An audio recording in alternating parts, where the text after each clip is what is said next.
Chapter 251 Crying DeLong County. Amidst the billowing dust and smoke, the huge team gradually headed north. And today they have arrived at the DeLong County that Robert mentioned.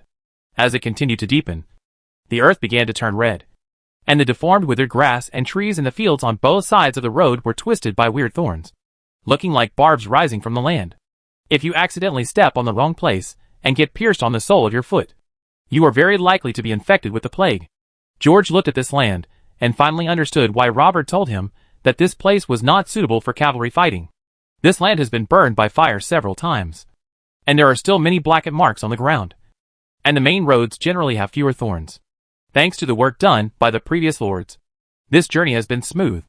However, not many people have walked this road before. So during these days, the thorns spread to the dirt road again. Looking at the teams that went to light the fire, George knew that when the fire burned out, they would be able to pass through and reach the big farm. Withdrawing his gaze, George looked at Tanya beside him, scratched his head, and couldn't help but ask, "Where did I just say? I just finished talking about your fraud plan." Tanya stroked the horse's mane twice with her hand and regained consciousness slightly. "Yes, but how can we say that political matters are fraud?" Looking at Tanya's fierce gaze, George coughed and said, "In short, our initial strategy is actually essentially it probably hasn't changed since then." According to strategy, this arrangement is indeed the most appropriate. But the battle situation after that was unpredictable, and George didn't know whether he would be unhappy and watch those arrogant demons lead people to be so reckless.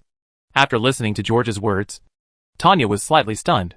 She connected all the conversations with her brother that George had told her before. Suddenly it all made sense. She turned her beautiful chin and took a deep look at this shameless liar. Everything this guy said to her brother was a hacking lie. The so-called dominance is bullshit. This guy just planned to make a fall shot on that front line, and then take the money and run away. No wonder this guy hasn't said it clearly in the past 2 weeks. He waited until everything became a foregone conclusion before he actually recruited him. It turned out that I wanted to join forces with myself to deceive my brother. I was afraid that I would feel burdened and accidentally fail to perform well. Fortunately, I really thought that George was going to lead everyone to fight a great victory on the front line. He was so excited and vowed to everyone that he dragged the nobles into the water. But in this matter, she had to stand on George's side. She swore from the bottom of her heart that she would never listen to this big liar who never told a word of truth. Otherwise she would be like her brother, who was sold and still had to help count the money. However, it seems that I have been sold. In addition, there is no need to worry about the supplies you just mentioned. The integration of so many supplies and personnel will take a huge amount of time. This is just right. And if the time points for the return of these supplies are determined by us, if we are controlled by people on the front line, as long as we grasp the first-hand information and grasp the timing well, then this so-called pull-away supplies and exchange for or will be a one-way street with no return," George continued. "Of course, the first few batches of supplies still have to show the benefits. The blacksmith workshop in the shelter does not have time to operate, but the blacksmiths in Fallen Leaves City will help us turn the ore into finished equipment. After receiving the benefits, the nobles will flock to him. This will also help Martin communicate with the powerful people who control the large cargo ships in Landry's hands, so that those greedy nobles can hand over the use of the large cargo ships to Martin."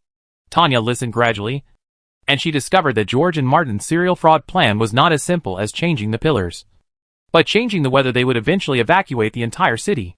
"George, I'm always worried that some accidents will happen," Tanya said hesitantly. Although he believed in the abilities of the two fraudsters, George and Martin, the plan was too huge and many accidents would inevitably occur. "Accidents will inevitably happen, Tanya. In fact, I never thought that this plan would go perfectly. But the most important significance of this plan is to keep Fallen Leaves City operating at full speed when the frontline battle situation collapses.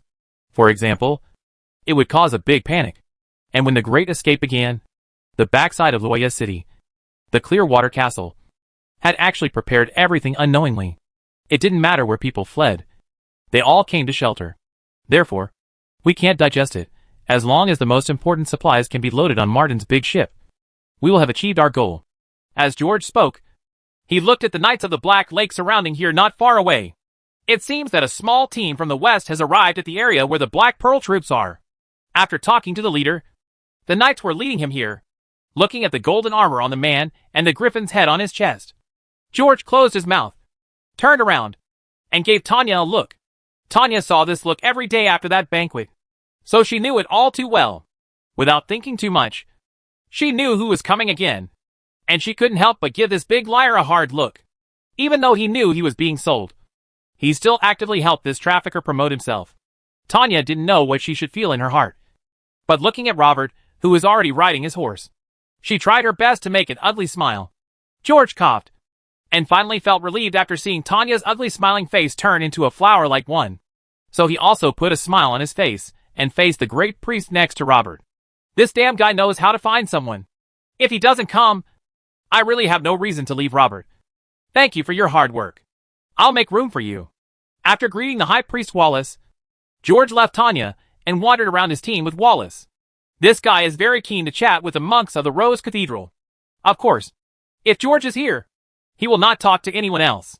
Of course, the more than 500 people here are all senior soldiers of Monkey Spirit, including the accompanying priests, who were specially selected by George. Coupled with the closure of the valley, there is a huge difference between local monks and foreign monks. It has been more than 10 years since the fog, and a lot of things have happened. So even if they are allowed to talk, it doesn't matter. But the two people have indeed gotten along well during these days. And George is also extremely interested in this most noble person in the entire Loya city. So if he doesn't come, he will often look for it himself. Indeed, we only brought more than 500 people with us on this trip. The others will later meet with the lords, who are leaving the city one after another. And with George and others. And Martin, who is guarding Loya city, does need the help of the veteran soldiers after all. This fraud requires joint cooperation. These Black Lake soldiers, in addition to supporting Martin in the early stage to establish his authority and handle matters, also need the veteran soldiers to spread the newly adapted stories and dominate the thinking of the people at the bottom. These jobs required a lot of people. So George only brought 500. 500 people are enough to clear this entire area and deal with the so-called scavenger demon king. If there are more, there won't be that much to do. In fact, there is no need to accompany the priests at all. Although the armors of the Black Lake soldiers do not have divine patterns, their belts are all inlaid with gems. These combinations of words of divine runes hidden in the shirt are called invulnerable to evil. They have no special effects and will not be seen by anyone.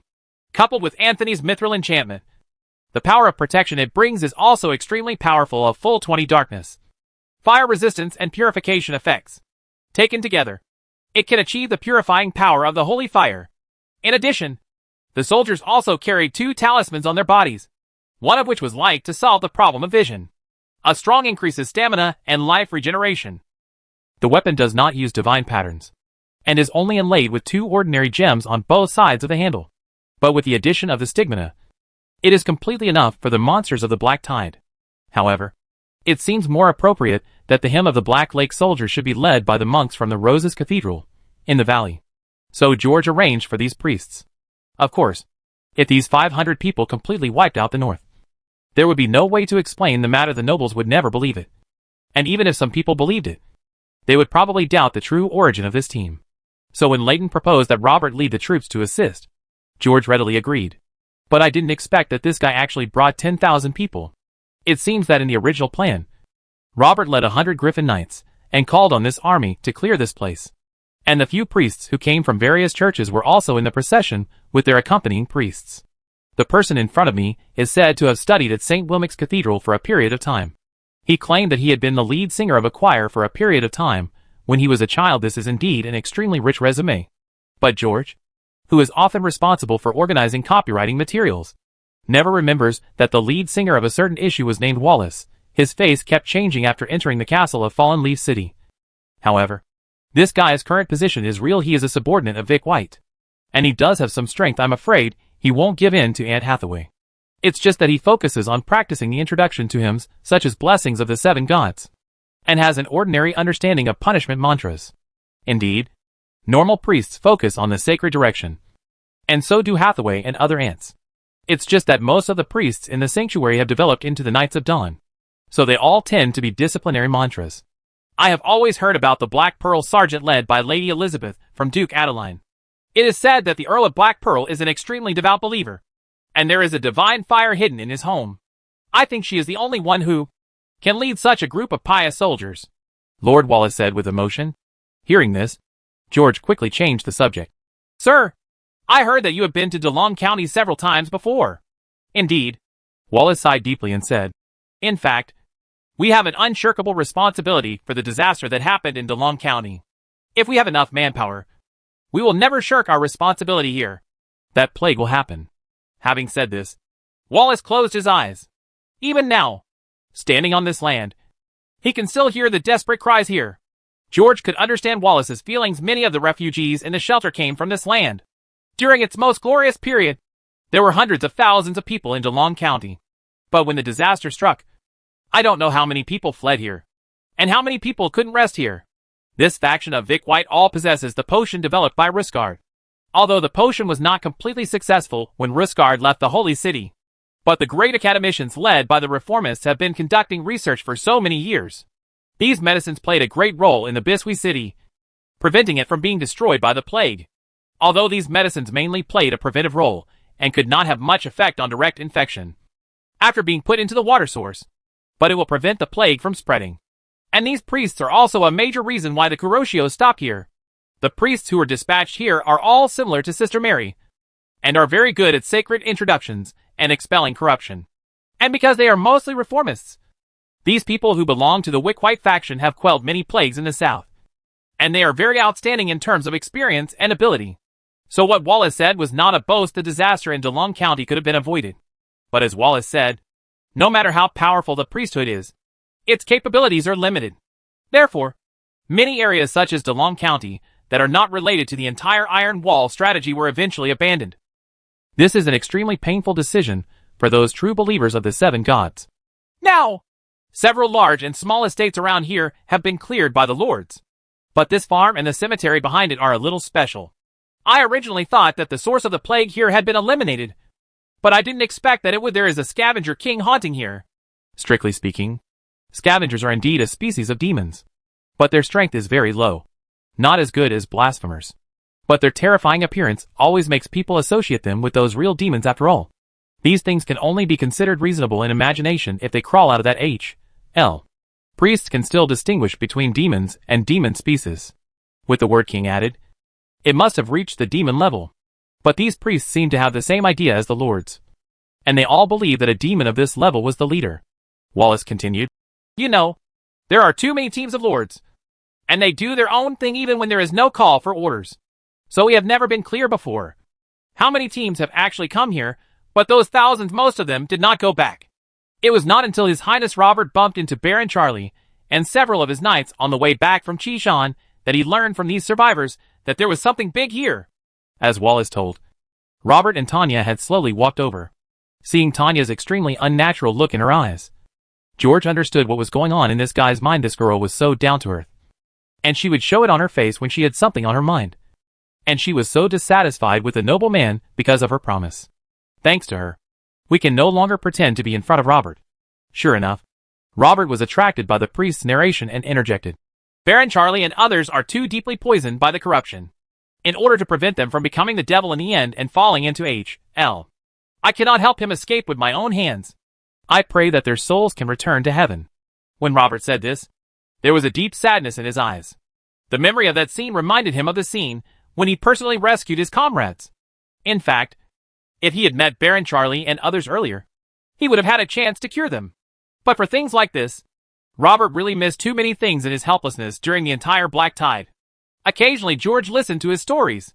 During these days, his contact with Robert was actually no less than that of Wallace if Wallace himself added a strong note to his resume. Then this prince, who is several years younger than him. It's the real deal. He did spend a few years at St. Wilmic's Cathedral, where he became the chief cantor of the choir. However, after staying at this level for a few months, he rose up several positions like a rocket, and basically understood all the positions in the temple. Strictly speaking, he and many of the Griffin Knights around him are considered Templars. The Griffin Knights, created by the entire Kingdom of Adar, were originally intended to create a team that could rival the Thorn Birds on an equal footing. So when George saw this group of teams for the first time, he was a little surprised, and said he was a bit hesitant. The Griffin Knights were armed to a very high level. After taking a large amount of potions refined by Palace Wizards, their average physical fitness has reached 6.0, which is considered to be a little Superman. This also makes them always feel that I am the best in the world. I hope you 500 people can establish your achievements here. Don't worry, I won't be late this time. Robert said meaningfully. After listening to Robert's words, Volpe looked at him deeply. Chapter 252. Please forgive me. For this kind of newcomers who are new to the battlefield, Volpe can understand the pressure in their hearts. The Judgment Knights are the most powerful group of knights in the entire sanctuary. Therefore, even if these 100 people went to extremes without hesitation, George was reluctant to part with these black gloves. Instead, he arranged a way for them to divert the black tide and take root outside. As for their future development, it may be unknown, but these people are probably the most suitable people to lead the dark tide. Freeing comrades. This is probably the most common thing for the Judgment Knights. They deal with the most poisoned, or the most dark and crazy blood-borne werewolves. If they don't know how to activate the holy fire, they can only hope to be able to rush back to the shelter immediately after being attacked. We often encounter mist cultists, and even demons hidden among the crowd. And these guys are very good at sneak attacks, assassinations, and poisoning. The tricks are extremely vicious and hard to guard against. Once a demon accidentally takes over the body, it will be dragged into hell amid endless torture. Often, the Judgment Knights will act as the exorcists. But often only the most steadfast warriors can resist the spread of madness deep in their hearts, thereby defeating themselves and painting a trace within the black robe. Red stripes come, and every one of those 100 people has a 3-color stripe on their cape. But there are often many people who, in their irreversible madness, can no longer control themselves, thereby praying to friends to free themselves, return to the embrace of the light of dawn, transform into heroic spirits, and protect the sanctuary. Therefore, the Judgment Knights who have experienced all this deeply hate the wolves, blood descendants, and demons extremely. Some extreme people may even be tempted to seize an excuse to secretly torture the special residents of the shelter. As their post-war psychiatrist, George knew every one of these people's experiences. Therefore, he had to turn a blind eye to some things sometimes when faced with the dispute between Hathaway and Walt. He didn't know who to favor. All the Judgment Knights present, including George himself, can understand Robert's feelings. Many newcomers often find it difficult to bear the pressure. So after George listened to Robert's words, he just nodded and calmly said the words in Volpe's heart. Please have your condolences. This kind of thing is really commonplace for the Dawn Knights. But for those who have just come into contact with the Black Tide, it does require some excess. Therefore, no one among the Judgment Knights present was willing to care about the disdain Robert said. Just like what George often said to Tanya, be happy, and you will get used to it. Robert did not expect that these words would attract everyone's faint looks and this simple response. The corners of his mouth moved slightly, and he turned his gaze away, not accepting the relief. He admitted that the Black Pearl troops were considered extremely elite among the nobles. It can also be seen that these 100 knights seem to be a little different. Maybe they are the real veterans. But the current war is incomparable to the war between the lords. To this day, he is still extremely dissatisfied with the fact that the Baron only brought 500 people. It's simply unbelievable. In this unprecedented battle, the best knights from all over the world came here. He had seen too many arrogant newcomers like this. They are all just frogs in the well. After they have seen this unprecedented new battlefield and heard the whispers of those terrible demons and blasphemers echoing in their hearts, they may undergo sharp changes, or they may reveal their strong-willed nature. But no matter what, they are not qualified to express relief to people like themselves. A subtle atmosphere quietly rose among the knights, and everyone finally broke up unhappy. Looking at Robert and others walking away, Tanya breathed a sigh of relief. She patted George and thanked him for not quarreling with her best friend. The fire in the distance grew stronger and stronger, and the fire welcomed many zombies. The lords at the front had long been experienced in this kind of thing. They quickly gathered the soldiers who had fled back in a hurry, formed a long formation of 1, 3 or 4 rows, and erected a human wall to resist the tide of corpses. Boss, do we want to go there? Volpe said, stroking his horse. I've seen it. Volpe, the situation is similar to the situation when we wiped out several large manors in the Rat territory. There are no blasphemers here. After hearing these words, Volpe nodded and understood what the Lord meant. At first, their battle was 1 to 10. They relied on the Torch of Hope, Dawnlight Rain, and punishment to disperse the monster groups. The knights interspersed with the infantry to slowly eliminate them. But although the lords don't have the Torch of Hope, it's not a problem to kill them all at once after all. They have a large number of people, and they have fire, and a large number of priests to rely on. So it is more advantageous. Of course, if they can't deal with this thing, then the team from the shelter should hurry over. No one can save these people who are bent on diving into the dark tide. Someone has already passed by, George said here, looking at the Griffin Knights in the distance. who were mobilizing the cavalry team before the war. The knight captains looked here from time to time, their eyes looking very impolite. And George discovered that there seemed to be some lords and knights who could see through the fog and see into the distance. The great nobles still have a rich heritage, and the Holy See seems to have gradually relaxed its control over the talismans. These zombies have no luck at all. After hearing someone mentioning their own work, the old soldiers were too lazy to move. Some continued to wipe their equipment, while others continued to buckle the horses' hooves, each doing their own thing to recharge their batteries. Sharp. It was as if there was no war ahead. Few people could see clearly in the heavy fog, but George and the Judgment Knights had a panoramic view of the distance. Zombies that came through the fire were already fighting with the Lord's team, although the ranks of the Lords were mixed. This long formation made up for this shortcoming a lot. It seems that the battle formations between the North and the South are still very different. George nodded and said, not only are the battle formations different, most of the soldiers of these lords are also good and bad. There are not many lords, like Lord Bienha, who can train the Macedonian phalanx. However, when dealing with zombies, they all like to use long-handled weapons. But more durable weapons, like long swords and axes, seem to be more popular among noble private soldiers. But they are also more suitable in this chaotic battle. Not long after, 100 knights in golden armor pierced through the corpses, greatly relieving the pressure on the lords. The team that was about to collapse reunited and gradually pushed the tide of corpses into the fire. The 7 priests in the team kept encouraging the crowd, and the hymns they sang were much more varied than those in the shelter. But George could spot many bastards at a glance. It is a pity that those private soldiers who lack knowledge do not know whether the hymns sung by the priests are useful. But they are extremely emboldened when they sing along, with the cooperation of the Griffin Knights and priests. The 3,000 soldiers led by several lords quickly suppressed the zombie tide completely.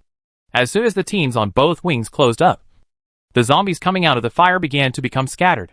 When the battle was about to end, the soldiers began to carry the zombies into the fire, showing their bravery and began to have fun at the same time. George looked through the thick and simple book in his hand. The content on it looked no different from the common holy books, and the page he turned to was an ordinary map. But in his eyes, he could see the details of the monster. Brainless zombies, ugly living dead, and deeply infected scavengers are the main components of these monsters. When the battle situation is at its most anxious, they look dark and dense, but they pass through the fire and fight with the soldiers. Actually less than 2,000. Chapter 253 Recognition. After simply cleaning the battlefield, the soldiers who participated in the battle began to rest. Their lord led them to the rear of the procession and began drinking. It seems that he has no intention of participating in the next battle. The other lords seem to have become accustomed to this, and under Robert's arrangement, they conducted, handovers with the lords participating in the war. At this time, the priests began to really get busy, and the elite priest group brought by the priest also started to move. But compared to medical treatment, the most important job they do is to comfort the mind. Come on! Let's go take a look, George said. After hearing this, Valk followed the boss, and Dan also summoned the priest group of Black Pearl the leader mentioned to him, mainly for study. Dan, these pastors selected by George this time, are all people who can see the light of dawn, and naturally know the differences in the theological views of the two parties. Therefore, not only the old soldiers, but also the priests also know which opinions are appropriate to express, and which things should not be said after all. Their Dawn Lord was granted a special mission to form a secret church in the valley. As for the matter of the 7 gods, I am afraid that only the core high-level officials of the Holy See and the Dawn priests like myself know something about it. During this period, the pastors of the so-called Rose Cathedral had actually been communicating with the reformist pastors from time to time. Not only the Dawn Cathedral is a special place, many churches also have secrets that cannot be disclosed to the outside world. So everyone is cautious in communicating. But in these days of contact, although the Dawn priests did not mention their own faction, the church priests became more and more convinced that these local monks were reformists, most likely influenced by under the influence of Lord Vic White and the forces established in Wind Wing City. It's just that these country people know very little about theology, and some of their habits and speech don't include priests with a professional background like myself. These priests of the temple often show their sense of superiority and discrimination inadvertently. After all, the temple is closer to the 7 gods. Regarding their occasional attitudes, these priests who were personally guided by the light of dawn, or the 7 gods in the words of the priest of the temple, often only responded with a smile in the eyes of Pastor Dawn. They had already seen it. It reveals the confusion hidden in the hearts of these priests and priests. Strip away their gorgeous appearance, and they are just lost children. However, the professionalism of these children is indeed very professional. The priests of St. Wilmic's Cathedral are very knowledgeable in the medical profession. This is the accumulation of years. The light of dawn can provide guidance to dawn priests on how to use the power of faith, but it cannot give them medical experience.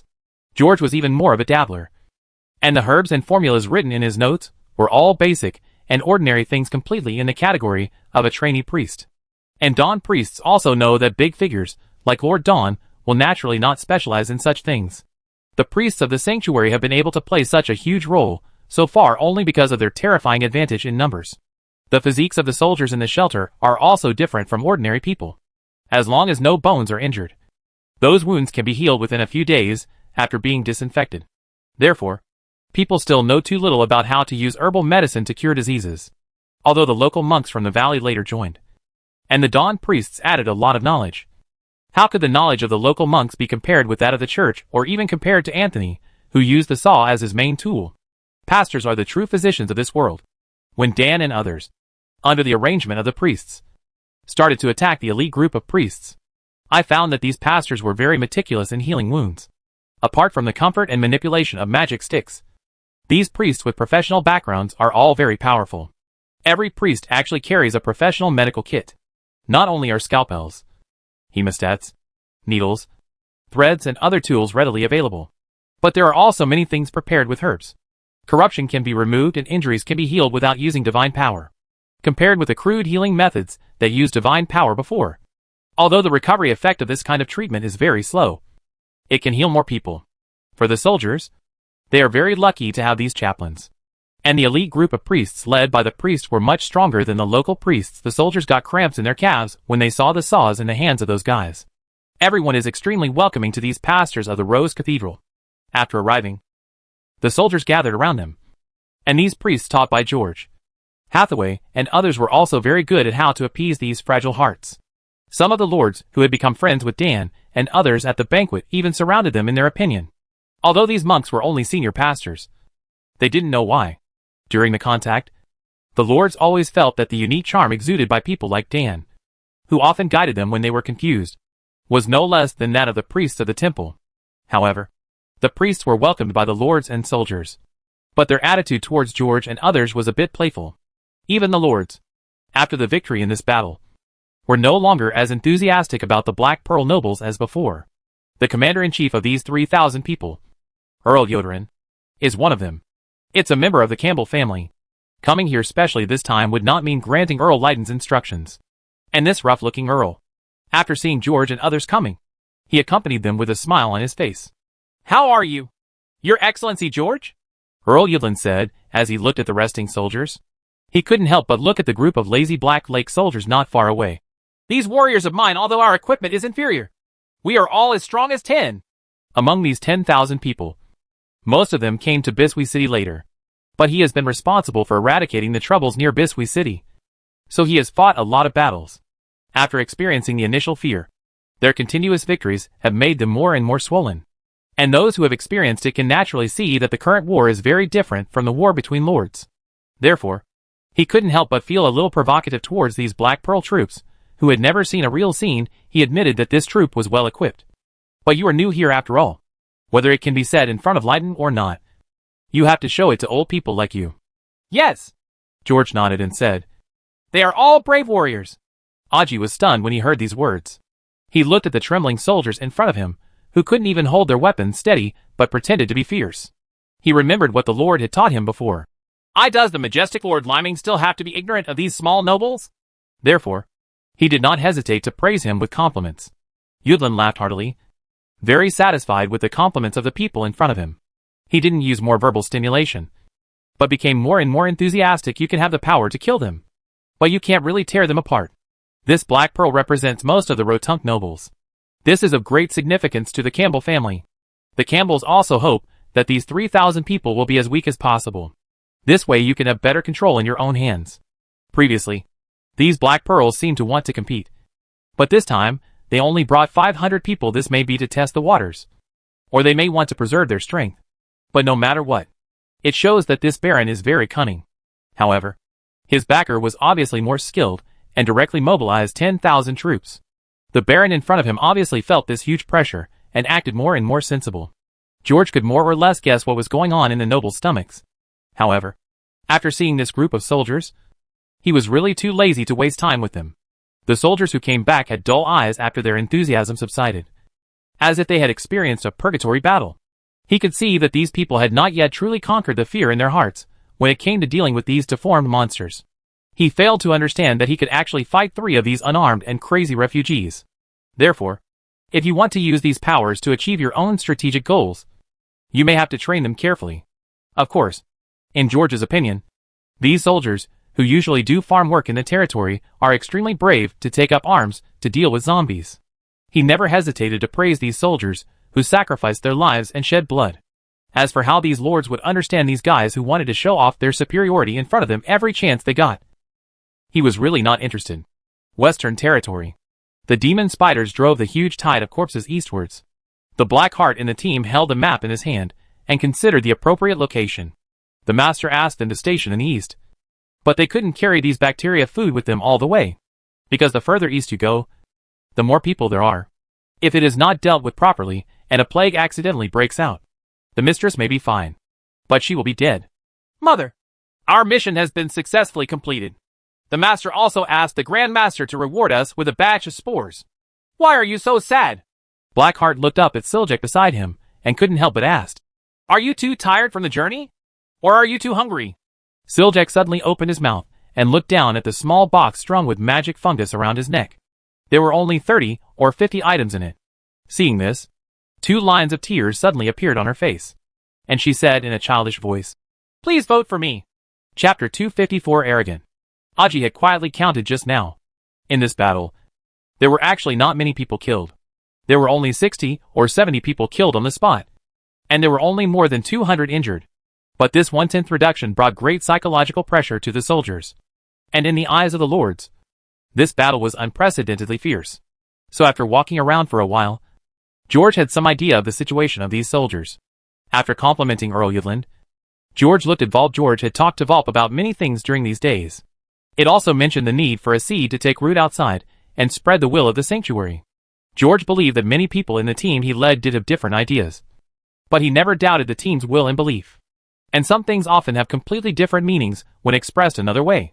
In fact, if this arduous task is given to a noble, then that noble must first consider the interests of himself and the entire family.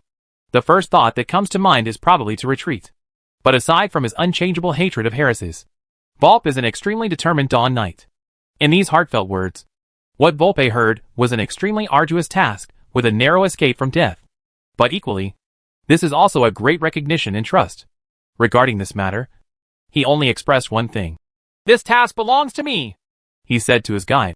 My lord, if we unfortunately die, please don't mourn for me. I once thought about why the final glory of the Knight of the Dawn is a red robe instead of worldly things such as title and wealth. Later I understood. That was because the red carpet leading to dawn was covered by the red robes of the Knights of the Dawn. Among the many people who came and went, I might be one of them, but I would never be one. The last 1 inch. So when the Lord looked at him at this moment, Volpe understood the meaning in his eyes. Can you bring such soldiers? He nodded and said, no problem. Yudland didn't know the exchange between the two people's eyes, but he could clearly hear the meaning of these words. What does it mean that there is no problem? So there is something wrong with my army? It's like you're here to inspect your subordinate troops. This arrogant knight is really a bit too arrogant. His face immediately darkened, and he snorted coldly, looking a little unkind. Don't be surprised, Lord Yoderin. These personal guards of Earl Black Pearl are composed of ascetics from all over the world, and Lord Volpe is the guardian knight of the Rose Cathedral. Therefore, their requirements for soldiers are higher than the nobles are more strict. These more than 100 knights are usually taciturn and appear extremely mysterious, but the nobles already have some understanding of their origins. It is said that during the past 10 years, Elizabeth specially trained a troop, mostly composed of monks and priests, who had fled to the valley. The real structure is actually similar. During the flight, these monks took up arms and fought to protect the refugees, because they have experienced various hardships and seen too much misery and sorrow. So I hate monsters very much. There is also some prejudice against the nobles who abandoned the refugees. Later, during these 10 years, Elizabeth specially selected them for training in order to build a faith force that could fight against monsters. As for the equipment standards of these knights, this rich woman is also equipped according to the level of the temple. No one will believe that there are not a large number of magic runes in the Black Pearl family's treasury. Of course, this kind of thing cannot be stated explicitly. But now, no one cares whether they have transgressed or not. But even knowing this, Yudlin still found it difficult to show a good face. He had seen many holy knights, and he also had a few under his command. But have you ever seen such an arrogant person? I'm afraid these guys who think highly of themselves have already placed themselves in the same position as the Griffin Knights. Yodrin was wrong about this idea. Volpe and the others, even the Thorn Bird, didn't take it seriously. He doesn't talk much, and Volpe doesn't like to give anyone any face. So Yudlin took one last look at the two arrogant guys who started to comment on his own soldiers, smiled coldly, turned around and left. Halfway through, the Lord was still spitting on the ground. 1/10 reduction. Volpe slowly withdrew his gaze from Yudlin's back, and continued to follow the boss's instructions, and commented on the unit in front of him. It's already pretty good. I have a lot of respect for these lords. Our requirements are not that high. These soldiers should be the elite they selected from the territory. Sir. George nodded. What Volpe said is indeed correct. The quality of these soldiers is indeed quite good. The average physical fitness has reached 1.3. In times like these, it is difficult to feed even one person. This kind of physique means that these soldiers almost never go hungry, and even occasionally eat meat. In fact, in the regular Lord campaign, 1/10 of the team has not yet collapsed, and it can be considered an old team. But the coming of the Black Tide made people stronger, and the presence of priests also greatly increased the confidence of the soldiers. What's more, in this heavy fog, when the comrades around them are constantly shouting in fear, no one knows when the team will collapse. If it weren't for the hymns that everyone sang instead of screaming, this battle would have been impossible to fight. Volpe started as a bandit at the lowest level and slowly rose up under the leadership of his boss. He was very familiar with the psychological exposure that these soldiers had just experienced in the battle. The faint black mass of corpses in the fire, and the surrounding fog could only make out a dozen meters. The people in front were constantly being pounced on, and the companions beside him were pulled out and torn to pieces. The armor on his body was like a can, being scratched constantly by countless hands. I don't know when a gap will be opened and a vital part will be bitten. Being able to persevere until now with a little bit of passion is already commendable. After all, when these soldiers are in the territory, their main job is to do farm work. Regardless of their persistence in faith and firmness of will, there is a huge gap between them and completely independent professional soldiers. So he gave this evaluation to a militia team of this level, of course. In the eyes of the lords, this is a regular army. Now the enthusiasm in the hearts of the soldiers has faded, and when they return to the rear to rest, they can no longer maintain their previous bravery. At this time, the scenes on the battlefield were constantly replaying in their minds. Everyone who came back was trembling all over and could no longer hold their weapons. Looking at the soldiers in front of them, the Black Pearls finally understood why the lords had brought so many people here. It was impossible for them to fight continuously. Chapter 255. Make a small fortune. Mobilizing these Griffin Knights from the front line makes it possible to conquer the area hardest hit by the plague, George said. Otherwise, this will be a huge challenge for the lords. I somewhat understand what you mean, sir. Volpe said. Any army needs to be led by a corps. Please rest assured that we will fulfill the responsibilities of the Griffin Knights. George knew he meant later. After a pause, he asked, what do you think of these nobles? Throw away the rotten essence, Volpe said to the nobles, who were distributing rewards to the soldiers in the distance. You can pull out such a team and go here to eliminate monsters. These lords still have some ability to control, of course. If you want to give these people some motivation now, you have to give them some bait. Looking at the subordinate he brought up in front of him, George knew that the heavy responsibility he shouldered had caused this executioner to begin to change his mind to a leader. And this also means that he has truly graduated. I think I can leave part of my future to you, Volpe. George looked into his eyes and said, but you have to remember, Volpe, what a real leader should be good at is starting from see the strengths in others, not the flaws. Reckoning comes after the final victory. Being too anxious will lead to fewer and fewer people around you. Volpe held his chest and lowered his head. Remembering this teaching, after the fire subsided, the team continued to move forward. The 3,000 sergeants were arranged to the rear and acted as a reserve force. As they continued to deepen, the army has entered this vast farm, because a group of zombies had been cleared out during the previous fire battle. The zombies were very scattered for a long time, But this can still cause great psychological pressure in this foggy field. You can see the figure and green eyes everywhere, and in the farm scattered in various areas. There are even large gatherings of monsters. In this heavy fog, it is impossible for 10,000 people to coordinate with each other. If we continue to advance slowly in the form of expanded formations, let alone whether we can maintain that huge formation in this heavy fog, I am afraid it will spread for a long time. Kilometer.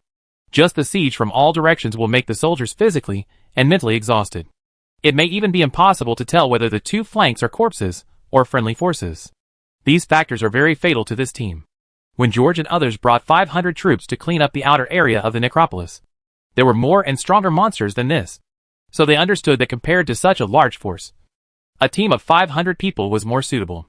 The lords also have experience in cleanup work, and they also know that in this case, they cannot pull the team together and move forward. Therefore, their first strategic goal is to occupy a farm that has been drawn on the map. It was on the outskirts of this large farm, and the monsters were not too dense. After arriving here, the lords found that the situation here was much better than expected, and the number of zombies was only more than 1,000. After confirming that there were no other monsters around the farm, the reserve team issued a warning on the outside to prevent a group of corpses from suddenly appearing. The others, led by the Griffin Knights and the priests, cleared the place in one go.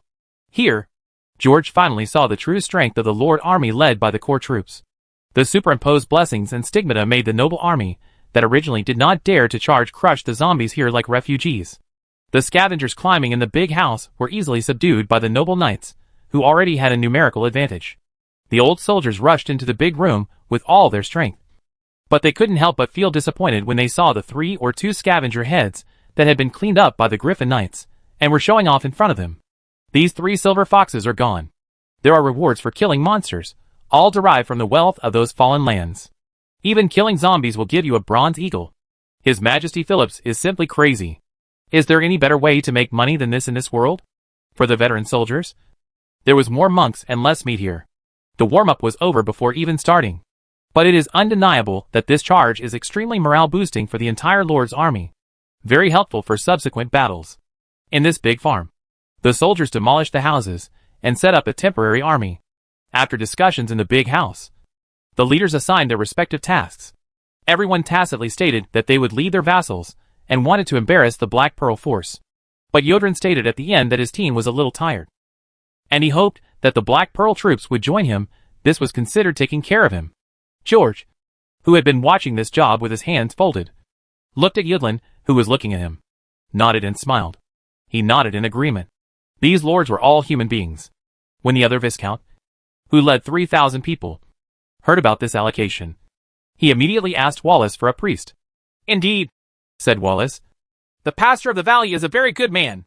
This proposal is reasonable." Yudlin felt a little dissatisfied with this proposal and got into a fight with the Viscount. "Lord Yoderin, we can't let you take all the benefits," the Viscount said quietly. "No matter what this army is like, those sophisticated equipment are real, otherwise we can just change them. I need someone to cushion me." "What's behind?" Yudlin's expression changed slightly. "Since Mr. Wallace has made arrangements, I will obey his orders." Yudlin's force, like another 3,000 people led by a Viscount, works the same way, dealing with monsters in various farms and small manors on the farm. And the strongest team led by a great baron, joined by 100 Griffin Knights, will go to the area suspected of being occupied by the scavenger demon king. If you look down at the map, you will find that the route of these 3 troops in the farm is like attacking a city, steadily attacking the monster gathering points. Wherever you go, even if there are monsters, they will be very scattered. And if the main force of monsters is encountered somewhere, the knights will report it to surrounding friendly forces, and they will receive support. They can also hold on for a long time in the temporary defense system in various areas. After the discussion, George, Tanya and others stayed inside and talked with Wallace. Robert and others, it seemed that George was not worried about Robert and others' team, and planned to let Tanya, Alexander and others follow them. It makes no sense if Tanya doesn't go. First, if Robert and others really meet the King of Scavengers, the Black Pearl will not be able to get this light. This guy is too important to George and others. If he dies, Jagger's position in Philip's heart will become even more important. It will affect Martin's work. Thirdly, Robert would never tolerate Black Pearl's protection. But if she hopes to gain glory by following her old friend and have a share of the honor of killing the Scavenger King, then the arrogant Robert will definitely welcome her. So George planned to group them like this. As for Tanya and her Blood Knight guards, even if they don't release any magic, they are still rampant here. They were talking and chatting inside, while the other lords came out first. After coming out of here, Yudlin felt the heavy pressure on his shoulders. This was the largest disaster area near Biswi City, and the comrades around him seemed to have experienced the battlefield for the first time, and they did not look so reliable. Yudlin rode his horse in front of the team and gave a speech, mobilizing his subordinates for war. The words about glory, justice, and victory in his mouth are extremely inspiring. This scene is undoubtedly glorious and sacred. Under his preaching, these troops from Elda are like the army of justice. We shoulder the glorious mission to save the kingdom of Rodunk. Status, wealth, and other things are often linked to the victory. Soldiers know that after the victory, as long as they perform well in the war, they may be canonized as that knight. This is a once-in-a-lifetime opportunity. What's more, if you kill monsters yourself, you can get a lot of money. So there is no need to mention these vulgar things at all. And Yodrin also uses deeper routines. In this encouragement, the soldiers all raised their weapons and banged their shields, their faces flushed with excitement. Singing loudly, he recalled the celebrations in the streets and the girls crawling into his bed. But at this moment, a burst of sounds that were very inconsistent with the scene sounded not far away. How can you have fun beating a few zombies? Is it really for Silver Fox? Martin said. The boss didn't lie to us this time. There are no mercenaries to grab business this time. It's my fault. Sir, make a little fortune. Keep your voice down. Volp and the others will come out in a moment. Chapter 256. Big Brother will take you flying. Indeed, the soldiers came here for the money. But the lords put this vulgar matter in a glorious coat, saving the kingdom of Rodunk. Is there anything more engraved in history than this? Among the lords, the soldiers fought too many battles for money and a bite to eat. But in the face of this dark tide, there must always be some comfort in their hearts to give them the courage to stand in front. The existence of the Templar priests has also made these ideas deeply rooted in people's hearts, or in other words, these teams have been deeply brainwashed before leaving the country from Elda. Wealth combined with faith can often inspire the greatest courage in soldiers, compared with those vulgar lords. The Campbells, who have followed the Thornbird's troops all year round, also know better ways to arouse the emotions of the soldiers. Is it really a Silver Fox? Sir? Harsh words rang out not far away. This is so inconsistent among the entire team. The members of the Wild Boar Knights couldn't help but look there, with unconcealable contempt in their eyes. The Wild Boar is the emblem of Yodrin, and the Knights of the Wild Boar are his personal one. Many other lords of Elda also have teams with various names in the eyes of King Rodunk. These knights can be regarded as mercenaries he mobilized from abroad. Generally, knights are divided into 4 parts. Knights are the main body. Sergeants are infantry, lower than knights, and are the main military force. Militia or laborers are responsible for logistics or property management and logistical support of the territory of the knights. And the 4th one is they are priests. And there are usually some lords who can independently form a knighthood are very powerful. Those who dare to make money in this dark tide are naturally ordinary people. Earl Yoderland's troops are far more than what he brought. But the main thing is that they are ordinary people. It was the Wild Boar Knights who participated in the Battle of the Black Tide. Yudlin looked at the Black Lake soldiers piled up not far away, and frowned. I really don't know how this team got used to it. At this time, George and others also came over from the big house, and the lazy Black Lake soldiers formed a square formation in the blink of an eye. The entire team suddenly gained some momentum. The glory and faith he shouted seemed to be a bit more profound than what Yudlin preached. Looking at these Black Pearl soldiers, Yudlin couldn't help but feel confused. He suddenly felt that these things about faith seemed to have been engraved in the bones of these soldiers. The words I heard before were probably just the curiosity of a veteran Yuzi. Regardless, this team looks well coached. I hope it can be of some help to me in the next battle. Let's not say whether these people have been on the battlefield, but the pieces of steel armor connected by fine ring locks are real. Heavy armor. It is perfect for resisting the zombie swarm. Of course, in this fog, heavy infantry needs the assistance and protection of teammates. Otherwise it will be useless at all. What made Yudrin feel a little funny was that the heavy infantry actually carried a lot of throwing spears. This thing is not as good as arrow feathers when fighting against the zombie tide. At least the latter can light fire in some buildings. It should indeed be their first time fighting the Kuroshio for this kind of troops. Marching is much more difficult than fighting. After running for more than 10 kilometers, the heavy armor and the maze-like fog often leave a large number of people behind. And once an accident occurs on the road, the heavy infantry may not even have time to get out of their formation. and they will face a terrible impact, but if there are friendly forces buying time, it will be very different. So he made a proposal to George. Lord Baron, it is not easy to travel in this heavy fog. My troops can move more easily, so let me help you clear the way for the rest of the journey in that big mill. There are still, please take good care of me. Looking at the Earl in front of him, George smiled slightly. No need. Sir, I always let you take care of me. I feel a little sorry. Next, let us clear the way for you. Hearing this, Yudlin's face froze slightly, and he laughed coldly. In his heart, he didn't know what was good or bad. Don't worry, Lord Yodland. Zombies often appear in areas such as the necropolis in the valley, so we have fought before. George patted Yudlin on the shoulder and said with a smile, Can the zombies crawling out of the cemetery compare with this hardest hit area? Yudlin smiled coldly, looking at the idiot in front of him who wanted to die, and no longer wanted to say more about him. This big farm will teach him the truth. Then it'll be hard work. Before he finished speaking, he saw the Baron riding his horse and standing in front of the team, pointing in the direction of the big mill, and at this moment, in Yodlin's eyes, there seemed to be invisible lines on the Black Lake soldiers. The shackles were suddenly released.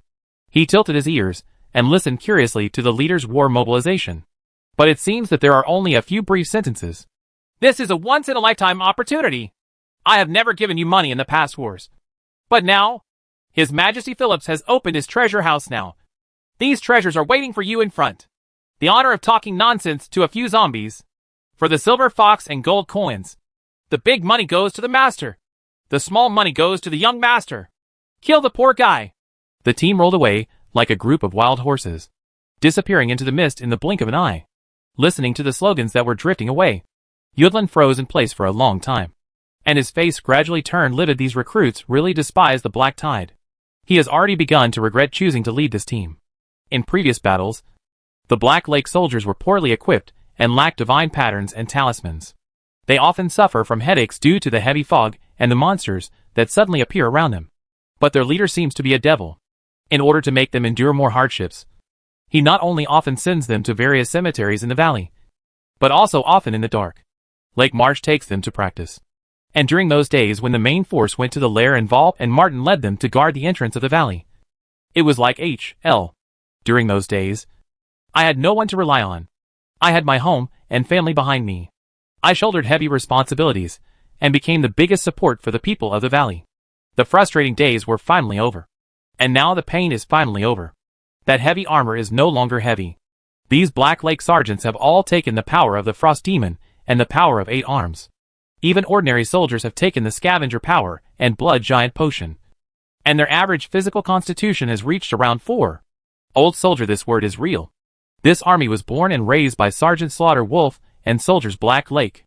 Although the equipment at this time is not comparable to that of the Wolf Slayer Sergeant, it is no exaggeration to say that they are heavily armored soldiers. The family heirlooms of the entire valley nobles are on their bodies, coupled with the mountain pattern densely woven double-layer mail.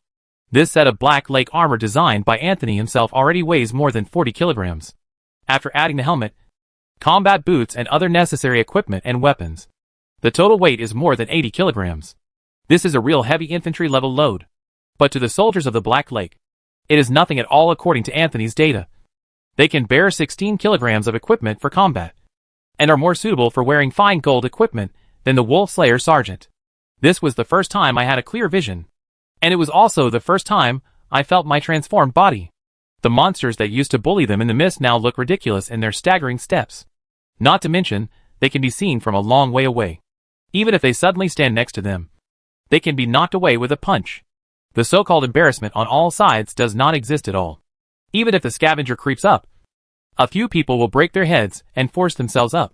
Each person will cut the corpse into pieces with a sword. In front of this team, the small group of corpses were like bulldozers and nothing more.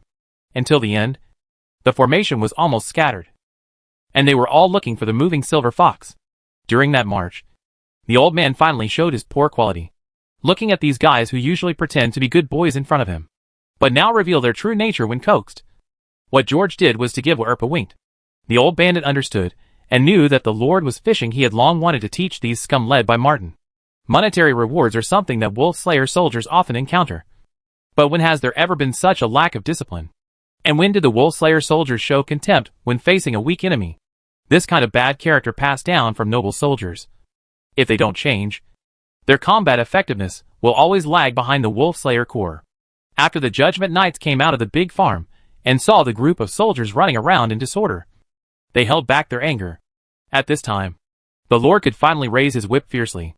Those guys who looked like nothing after being hit by the blood giant rolled on the ground under the iron whips of the Judgment Knights and started crying in pain. I finally understand what discipline is. Regardless of whether they perform well or poorly, they are all punished. If you want to avoid being beaten, you must pull your teammates together and unite as one. Under discipline, these money-grubbing scum finally calmed down and turned into good kids again. In order not to drag the team behind too far, they encountered a group of monsters. George ordered the Black Lake soldiers to slow down. And when he saw the flag behind him, George's field of vision was 700 meters. He calmed down and let the team continue to move forward at a constant speed. At this time, the soldiers of Black Lake finally showed their due qualities and completed all tactical commands in a very coordinated manner. It can really be regarded as a prohibition, a bit like Sergeant Wolf Slaughter once did. And these soldiers, who had been trained by the lords of Gushi all year round, were even better at formation changes and marching.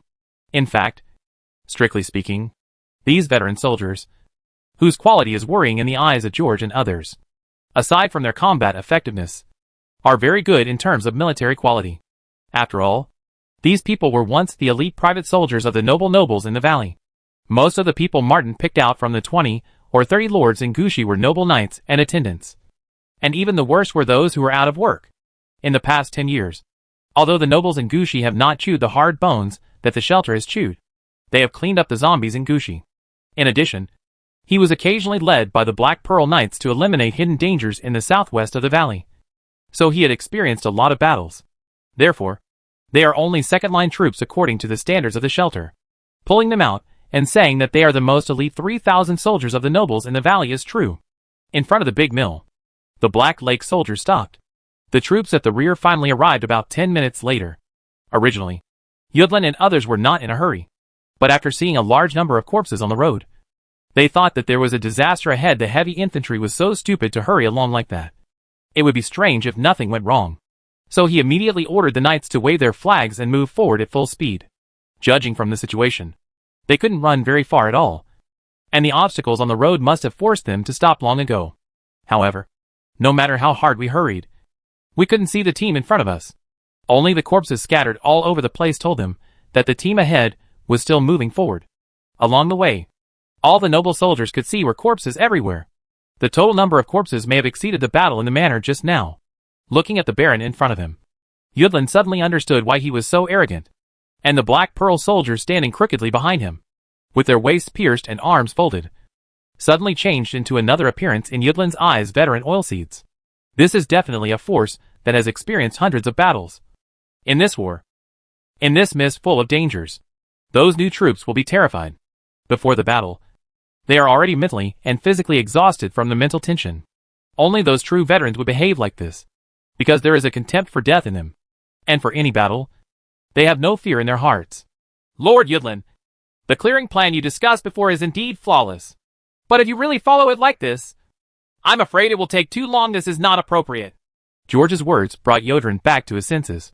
Indeed, they planned this cleanup in 2 weeks. This was still a conservative estimate, but it is indeed steady and steady. He asked a little cautiously. How long do you think the beating should be? 1 day and 1 night. George said. There is no need to waste time building defenses, because we will finish the battle in 1 day. If the time for building defenses is replaced by rational use of fire to clear out monsters, then the time will be reduced to within a week. And if it is done all night long, it can indeed be completed in 2 or 3 days. Therefore, as long as their team is more efficient, they will first remove those strongholds suspected of containing the Scavenger King. Then the rest of the finishing work can be left to some of the lords. The Griffin Knights are looking for those suspicious places, with the Viscount and his team supporting them from the rear. Their actions are very bold. Maybe after discovering that special scavenger, they will risk some attacks instead of according to the original plan. Proceed slowly, and clean up the surrounding area first. If you can't defeat it anyway, you can evacuate to the friendly defense area behind. If Robert gets hot-headed and really rushes in, then the so-called king of scavengers will only need to be seen by the tallest fool in the team. His grandma's. Isn't it a wedding dress for that boy? This battle is very suitable for the Black Pearl troops to establish a foothold in the city-state of Biswi. It is not particularly ostentatious, and it has great expectations from the Campbell family. Send Alexander and Tanya there. One to protect Robert, the little cub. What is that if these 100 Griffin Knights can be solved? Then both sides will bet, and the reputation of Black Pearl will still be very loud. But his reputation is not that good. What will he do next? Watching Tanya and Robert join hands and return in triumph with Alexander? And then stay here for 2 weeks with those idiots. Stupid? George clicked his lips, feeling that his mouth was too sour. So it's best to get the head yourself. If you can solve it in 1 day, do it in 1 day. But after hearing this 1 day and 1 night, Yudlin blinked hard and wondered if he had heard it wrong. Sir!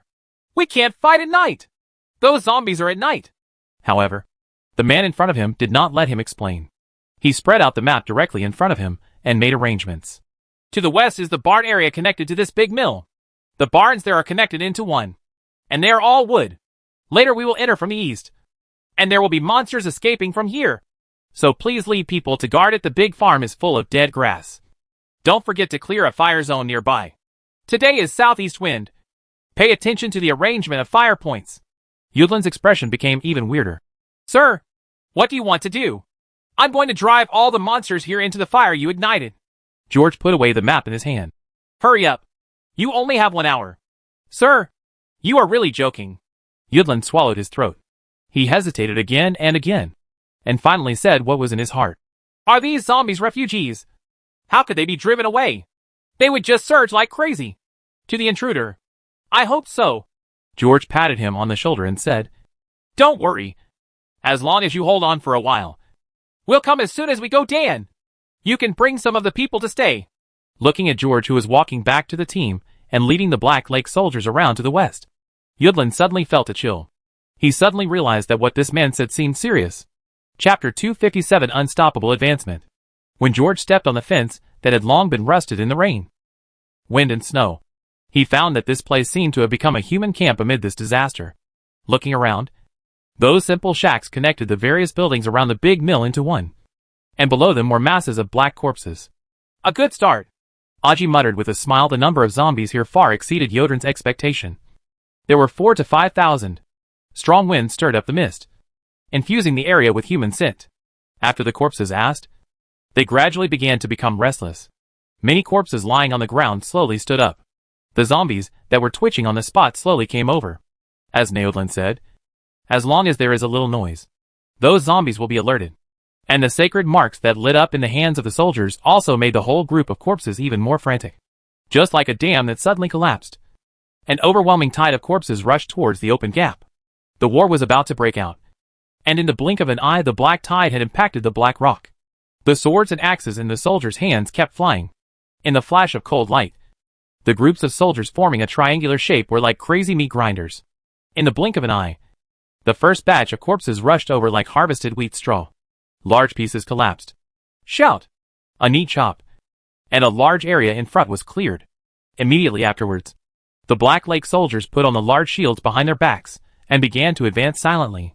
Then, the groups of zombies rushing over were squeezed together like a piece of soft cotton. The zombies kept coming, making the piece of cotton tighten like a spring. They pushed the companions in front of them fiercely, trying to get closer to the flesh and blood. However, under that irresistible force, their legs actually paddled through the mud under their feet, and were pushed back. Many zombies lay on the bodies of their companions and crawled forward. But the spears that kept coming behind the shield pierced the zombies' heads with extremely precise accuracy. The monsters running over the heads of the corpses were directly lifted into the air by these spears and disappeared into the mist in the distance. One corpse after another collapsed on the shield, and was crushed backwards in front of this huge bulldozer. During this continuous advancement, gaps began to appear on both sides of the team. 2 groups of knights, led by Alexander and Volpe, galloped over from the gaps on both sides. The knights sang a song of punishment atop the mutated tall horses. During the flash of light, they waved the burning halberds in their hands, and pieces of ashes burned wherever they passed. At the same time, the silent Black Lake soldiers suddenly sang the hope and courage in their hearts in unison. The huge spiritual power that suddenly flickered illuminated the entrance to the big mill instantly, and the surrounding fog was instantly dispersed. The group of corpses began to flee hastily in the dazzling light. Push me! George shouted, and the formation of the Black Lake soldiers began to change.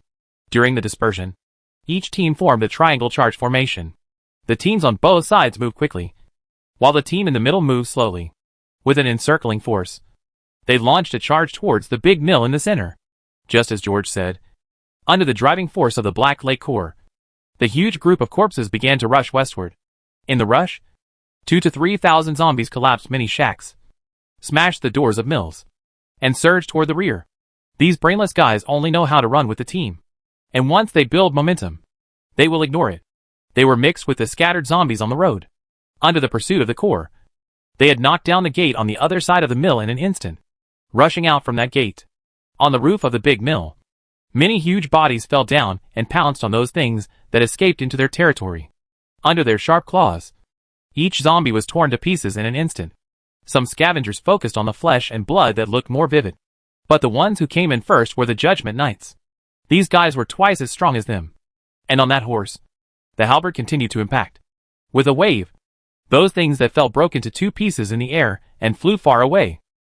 Like those zombies, these scavengers are no match for the Judgment Knights. Many Black Lake soldiers from behind also poured in at this time. 2 or 3 Black Lake soldiers can easily deal with a scavenger. And those scavengers that quickly climb on walls and beams will be picked up again. The old soldiers with short-throwing spears called their names one by one. Not long after, the more than 200 Black Lake soldiers who poured into the big mill had already visited every area and corner of the big mill. Not even the basement. By the time they left, all that was left in the big mill were huge corpses that were crucified and twitching everywhere. 100 Judgment Knights and 500 meters of Black Lake soldiers rushed here like lightning. After 10 minutes, the entire area was left with corpses everywhere. At this time, the Judgment Knights, led by Volp at the front, were driving the corpses towards the barn area like groups of shepherds. The Black Lake soldiers, who had finished their work behind them, were also heading eastward. Barn area for gathering. Yudlin and others never expected that zombies would already come running from here as soon as they cleared the fire breaks and collapsed the barns. Today's wind is from the southeast. At that time, Yudlin had only one thought in his mind if he wanted to ignite the fire. He had to start from the east. And if the fire fails to burn, all 3,000 of them will be annihilated here. The rugged lord's heart was the same as his appearance. And he made a decision in a hurry. He led the knights and bodyguards around him to lift torches, and went deep inside to light the fire. By the time a few nodes were ignited, the incoming corpses were about to surround them. The crazy zombie tide didn't seem to pay too much attention to the people they met on the road. They just wanted to run forward. But even so, their team seemed to have experienced a violent storm. Swaying in the storm. Yodrin! Over here! In the midst of his desperate struggle, Yudlin heard a voice shouting from his side. He turned his head and looked into the heavy fog, and saw a group of knights crossing the tide of corpses. In the flash of light, they seemed to be walking on fire. The zombies who ran near them saw them, as if they had seen the most fearful thing in their hearts, and gave way to the group of knights passing by. Just like the docile sheep meeting the sheepdog. In the midst of the surging tide of corpses, these knights actually pierced the corpse tide in reverse direction. Volpe led the knights around him, and rode past like a strong wind. Amid the whistling of the cloak, Yudlin saw his face clearly. He immediately waved the flag in his hand, and while shouting, he led 100 or so people behind him to follow these knights. Just like the knight led by the Lord. Chapter 258. Just a reminder to close the city gate. Yodrin followed Volp, and kept riding forward. In the mist around him, there were countless green eyes, running forward wildly. He had never had such an experience. And he suddenly discovered that the zombies were just running, and didn't care about the things next to, or behind them. But they were still frightened. And this scene was undoubtedly thrilling for all those who walked through the wave of zombies, for the first time. Speed up! The fire isn't burning hard enough. Your soldiers can't withstand these things! As soon as he finished speaking, Volp flew away the zombies in front of him. And the knights around him began to do the same thing. The speed of the team doubled. And the horseless bodyguards behind Yudlin began to fall behind, being drowned by the tide of corpses behind them with shrill sounds. But no one had the mind to care about this at this time. Even though they had broken their legs, they tensed up their whole body. When they saw the burning fire in the fog ahead, they knew they were finally saved. The knights led Yudlin and others toward a location where the fire was not strong, and passed through the fire. Not far ahead, the noble private soldiers had begun to fight the zombie tide. The formation of the private soldiers has begun to scatter, and they have completely relied on the dozen or so priests to support them until now. Volp led Yudlin and others around a corner on the road and stopped at the side of the team. Then he looked at the increasing number of zombies in the distance and said to the panting Yudlin and others, "Did you see that area?" Yudlin followed Volp's hand and found that that area was the weak point of the entire wild boar army. A large number of zombies are attacking fiercely there, and they are almost swaying. If it breaks down there, the tide of corpses will pour out from there like a dam that has opened its gates.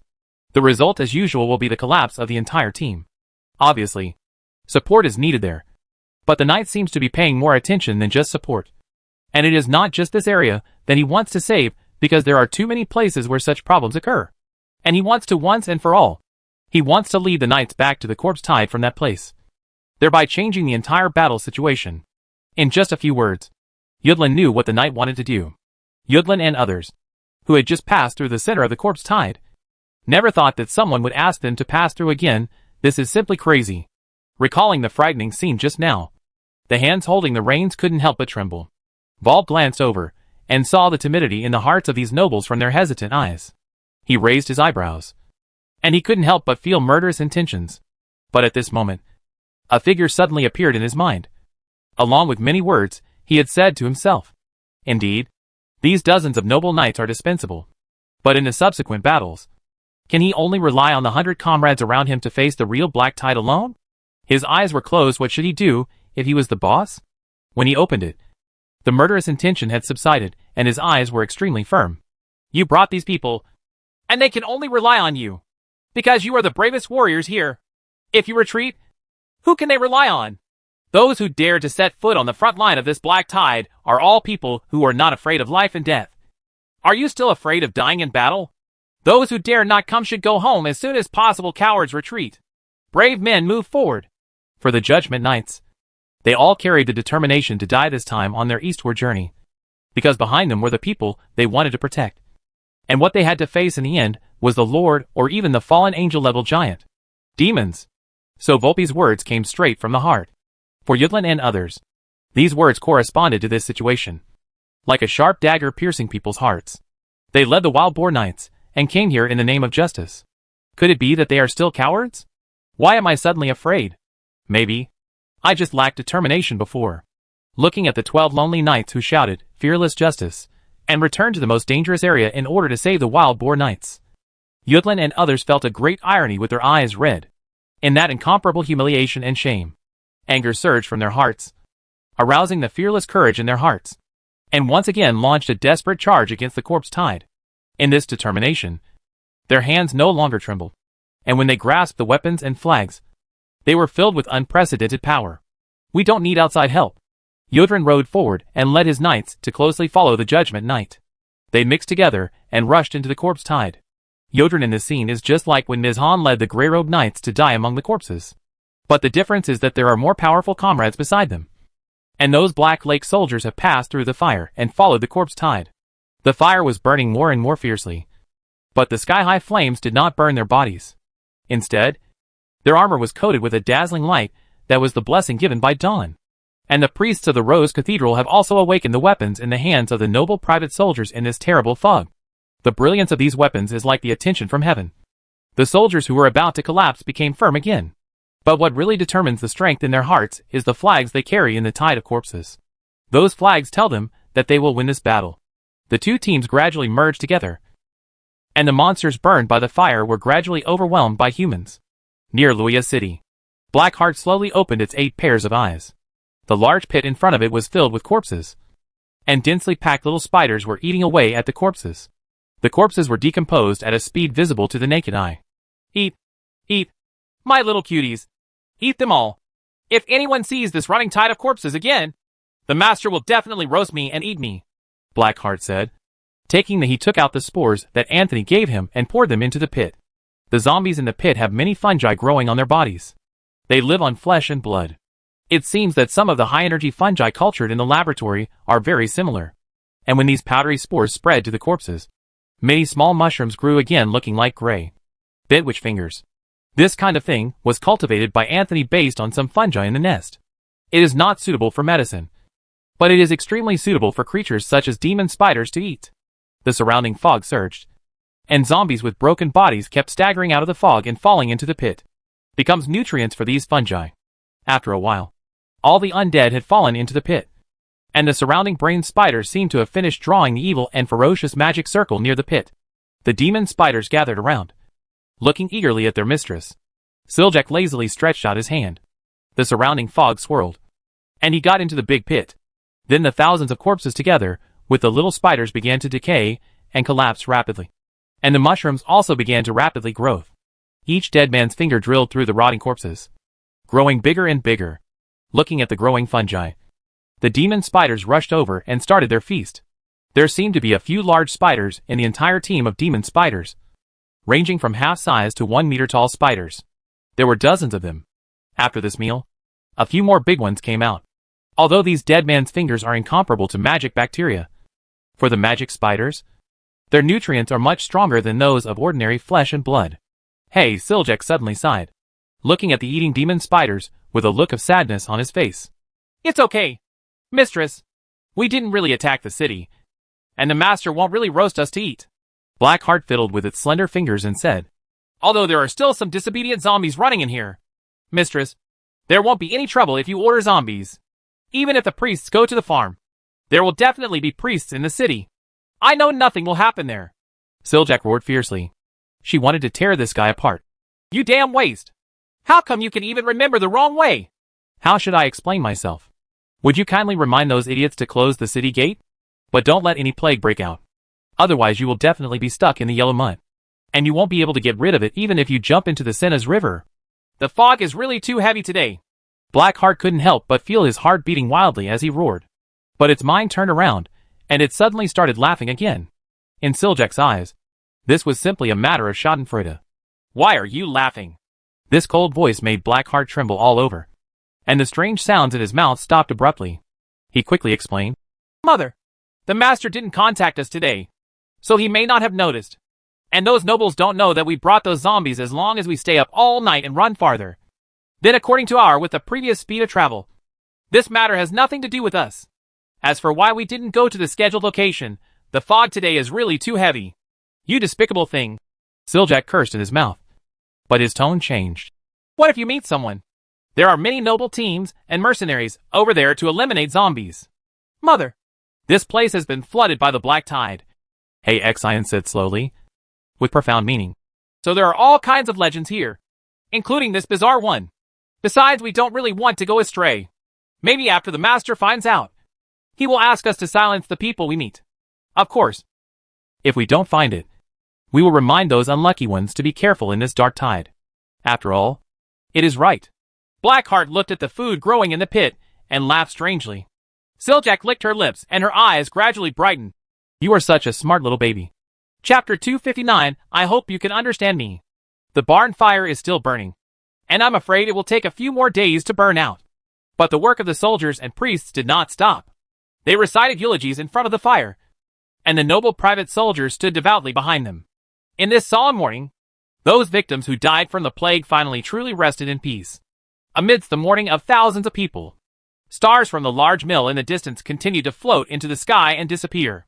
The last thoughts of these deceased people will return to heaven under the guidance of Pastor Dawn, and their remaining power will be picked out by the light of dawn in the form of dividends and given to shelter, the power of prayer. So far, the eastward journey has received more than 60,000 prayers, part of which was harvested from the cemeteries of various western lords, and part of which was contributed by the Rosgard territory. Today's 5 or 6,000 is considered the first harvest since arriving in Loya City, counting the income of the shelter in the past few months. The power of prayer has reached 80,000. You can give the Black Lake soldiers a big baptism at any time. George nodded and closed the simple holy book in his hand. Looked at Yudlin. As he looked at him, Yodlin, whose whole body was covered in black ash, actually felt a trace of uneasiness in his heart. Yudlin, you are qualified to fight behind us. Finally, George broke the silence. He looked at the rough man in front of him and said, You are a qualified lord. At this moment, Count Yudlin couldn't help but have an extremely weird and complicated feeling in his heart fighting behind him. If it were before, these words would have been a huge insult to him.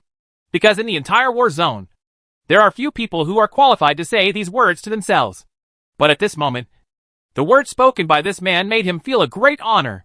He couldn't help but straighten his waist in excitement. and beat his chest like a real knight.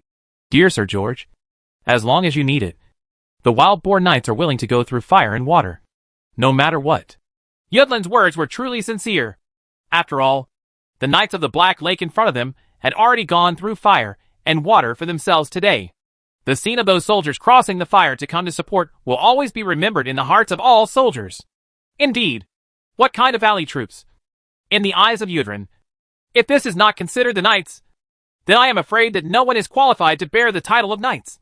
In fact, after George saw the structure of the armed forces in the hands of these lords, he also began to think secretly.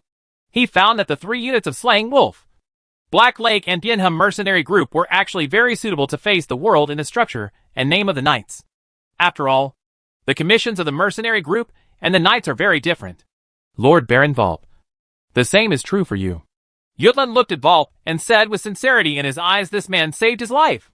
This knight, who crossed the corpse tide to come to the rescue, made Yudlin feel a sense of respect in his heart.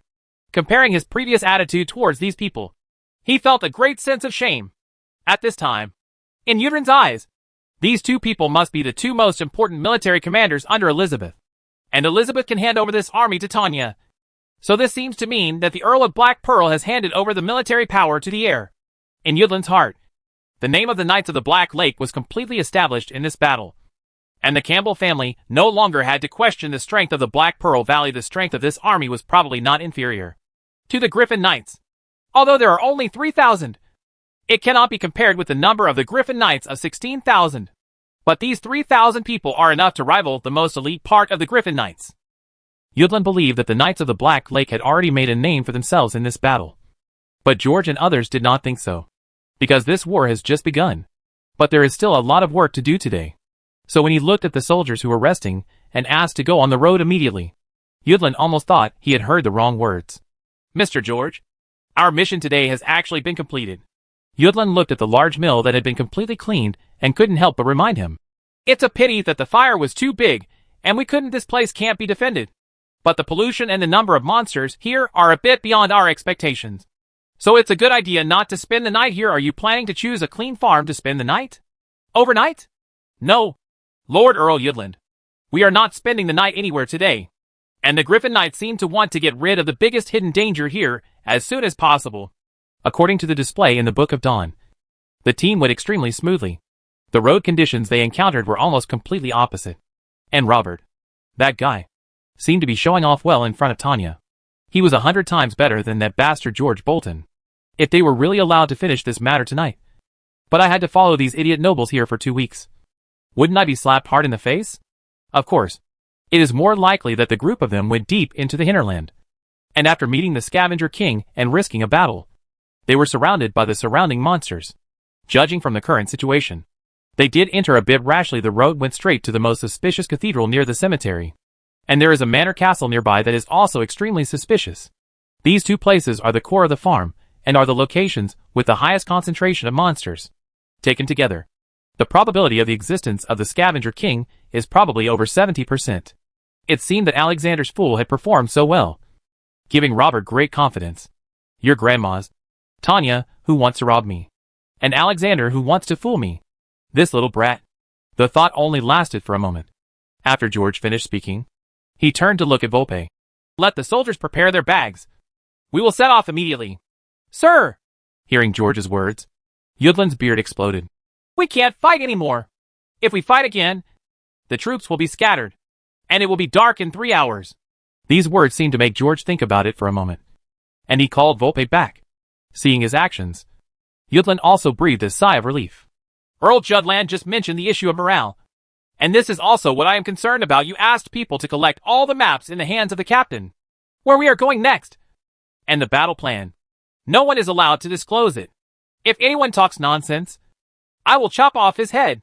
After listening, Volpe understood. After giving Count Judland a meaningful look, he immediately left with many Judgment Knights. They seemed not only planning to take away the map in the hands of Captain Black Lake, but also planning to take away the map from Captain Black Lake. The ones from the Wild Boar Knights are also being collected. In Volpe's gaze before leaving, Yudlin suddenly felt a chill coming from behind. That look seemed to be telling this person, I hope you can understand. Chapter 260 Through Fire and Water. Seeing such a scene, Count Yudlin was confused and couldn't react for a while. When he realized in Volpe's deep gaze, he looked at the Baron George, who was looking at him with a smile, and suddenly felt a great irony.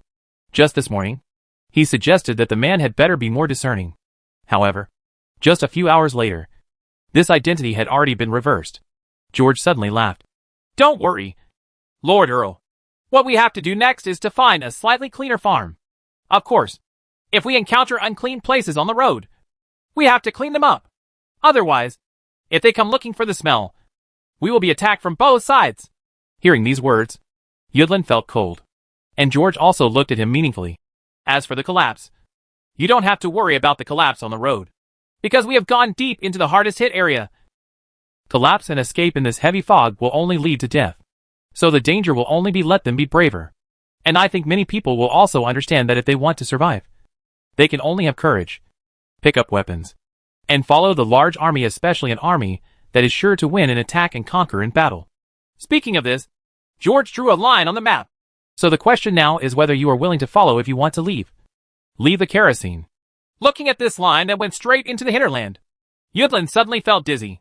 When he blinked and looked at the man again, 2 horns had grown out of the man's head. Fighting all night long?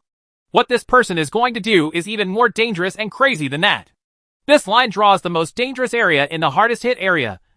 And what this madman has to do now is to set fire to those hornets' nests one by one. He is looking for the king of scavenger demons and takes credit from Robert. He was trembling all over and looked at the madman in front of him. He found that this man was more arrogant than he thought, and more arrogant than the Griffin Knight. They want to kill the biggest hidden danger here in this day, and then let the Griffin Knights and Lords finish it for them. Yudlin suddenly understood why the man in front of him said that he would not stay overnight tonight. Because tonight must be a sleepless night, and the troops following this person will also face a last-ditch battle. "Lord Yodrin, I'm going to crack the hard nut today. And the Lords are really good at the rest. You've been doing it for a few months, haven't you? But, do you want to do this kind of chores for the rest of your life? During the 10 years, when the territory's production was greatly reduced, you struggled to maintain the wild boar knights, and why did you bring them here?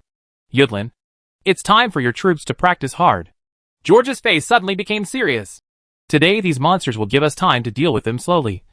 But tomorrow's black tide may not give us a chance during the day. I said that you are qualified to follow us, so you are naturally qualified to take the first victory in this battle, and even the fallen capital. When the black tide is over, we will return in triumph loaded with jewels. I will give you good things iron.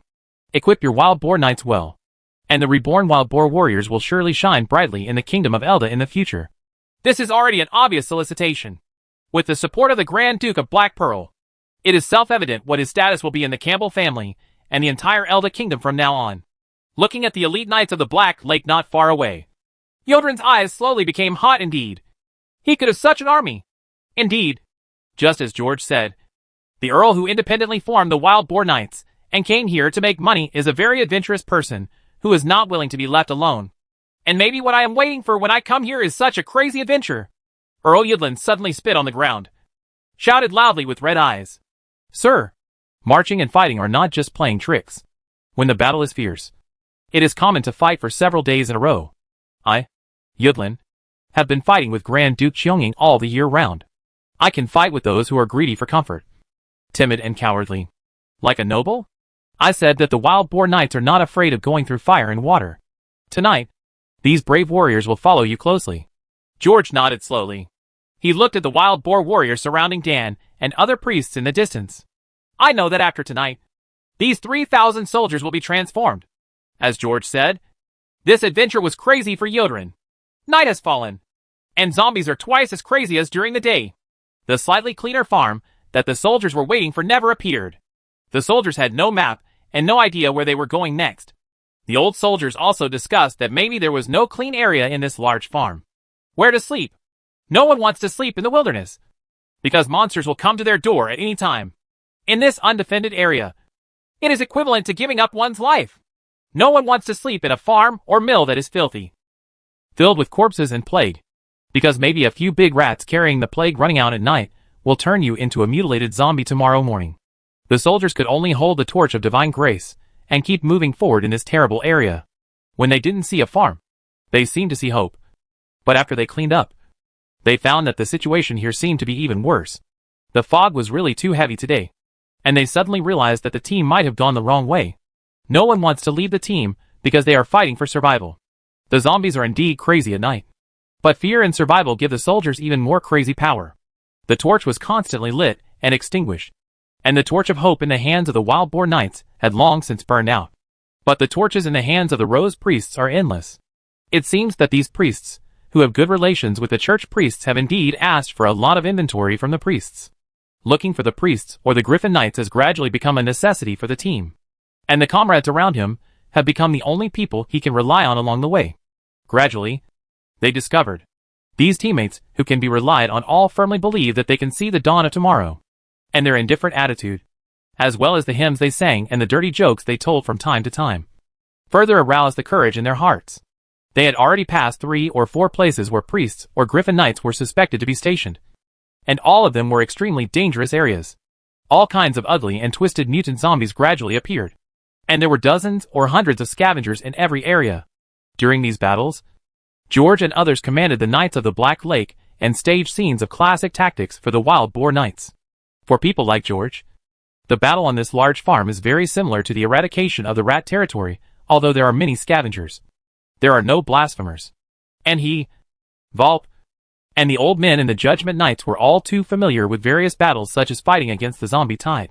And the soldiers he led were not only more powerful, but also 7 times as numerous as before. As for George and others, they are not afraid of exposing the combat experience of the commanders in the valley at all, because the demons know that there is a force in the valley that has eliminated several sources of disaster. It's just right to show off with the power he brought out, including Blood Descendants, Wolf Descendants, Tu Lang, and Bien He. The veteran soldiers brought out were almost a quarter of the shelter's combat effectiveness, so they didn't have to be restrained at all during the eastbound battle. And tonight, I almost changed my tricks and let myself play. And with these experienced commanders and the veterans around them, the Wild Boar Knights also grew rapidly in these thrilling battles. When the strongholds were pulled out one by one, the soldiers who continued to go deep into the fog after going through fire and water looked at the long-lasting fire behind them. Suddenly I discovered that I could do such great things one after another. And as long as you have enough understanding of these brainless monsters, it seems that they are not so scary at all. And maybe they don't need to find any main force at all, because their own star team itself is the main force. Chapter 261: The Decisive Battle at Hongzhuang. In this heavy fog, the soldiers had no idea where they were, and during this last rest, they only saw the withered wheat fields around them. But if someone has a map in their hand and keeps comparing it, they may guess that they have actually arrived at Hongzhuang. Hongzhuang. This is the northern part of the entire large farm, the hinterland of the hardest hit area. Going east is the Hongzhuang Castle, and to the north of them is the Hongzhuang Cathedral and the cemetery in the northern part of Dalong County. Seeing Yudlin approaching, George closed the map in his hand. "The firebreak is ready, sir." After hearing this, George nodded, knowing that Yudlin had arranged for someone to light the fire. He chatted with this guy, and he didn't look nervous at all. Yudlin was exhausted from this continuous battle, and his eyes were bloodshot. In fact, what he just wanted to say was to look at the only map in the team. But in the end, Anna suppressed her anxiety, and with George's comfort, she cheered up again. "Every time I see this person with a calm expression and firm eyes in front of me, Yudlin can draw a strength from him." Regarding this night, he was no longer as panicked as before, but found his confidence in each victory. The old soldiers were doing similar things. "Isn't it that night? As long as we keep moving forward and don't let the monsters from behind come up, we won't be attacked from both sides." Looking at the knights setting fire not far away, the old soldiers who were resting comforted their companions around them. He stood up and said, "The lords are right. When this fire burns over, we follow the direction of the wind and follow the fire. We can get through this night safely." The strategy had already been decided, and the old soldiers fooled the mud-legged soldiers around them.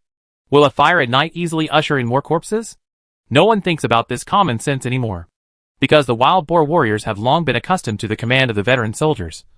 And even if what they say is too bizarre or subverts their own common sense, it will often come true in the end. So they had no doubt at all. The team of integrity is united, and united like never before. Under the leadership of the old soldiers, fires began to be set. The situation also seems to be as they said. There are no monsters on the long road ahead. But as the fire ahead grew stronger, the team began to walk into the center of the field. Many zombies came through the burning pavement. This kind of fighting team has long been experienced. Although many people were exhausted at this time, the power of the Wild Boar warriors gradually revived in the hymns spoken by the priests and veteran soldiers. The Black Lake soldiers and the Wild Boar warriors formed an iron wall and used the weapons in their hands to build an unshakable defense.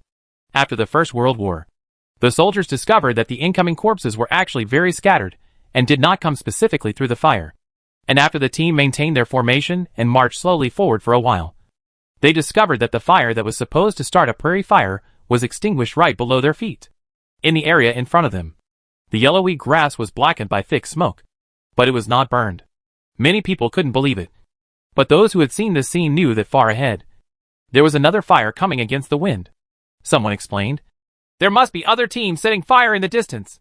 The fire was too big to control and ignited unplanned areas. So this scene was created." At this time, the Lord suddenly came on horseback. George, the leader, waved the flag and shouted at the front of the battle formation, "Praise the God of Sanctuary! We accidentally lit the fire, but we survived the fire. This is God's will. God is paying attention to us. And the damn Griffin Knights must be not far ahead." Hearing that they could have comrades to lean on tonight, everyone couldn't help but feel great strength in their hearts. Under the shouts of the Judgment Knights, the team maintained good formation and order and completed the last stretch of the road where they might encounter monsters. The howling night wind stirred up the fog, and the flags in the hands of the soldiers kept roaring. The manor and castle were surrounded by fire, and the shouts of killing were loud. "Warriors! Those Griffin Knights are in trouble. God sent us here to save them from danger. And in this entire Blue Water city-state, you are the only one who can turn the tide. Damn it. I'm so smart. This long journey was not in vain. The timing is just right. The final battle is here." Under the leadership of the Knights of the Black Lake, the mentality of these soldiers had actually changed greatly that night. From timidly stepping forward, to fighting for survival and looking for the main force. At this moment, I am ready to rely on myself instead of asking for help from others. However, God seemed to have played a joke on them. Just when they had given up searching and raised their courage, they found traces of the Griffin Knights. What's even more ironic is that when he went across the battlefield looking for help, what he finally found was a group of people who needed his help. A group of third-rate warriors going to save a group of superheroes from danger? The Wild Boar warriors never thought they would have such a day. But at this moment, looking at the battle ahead, they couldn't help but feel excited about this crazy decision. Yes, in the Kingdom of Elda, these superheroes were blown up to the sky. But why didn't they think about competing with the darlings of these kingdoms in a certain war? Just as the Baron said, the gods sent them here to tell them that they can. At this time, morale was at its highest, and the Wild Boar warriors had never been so brave. As if they had become the brave warriors George said. With their third-rate equipment and first-rate determination, they followed the Knights of the Black Lake and rushed towards the battlefield. The Knights of the Black Lake are the indestructible arrows, and they are the arrow shafts behind them. After being superimposed together, they exerted unprecedented power.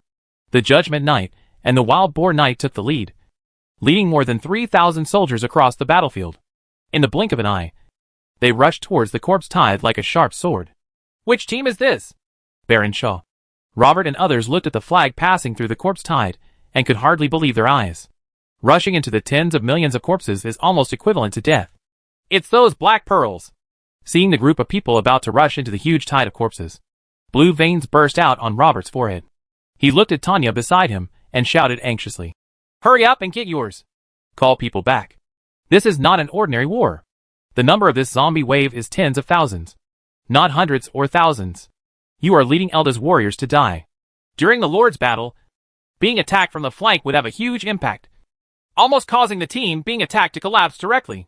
But because the zombies don't understand fear, it's often the team that rushes over that gets overwhelmed by the zombie tide. Even when the Griffin Knights used this tactic, they relied on their speed to pass through the zombies in their short panic. And when making this kind of charge, the zombies that are constantly coming from the side will also cause them to bear great psychological pressure and fear, not to mention the group of death-seeking teams in front of them. In the firelight, Tanya's face was covered in black ash. She didn't know what she had gone through, and even her hair was burned into pieces. After hearing these words, she turned her head and looked into the distance, seeing the hazy flag in the mist in the distance. In Robert's eyes, Tanya did not panic at this moment. Instead, she straightened her back with shining eyes.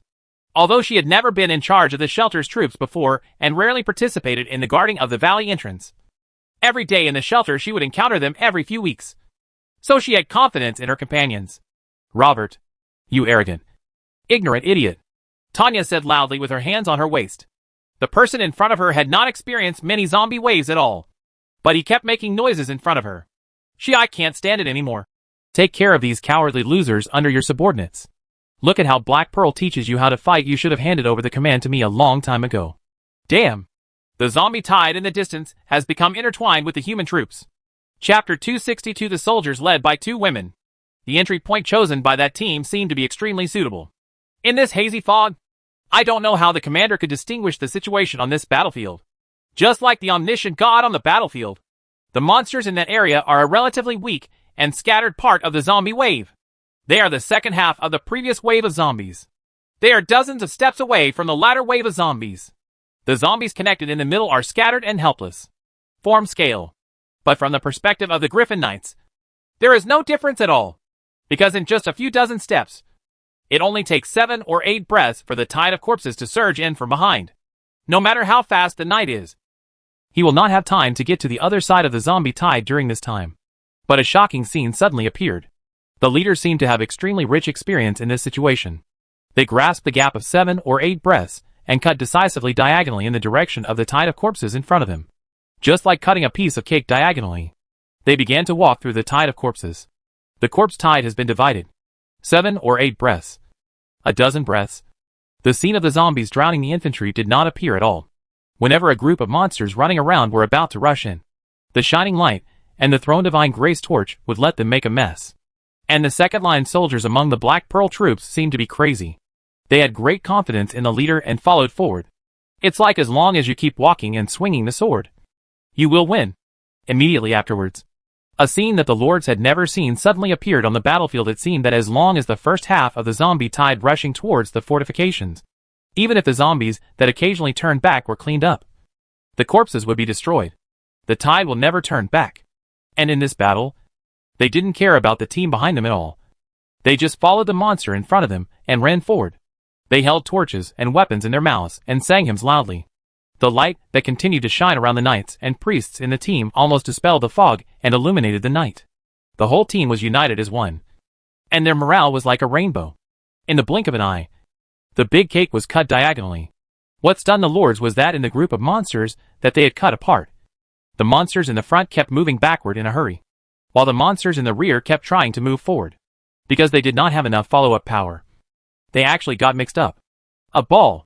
This scene is undoubtedly extremely strange. The battle-hardened lords have indeed never seen such a scene.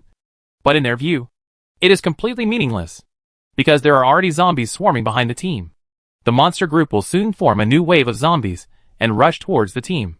The team had no time to turn around. And without fortifications to resist them, they would eventually be overwhelmed by this newly formed wave of corpses. Sure enough, in the chaos of the monster group, monsters were gradually coming towards this side. But this team had no need for fortifications or a U-turn. What they did next was beyond everyone's understanding. The wild boar warriors continued to run forward for a certain distance, while the Black Lake Corps stayed in place and directly formed square formations, resisting the initial influx of people, the group of monsters that came over, and the wild boar knights, also under the call of the noble knights, gathered behind the phalanxes of hundreds of people, formed phalanxes one by one, and began to advance towards the entire group of monsters. The knights separated from the team, and they started to evict the monster group from the side. These were constantly weaving in and out among the monsters. The shield and sword soldiers in the front row of the phalanx were like copper and iron walls, forming meat grinders that continuously disintegrated the group of monsters that were divided into pieces. Robert and others watched helplessly as the deeply infected and scavengers hidden among the monsters kept jumping onto the square formations. But they were cut to pieces in the shadow of the sword. Even if the spear or shield were directly struck, the flying monster would fly back again. In the end, many zombies were attacked and suppressed, and they no longer knew where to go. Thousands of zombies were like straw, and they kept falling down as they kept moving forward. And for the second-line troops in this team, it seems that they really just ran and waved their swords. What they faced was not the extremely scary zombies at all. And this was not a battle. It was a massacre. The soldiers inside the fortifications had already fallen into despair due to the waves of corpses that came tonight. At this moment, looking at the team that looked like divine soldiers descending from the sky, the exhausted bodies could not help but glow with great strength and encouragement. And the nearly collapsed defense line suddenly became stable again. When the monsters began to retreat under the unstoppable advance of the soldiers, they began to gradually flee backwards. The tired warrior in the distance, looking at the battlefield here, never thought that one day he would see the corpse tide being driven away. And when the thousands of remaining monsters surged towards the zombie tide in the distance, they plunged into the middle of the zombie tide, and actually affected the direction of travel of the zombies that followed. Gradually, driven by the shepherds, the entire tide of corpses surged toward the southeast like a cut water pipe. The Black Pearl soldiers in the team also skillfully inserted torches into the ground, dispersing the fog in the middle area of the disconnected corpse tide. The zombies that are scattered from the northeast will move forward close to the edge of the fog after seeing them, and eventually catch up with the large army, which will slowly lead the zombie tide back. This crisp and clean battle was like a textbook, and it staged a classic scene for the Griffin Knights and Lords. That scene exceeded all their previous cognitions. In fact, even those nobles in the west of the valley, in the past 10 years, in the fight against the corpse tide led by Elizabeth, their experience far exceeds that of this group of southern nobles who are new to the battlefield. There are not even blasphemers here. Anyone who comes out is qualified to teach them a lesson. For this army, fighting against the zombie tide is a common occurrence. With enough sophisticated equipment and awareness, the enemy in their eyes is never the zombie tide, but the group of demon-level monsters.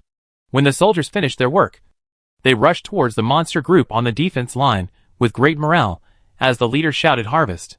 It's as if they don't know what exhaustion is, and what they see in front of them is not the terrifying monster, but the money waiting to be taken. Ha! Robert, I didn't tell you just now. The command should be handed over to me. Tanya, with a gray face, suddenly broke into her waist and laughed loudly. She looked at the group of friends who came to support her, stretched out her hand, and slapped the little brother next to her on the shoulder. In several large cemeteries in the valley, they often climb out of the little brother's shoulder. Monster, we have fought battles like this several times. We are still qualified to teach you. At this moment, the lords finally believed this woman's previous boast. No one could say what kind of soldiers these two women, Elizabeth and Tanya, could bring out. There was silence nearby, except for Tanya's wild laughter. Chapter 263 Star Team. And indeed, as the Black Pearls thought, it didn't take long before the thousands of remaining zombies surrounding the fortifications were quickly disintegrated by the front and rear attacks. Looking at the front of the team, Baron George came slowly on horseback, and the deputies around him. Robert and the lords behind him didn't say a word for a long time. They looked up at the flapping Black Pearl flag again, and suddenly discovered that the most powerful force among the noble coalition was here the Thorn Bird, and its combat experience was also the same as these. Commanders are incomparable. George glanced coldly around and found that not only Baron Zyok, but also the Viscount and his troops were here. But there are only more than 3,000 people here. Moreover, the Viscount and the knights around him could not be seen. Many cauldrons were being boiled in the camp, and there was a strong smell of medicine everywhere, which seemed to be something to treat the plague. The ground was covered with vomit, and the priests walked among the sluggish warriors, feeding them bowls of potions. Many people's wounds have begun to emit a strong stench, and some people are constantly vomiting blood. Even the bodies of many priests and Griffin Knights rotted piece by piece, and many terrible blisters grew. It seems that the scavengers in this castle are carrying an extremely violent plague, as Tanya said in the summons. Medicines have little effect on this plague. With effective treatment, the death and monster conversion rate within a day still reaches the terrifying figure of 20%. It's transmitted through blood. George, you don't have to worry, Wallace said with a depressed expression. George nodded, and without saying a word, he looked past the lords in front of him and towards the back of the team where Alexander was leading a group of knights and soldiers on a rampage. And these hundreds of the bravest warriors also solved the crisis behind the team. This allows the team to focus on guarding the situation in the north. With a wave of his hand, the Black Lake soldier shouted, formed a square formation, and followed the Judgment Knights as they slowly advanced. A mere 4,000 to 5,000 zombies cannot stop the Black Lake soldiers from advancing, and the Wild Boar warriors are already ready to go. Tell me, what troubles have you encountered? We know that fires at night may attract more monsters, but sometimes we have to use fire. Robert, who was exhausted, sat there without saying a word, and Wallace slowly began to speak. The so-called king of scavenger demons should indeed be here. But this demon is more cunning than imagined. When Robert and others arrived near the manor castle smoothly, the night was just dark. They occupied the theater in the southwest of the manor and conducted several tests on the core area of the manor. They found that there were not many monsters here, and there were no traces of scavengers eating near the castle. After discussion, everyone believed that the scavenger king might be entrenched in a church or cemetery, and staying in a castle is obviously more suitable than a theater. A group of knights in the team also went to look for the rear troops. The previous situation has shown that the main monsters in the farm seem to be in the east, that is, the direction where the wild boar knights are located. In this case, as long as they stay there for the past few days, more than 6,000 people will gather together and destroy this hinterland. There will no longer be any hidden dangers for the Griffin Knights to worry about in the big farm, and the main team can also be controlled by it was slowly cleared from northwest to southeast. However, contrary to expectations, when Robert, the Baron and others entered the castle first, the scavengers hiding everywhere began to appear. The Griffin Knights also suddenly discovered that in a complex environment like the castle, dealing with scavengers was much more difficult than they imagined. Indeed, the scavengers they had seen were all hidden in corpses. In the tide, I have never done such a tough battle before. Those scavengers were climbing everywhere in the castle, and they couldn't be defeated. They didn't know where they were in the blink of an eye. When it appeared again, it was already in full condition, making it almost impossible for everyone to tell how many scavengers were here. And that special scavenger that is extremely flexible, has scales all over its body, and has a venomous snake tail is even more elusive, and can even possess other people's bodies, like some special demons. This monster is not only good at ambush in the dark, but also very good at taking advantage of the identity of the parasite. As long as he hides in the parasite's body and does not take action, even the most familiar people around him will have difficulty distinguishing whether he is a human or a ghost. The scene when it broke out of the body was even more horrifying. After the people around it were contaminated by the contaminated flesh and blood, they were infected with an extremely terrifying plague and curse. This plague and curse can only break out under the spell of the Scavenger King, giving birth to scavengers from within. Even if the infected person has not been in contact with the Scavenger King, he will become its new host under the curse. This puts great psychological pressure on the soldiers. And if this devil did not reveal its body, even the priests would have difficulty in judging whether the person was a human or a devil. Unable to exorcise the devil in time, they watched helplessly as it killed 7 or 8 Griffin Knights and several others. Priest. The best way seems to be to directly launch punishment attacks against those who are suspicious. This makes the entire team suspicious of each other, and companions often kill each other. Hearing this, George thought for a moment. Judging from some details, this demon is actually not as scary as the priest said. Its strength will not exceed the demon level. At most, it is a demon leader, and will not reach the level of a great demon. Taken together, one of these two guys has the characteristics of blasphemy, and the other has the characteristics of mastering the plague. One can do fire magic, and the other can possess people. But the blood demon holding the mark of the ancient god seems to be stronger than this scavenger. After all, if it were Viscount Geoffrey, the moment these people broke down, they would all have to say goodbye. As for this kind of possession, it seems to be something this demon is extremely good at. But judging from the information about demons in the heavenly files, possession is actually about willpower. And Celiac actually knows this kind of possession trick. It's not as unsolvable as the priest said. Logically speaking, with the strength of the priests and the Griffin Knights, even if Alexander and Tanya were paddling, these more than 100 people would still have the strength to deal with this demon when faced with it. But in this castle, it behaved so badly. He had high expectations for Robert and Wallace, but he couldn't help but feel disappointed in his heart when they first discussed the plan. He thought that this team could easily kill the demon.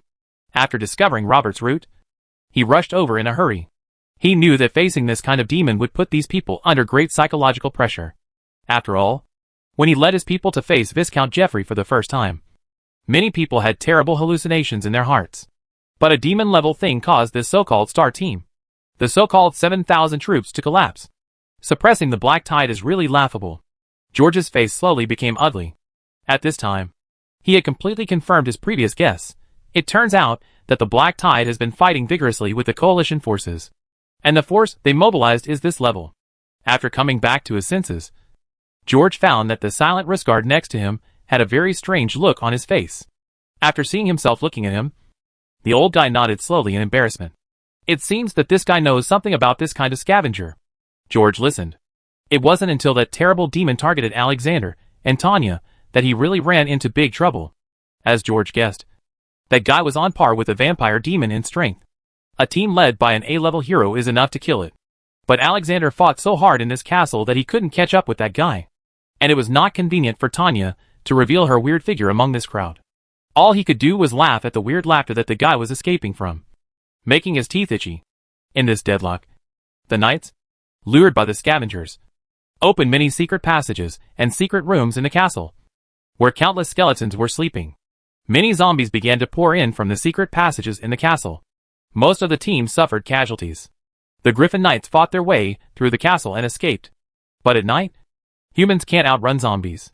The Griffin Knights cut off the road in the rear several times, achieving many results. But the scavenger's sense of smell was extremely sensitive and could even distinguish the number of people in the team.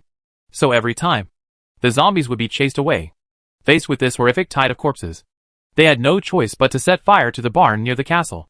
In that fire, most of the monsters were burned to death.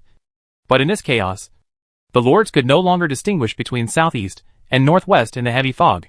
At this time, the scavengers drove away the nearby monsters, gathered them back together, and pounced on the lords. Facing the influx of zombies, the sergeants had no choice but to resist. But as George had guessed before, Robert and others did not clear up the zombies nearby. They planned to occupy the castle first and use it as a base fortress. But the consequences of such rash advancement are huge, because the fire they ignited in a hurry has already ignited the wheat fields in some areas. The fire spreading in the wheat field attracted zombies, and when the zombies approached the manor, they were gathered by the barn fire. Nearby zombies kept coming, gradually forming a terrifying tide of corpses. The lords were surrounded, and the situation became increasingly critical. The team of viscounts, who came from afar, resolved the crisis for them, and left the vicinity of the burning barn. But this righteous viscount and his knights unfortunately died on the battlefield. Originally, the viscount brought his outstanding illegitimate son here to gain glory, so that his only remaining bloodline could gain the endorsement of the king and the approval of the vassals, to inherit everything. But he never thought that this big farm was a gate of H.L. So he left first. The tide of corpses was completely frenzied during this night. Facing the constant stream of enemies in the fog, the lords, who didn't know where to go, were also trapped in a dilemma. If the lords rush to the castle, that's probably what the scavenger king wants to see the most, because in this tough battle, they will definitely be overwhelmed by the tide of corpses coming from the rear and flanks. Not to mention that they had already failed once in that castle, and no one dared to enter there. And killing the scavenger king in the castle cannot solve the tide of corpses gathered by external factors. They couldn't retreat, because at this night, the team couldn't run as fast as the crazy zombies. Moreover, people were already dispersed. If they retreated at this time, no one would be able to complete the task of sacrificing themselves for others and blocking the tide of zombies in the rear. And this team escaping in the heavy fog will surely be overwhelmed by the chasing monsters in this crazy tide of corpses. They finally found this stronghold in this manor, and using the nearby farmhouses and the firewood stored here, they have resisted many zombie attacks. And the out-of-control fire finally burned near the cemetery. Attracting the zombies, the tide of corpses in the church and cemetery formed a surging river. And it continued. The situation seems to have become more critical. In order to survive, everyone has to muster the courage to fight desperately in this black storm. The scavenger king, who had been watching the show in the castle, also began to order his subordinates to launch continuous sneak attacks on the defending team. In the heavy fog at night, the scavengers hiding everywhere were like the god of death in the night. In that panic, despair began to spread. Under this situation, Alexander could no longer stand the unpleasant fighting methods of these lords. Indeed, killing the scavenger king could not resolve this crisis. But it was very satisfying. Once Alexander leaves, the team here will definitely lose its most reliable pillar. But Tanya gave him an idea, and borrowed a group of people from Robert, asking Alexander to lead people across the south side, and solve the crisis at the rear of the team by surrounding Wei and rescuing Zhao. George, who came from afar, already knew the situation here through Tanya. He judged that the barn fire was out of control, and he didn't know when it would burn in which direction. But he knew that today was the southeast. After leading the team to the vicinity of this area, they chose to insert from the southeast. When they saw the nearby wheat fields, they decisively ordered the team to light a fire. And that's what happened next. At this time, Volp, Yudland and others have integrated the entire team. And most of the people following them are people from the Viscount's team. They want to avenge the Lord. The remaining people stayed here to defend themselves. The morale of these people was too low. And even the Griffin Knights were already demoralized. On the other hand, a team is also needed here to prevent another wave of zombies from the north. The Knights of the Black Lake, with the Wild Boar Knights and the 1,000 fiery-eyed warriors, suppressed the tide of corpses from the south near the burning barn. And the burning barn gradually began to burn out in a sudden snowstorm. The situation had stabilized, and the monsters in the castle began to stay behind closed doors. However, the angry Alexander and Tanya rushed to the castle with a group of Judgment Knights, and many old soldiers, together with the Wild Boar warriors, gathered around the castle. That posture seemed to be waiting for the treasure inside to come out on its own. Looking at the more than 100 people who stormed into the castle, Robert opened his mouth and wanted to say something, but finally closed it. He was not qualified to say anything. And in his original plan, he thought that only 100 Griffin Knights were needed to clear this place. Reality has dealt him a severe blow. This area that he once regarded as a feat has become an insurmountable shadow in his heart amid the laughter of the Scavenger King. But if you can't do something yourself, others may not do the same. Come with Rusgard. He is interested in those specimens. George suddenly looked at Aggie and said. Rusgard was suddenly stunned after hearing this. After a pause, he nodded slightly and said, Sir, I can indeed be of some help to the knights. George nodded and watched them leave. He looked over the heads of the two of them, past the castle in the distance, and looked at the sky in the distance. It's getting whiter there. Chapter 264 The Real Gain. In fact, this battle, as long as outsiders do not participate, is basically the home field of the Blood Knights when their abdomens were ripped out and they simply took off their armor. The scavengers discovered that this world there are things out there that are faster, more resilient, and better at climbing. What it faced was a team of B and C hero exorcists led by two S-class heroes. The way the Black Pearls dealt with the Scavenger King, whom the lords regarded as their worry, was beyond everyone's imagination. The whole process also made them wonder if they were in a dream. During this period, monsters kept running out of the castle in terror. They were even more panicked than when the lords fled. Many large fires and torches of divine grace have been lit around the castle, illuminating the area. Those Black Lake soldiers have been waiting for a long time. A part of the Black Lake soldiers led the noble private soldiers to focus on dealing with the things that ran out of the gate. Most of these monsters were deeply infected, and occasionally some scavengers were hidden. Another part of the Black Lake soldiers formed small teams and patrolled around the castle. Many scavengers had just climbed out of the windows of the castle, and many short-throwing spears shot out, was nailed to the wall. By the end, fewer and fewer scavengers had escaped, and under the leadership of the officers, some of the impatient Black Lake soldiers also began to rush into the castle to complete the finishing work. Then, starting from the first floor of the castle, flags were constantly laid down on the balcony. When dawn overlooks the earth, at the beginning of the morning, the Black Pearl flag has been planted on the top of the castle. Whelp's will is extremely strong.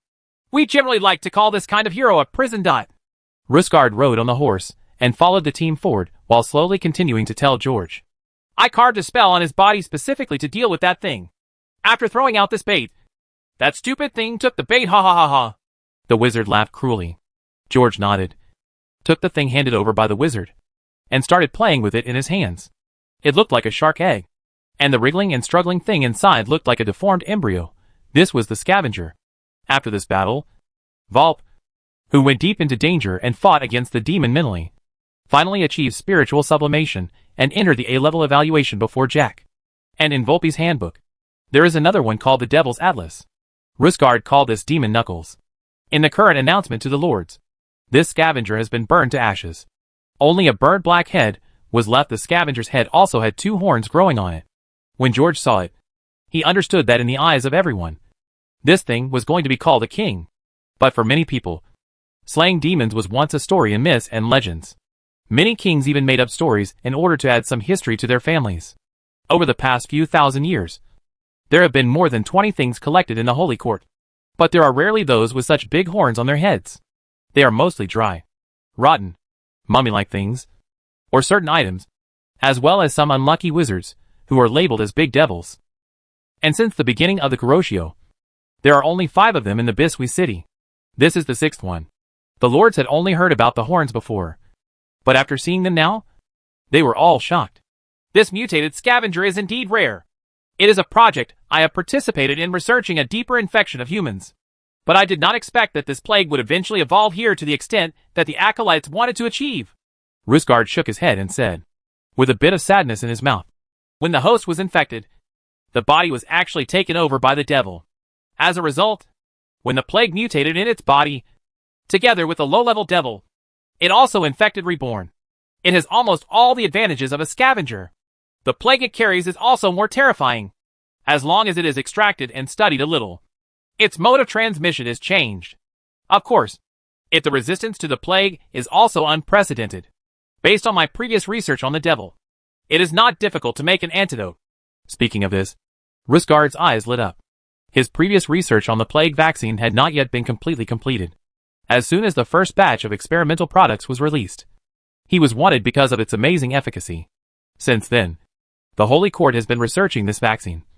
And these research materials, as well as the various pharmaceutical formulas developed on this basis, have also been completely sealed by them. Rusgard has no doubt that the Holy Court will make some secret weapons or, in other words, new warriors. This new material will give me a great help in perfecting the potion, and will also greatly expand the development of new potions. According to Rusgard, certain byproducts of the plague antidote will not only improve the scavenger power developed by Anthony, but also develop greater potential of this type of medicine, such as antagonism and extremely powerful recovery capabilities. Sir, the stubbornness of the common plagues currently is all at level I. Whether they are infectious diseases through water sources, saliva, or vomit, most of them are at this level, Rusgard said slowly. Before the success of my research, the Holy Court had been using divine power to achieve the effect of solving this plague. This power can directly decompose this plague. But for level 2 plague, it can only increase the number of patients' vitality and strengthen immunity so that his body can resist on its own. He continued to explain. After my experimental product came out, the Holy Court developed 2 types of drugs based on it. Ordinary drugs can curb the spread and have a delaying effect on level 1 plague. Special drugs can treat level 1 plague. It has an effective treatment and prevention effect. But those scavengers have a level 2 stubborn plague. It can only have a delaying effect. And even with the help of sacred power, the effective cure rate is not high. The newly developed specific drugs will be able to treat and prevent it. Hearing this, the disgusting thing in George's hand was thrown back to Rusgard. Put it away, Rusgard. I hope these potions can be obtained quickly. George looked at the sluggish warriors around him. After the meeting, there are now more than 5,000 people left in the 7,000-strong team. In the past few days, even some injured Black Lake soldiers almost died. Even some Judgment Knights could not stop vomiting and diarrhea for many days. Logically speaking, with their terrifying physiques, it shouldn't be this serious. And various resistances seem to be ineffective in resisting the plague. The priest's medicine and Rusgard's herbal medicine prevented their diseases from getting worse. But they would be languishing for a while. Don't worry, sir. Rusgard held up his chest and said, as if to make a guarantee. Although there is research on real special medicine, it cannot be so fast. But we can prepare a medicine to remove the remaining toxins on the soldiers. It won't take long.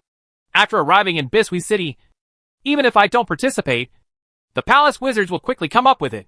In fact, His Majesty Philips's court wizard was in Blue Water City, when His Majesty Philips was still the Grand Duke of Violet.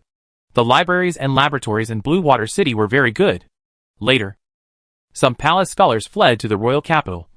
So here it can be regarded as the location with the largest amount of knowledge stored in the kingdom of Rodunk. After Wallace and others came here, they also brought some scholars. Many of them were monks.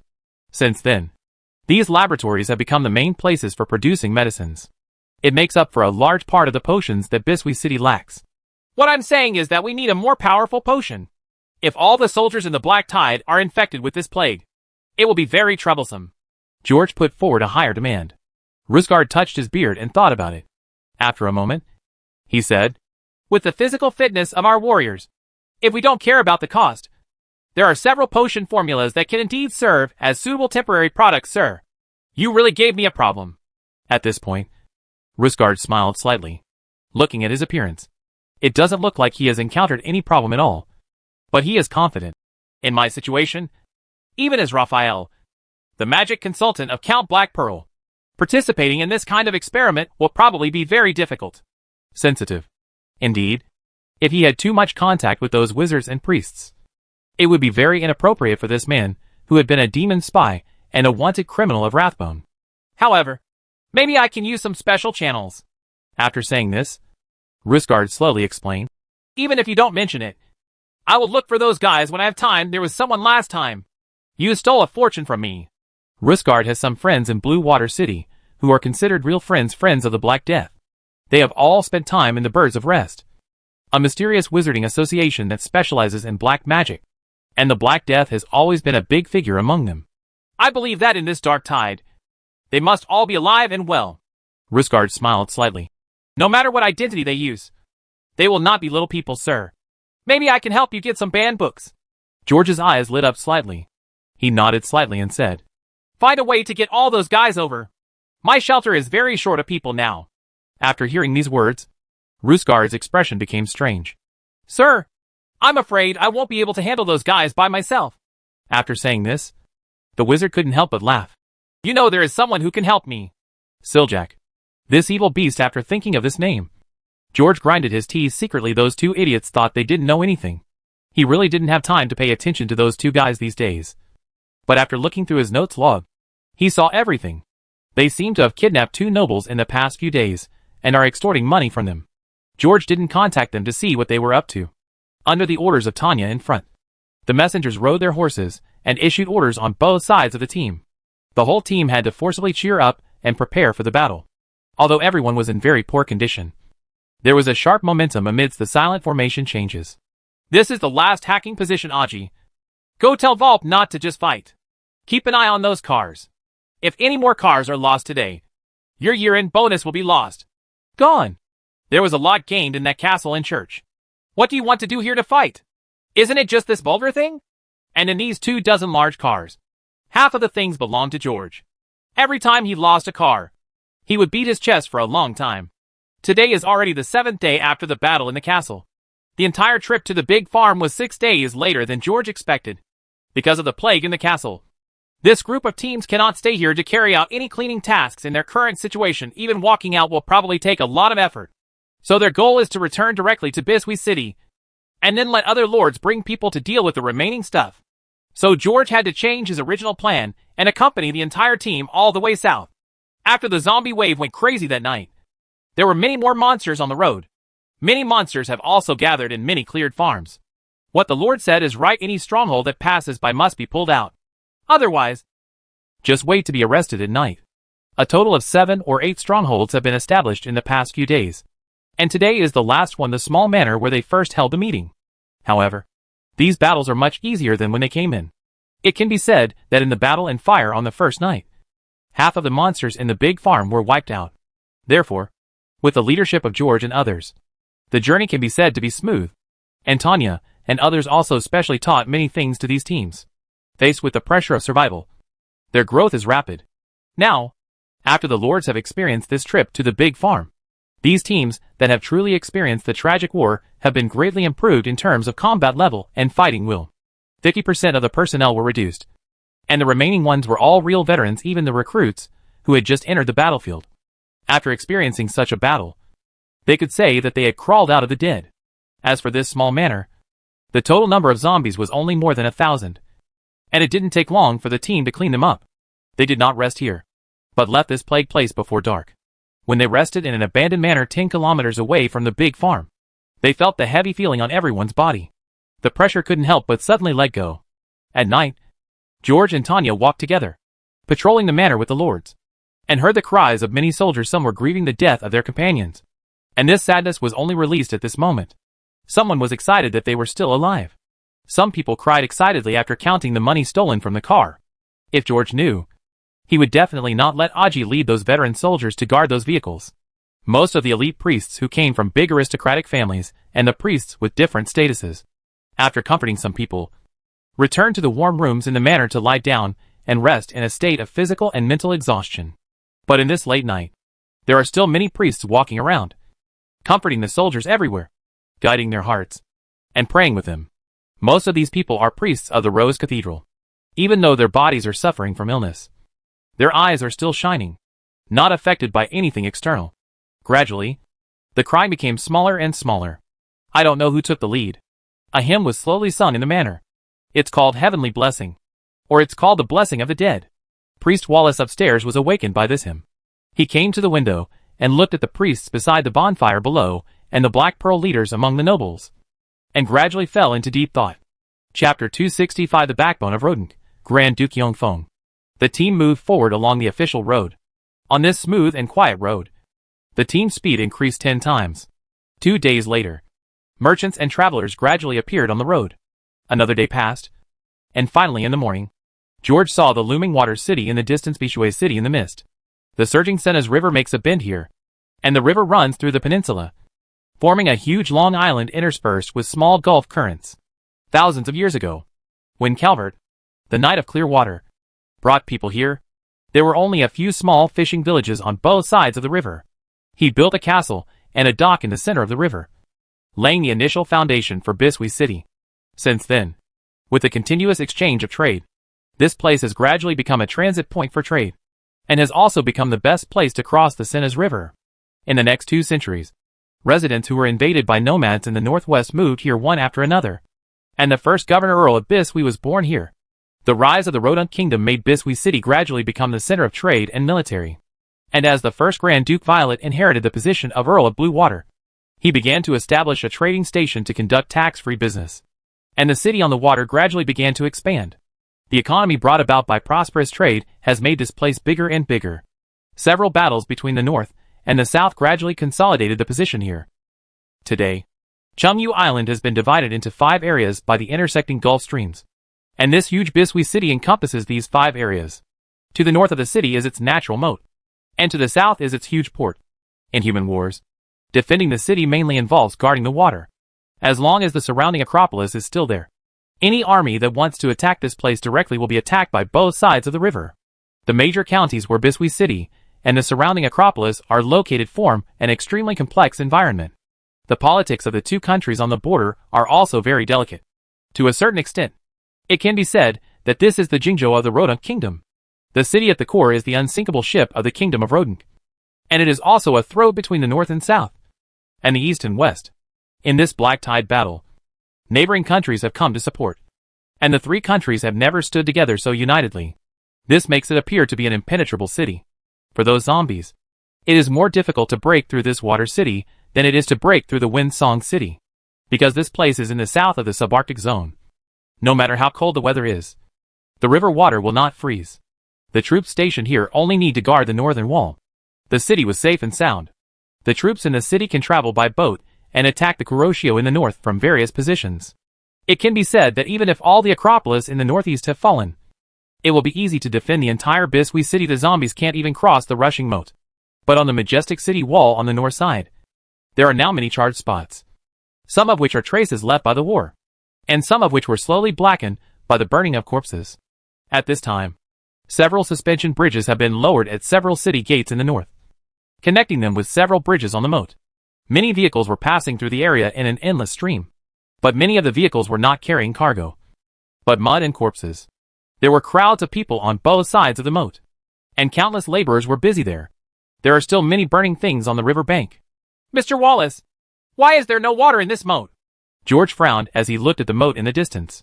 He confirmed again and again that he must have read it correctly. There seemed to be 2 huge gates at both ends of the city. The river has been blocked, and the laborers seem to be expanding this natural moat. Everyone used to think that the river was a bit wide. For this reason, the Violet Grand Dukes organized people to fill both ends of the river every year. But now everyone thinks it is too narrow. Wallace touched the beard on his chin, looking at the things fished out from the bottom of the moat. He couldn't help but sigh and said, "It has been half a year since the Battle of Bishui City, but the bodies in the mud of the river have still not been fished out." The young man following George also sighed. "There has never been such a cold winter." Seeing George's eyes turning around, John Swan explained, "Sir, I remember it was winter when my father and I first came here. At that time, the moat was half frozen, and the center of the river was full of frozen corpses. The entire river had been filled with corpses. At that time, the corpses near the city wall had been piled up almost as high as the city wall. They were piled up with the ice and snow, forming a slope. The monster stepped on the burning mountain of corpses. With a slight leap, he jumped onto the city wall." That scene reappeared in Siwong's mind. It was snowing at that time, and fires were burning everywhere around the city. The wind, snow and ashes were mixed together, covering the sky. Siwang is the illegitimate son of the Viscount. They were the first group of people to arrive among the coalition forces, following behind the Thorn Bird troops and participating in the battle. Siwang. Most of the illegitimate children in Eastern Elda will have this surname. The water and mountains there are beautiful, and many areas are related to swans. And the surname Siwang is also related to swans. Siwang, who experienced that battle, can be regarded as a veteran. And only a lord who has experienced that battle like his father will have the courage to step forward at that most critical moment. Leave a chance to live for your son and His Highness the Prince. Because Siwang experienced a lot during the Battle of Black Tide and was similar in age to Aji, George always reminded George of Little John following behind him.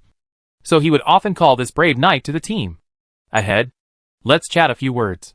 When John's coalition of nobles arrived, the heroes guarding the city had been resisting for 49 consecutive days with their last fighting force. So the natural geographical advantages that it had have long since ceased to exist. At first, the river water was cut open time and time again by the warriors who rushed out. Later, no one could get down to the city, and the river ice was burned several times through fire. But as the battle spread, the north side was completely filled with corpses, and a terrifying mountain of corpses was piled up in front of the city wall. That day, Grand Duke Yongfeng stood at the front of the city wall, his tall body carrying the flag of the Wind Singer, and holding the war hammer tightly in his hand. And behind him is the future of the entire Rodunk kingdom. He was already exhausted after not sleeping for 7 days. Perhaps it was because of this belief that he and the entire army he led could persevere until now.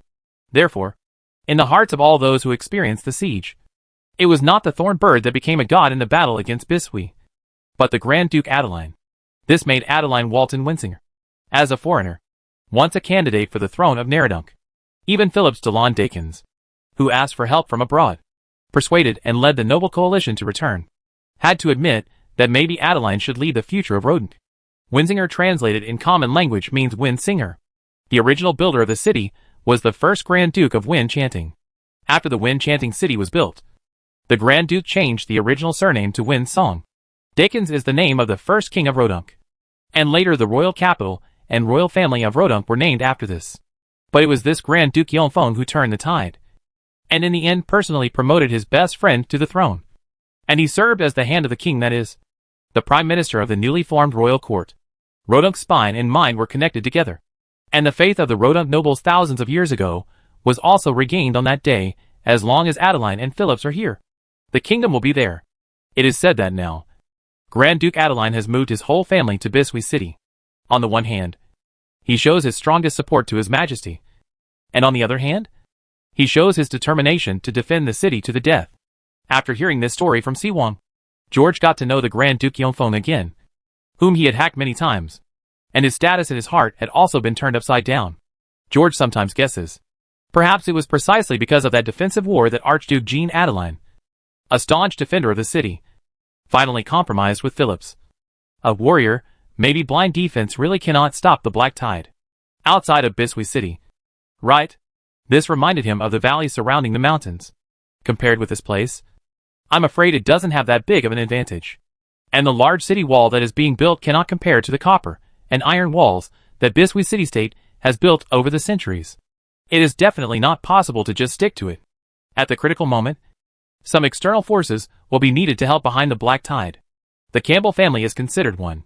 Following the Danube River in the valley to the south, the junction between the Danube River and the Senes River in the southern part of the valley is the hinterland of this family.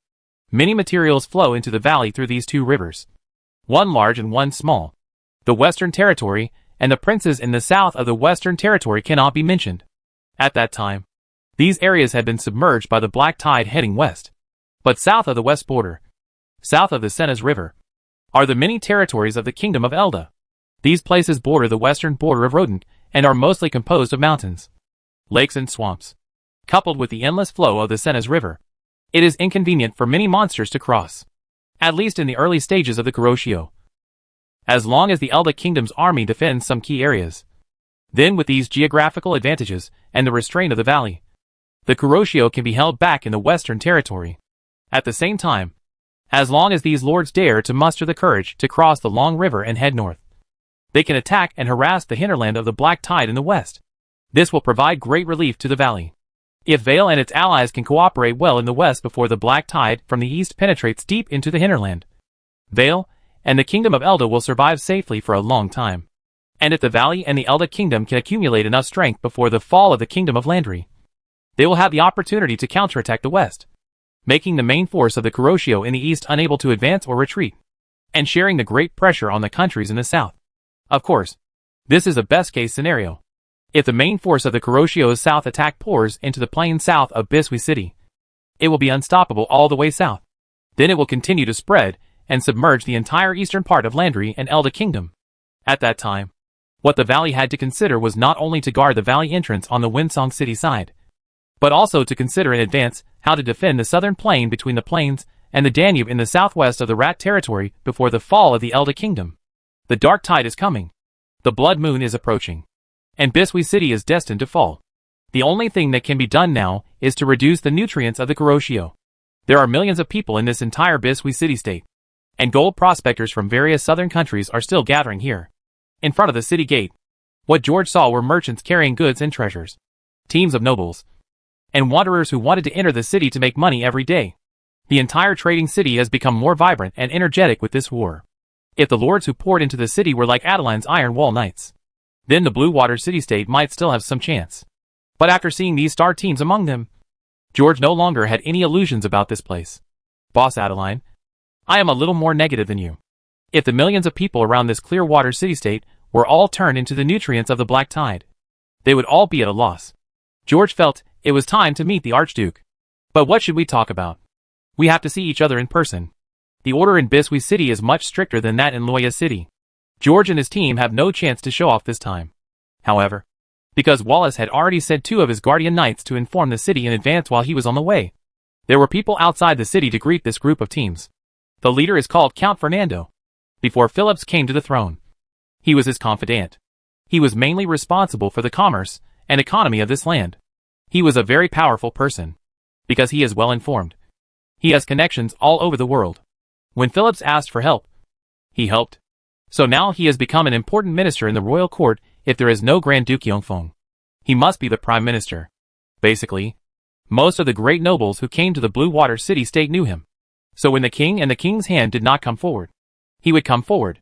His Royal Highness Robert, Father Wallace, Miss Tanya and all the lords, the prime minister asked me to take him to express his sincere greetings and apologies. Originally, he planned to greet him in person, but due to a temporary emergency, I had to go first. Here we come. Please come with us. On the way, Yudlin mentioned to George that in the outer city of Bisui City, there were several military camps specially prepared for the soldiers who defended the city. After the coalition forces came, the Duke divided several areas nearby. After the lords and mercenaries from various places came, these places were expanded, enough to house 300,000 people. Because of the plague, all troops must be stationed there after returning, so they should go there first. In addition, outsiders who do not have a seal will be temporarily kept nearby for a period of time before they are allowed to officially enter the city. The church is also nearby in fact. This area close to the military camp and guarded by soldiers to maintain order is already considered a quarantine area. Robert looked a little sluggish. He didn't know whether it was because he was depressed or because his body had not recovered. After returning the gift, he chatted with the Earl for a few words and then said little. Count Fernando seemed to have a good eye. He chatted with Wallace all the way, and always took care of the leaders such as Miss Tanya and Count Yudlin during the conversation. The level of diplomacy does not seem to be low either. The high priest seems to be familiar with this count. But this guy has never been cold or indifferent. He only opens up the conversation when facing George and others. But Count Fernando didn't take it seriously. After a few chats, he brought the topic to Count Jagger and Miss Elizabeth, whom he had never met before. Soon he started chatting with the lords of the Kingdom of Elda, and got closer to Tanya. On the way, he highlighted the clearing of the large farm and the Battle of Hongzhuang, and led His Majesty to pay tribute to the heroes. There was no flattery in his words, and the compliment didn't sound superficial, but seemed to come from the heart. It made the lords feel that they received great respect, and also made them feel the honor brought by this battle. As the knight beside Tanya, George did not introduce himself to Fernando, but Count Fernando glanced at him many times and nodded slightly from time to time. This made him feel slightly surprised. At first, he thought it was the news from Loya City that made the Earl recognize him.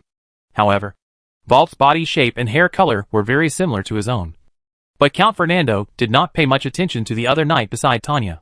Later, when George turned around, he realized something. When they met, he was indeed standing on the edge of the team. But along the way, the team began to slowly start to lead with him. Even Tanya, Robert and Wallace were riding horses alongside him. Chapter 266. Sorry, everyone.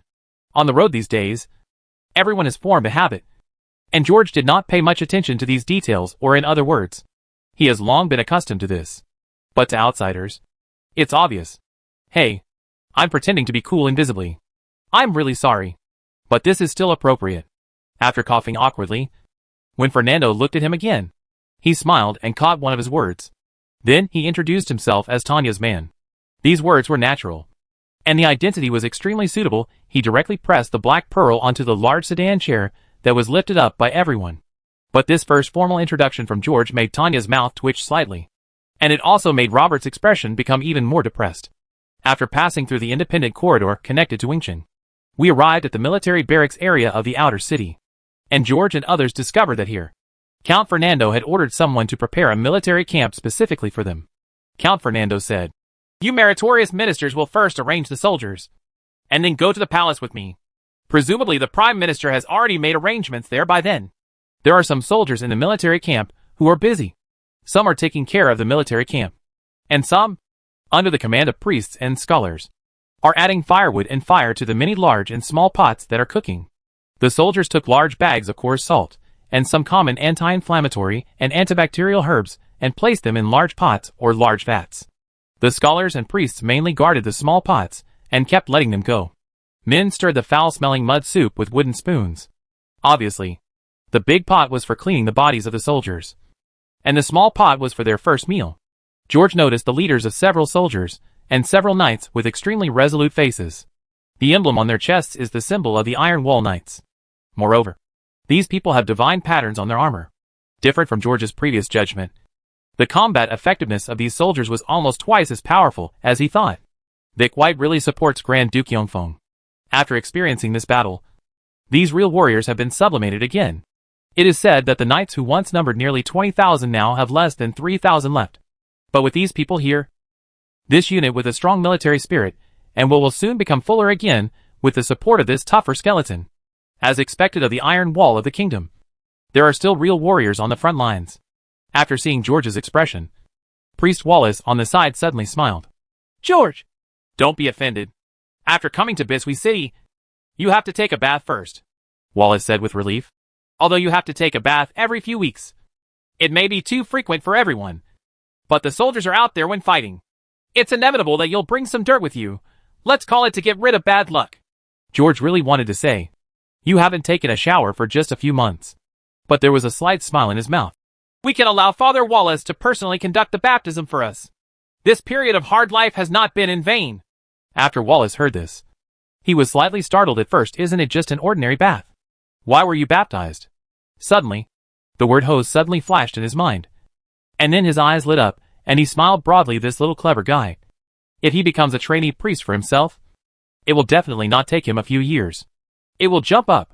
Sure enough, after hearing this, all the lords began to compliment him, and felt very proud.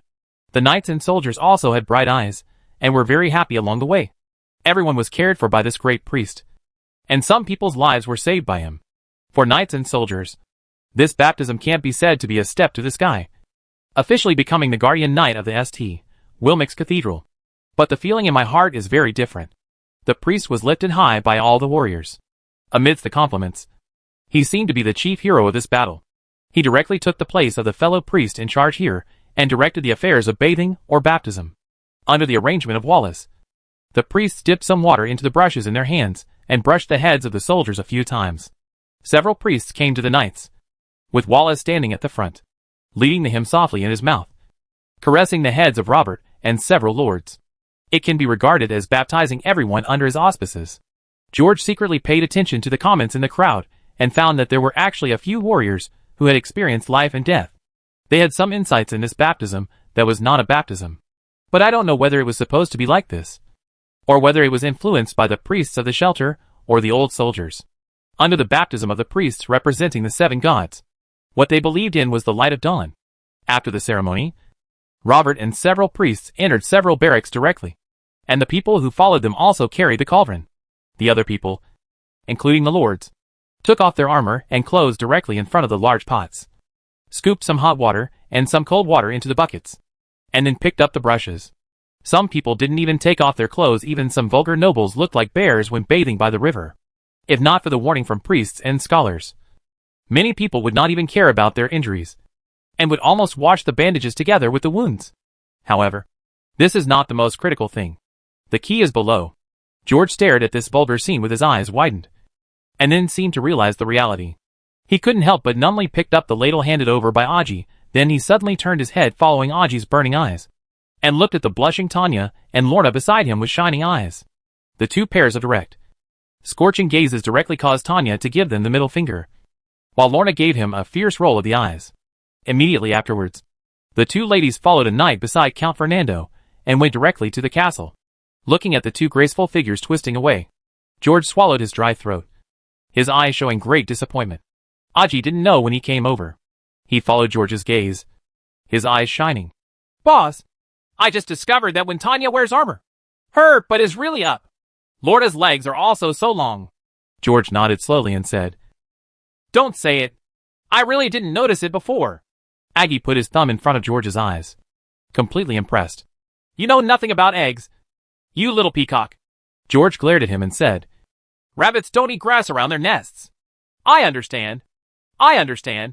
Home flowers are not as fragrant as wild flowers." Aji laughed. Suddenly he realized something, turned around and shouted to his lord with wide eyes, "Mine is not small." After a pause, Aji suddenly asked with a bad smile, "But, boss, if you choose a woman in our asylum, who would you choose?" George was slightly startled. The first thing that came to George's mind were those wandering warblers. Then Catherine, the little widow who occasionally came to him to confess, and some noble ladies who secretly climbed into his bed. Then he shook his head and understood what Aji meant. The figures of Tanya and Rona changed before his eyes once. One of these two people really almost had a scene with him after drinking, and the other one was indeed very cute and sweet. But in fact, given my situation, it might be more appropriate to treat her as my younger sister. He didn't want to have a relationship with his comrades. As the leader, his feelings will affect the entire valley. "Boss, you're not going to fake it with Tanya, are you?" George looked at Aji. It turned out that this kid had something to say waiting for him here. He smiled slightly. "Really marry Tanya?" Because his surname is not Bolton at all. The marriage of two people will have no meaning to the valley. George Bolton didn't need to marry Tanya Campbell, because after this trip, this George Bolton will become the most reasonable heir to the Black Pearl in the eyes of the lords of various countries. No need to be engaged to anyone. Blackheart or other demon spiders will control a human puppet named George Bolton, who looks like himself now. This puppet will become the clone of the Lord of Dawn, take over Gaster's work, and train the nobles who come to the valley. If this clone is used in a bad way, just throw it away. If it's not dark, then this name and this face will become George's identity beyond his face. As for Tanya, she won't be Count Black Pearl. George had other plans for this Campbell. In fact, if Tanya is willing to marry the prince, George is willing to support it. But the key is that Tanya is a vampire.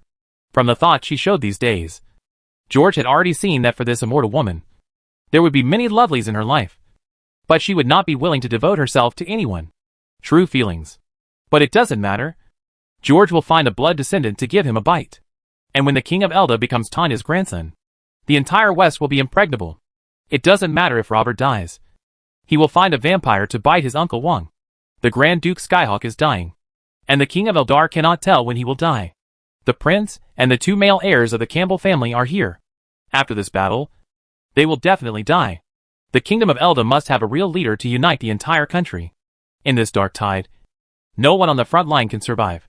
The demons have set up such a huge trap in order to eat important human troops. And the Thorn Birds and Griffin Knights are the first to bear the brunt. The evacuation of refugees also requires these people to help them. After seeing the truly terrifying appearance of the Black Tide, Balp will lead an army of tens of thousands of nobles to sell these people directly. Escape from the battlefield. Go directly south. And embark on the road of escape. Kuroshio would never run away looking at this fat piece of meat in his mouth. The main force will inevitably go south. So they narrowly escaped death during this trip. However, The surviving knights of the Black Lake will allow a small part of the Black Tide to go to the west. And Grand Duke Yonfeng, the staunch defender of Blue Water City, will also buy some time for Volp and the others. Only the Thorn Bird is the most suitable to cut off the queen. So I can only say I'm sorry, Tanya. I can't get this brother of yours. As for your other brother Martin, he will also find a way to make him die in the Dark Tide. Tanya, don't blame me, of course. You won't know otherwise. How could you become the Grand Duke of Sky Eagle? Your Majesty Campbell, Elda, Landry, and Phillips. I have to say that your ideas are really good. In order to realize these interests, it takes a lot of effort. But you are destined to be in vain. Even if I don't cheat you, the Black Tide will not turn you over.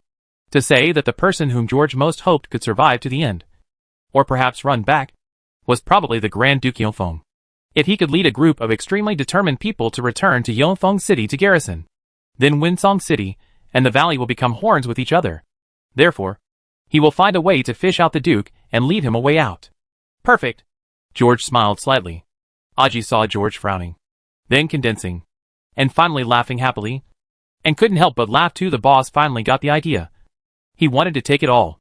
If he knew that this guy had been thinking hard about something in his heart, he would probably give him a thumbs up and say, no wonder you've been single.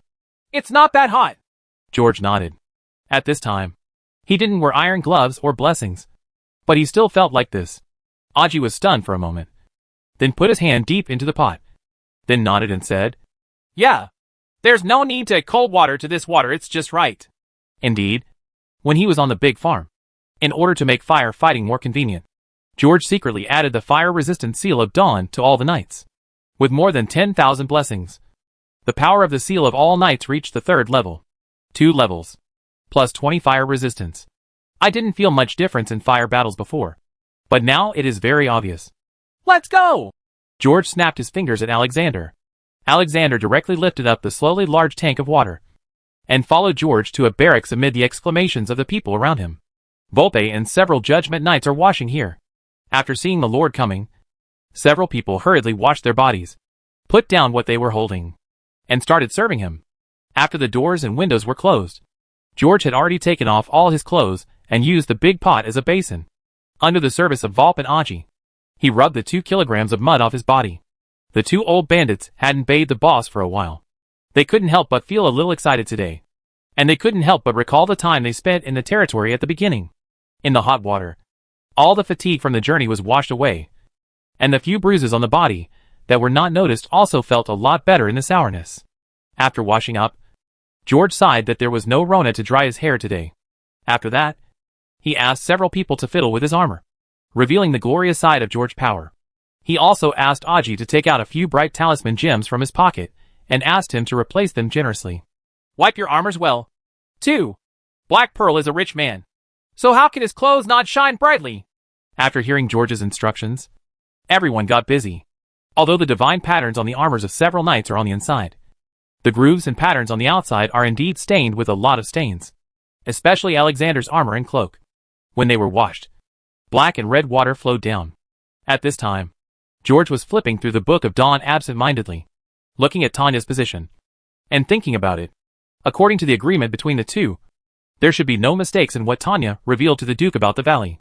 When this information was made public and passed to the ears of the demons, they followed the instructions of Deli Na. The news brought by these escaped blood descendants will be compared and guessed from another set of information.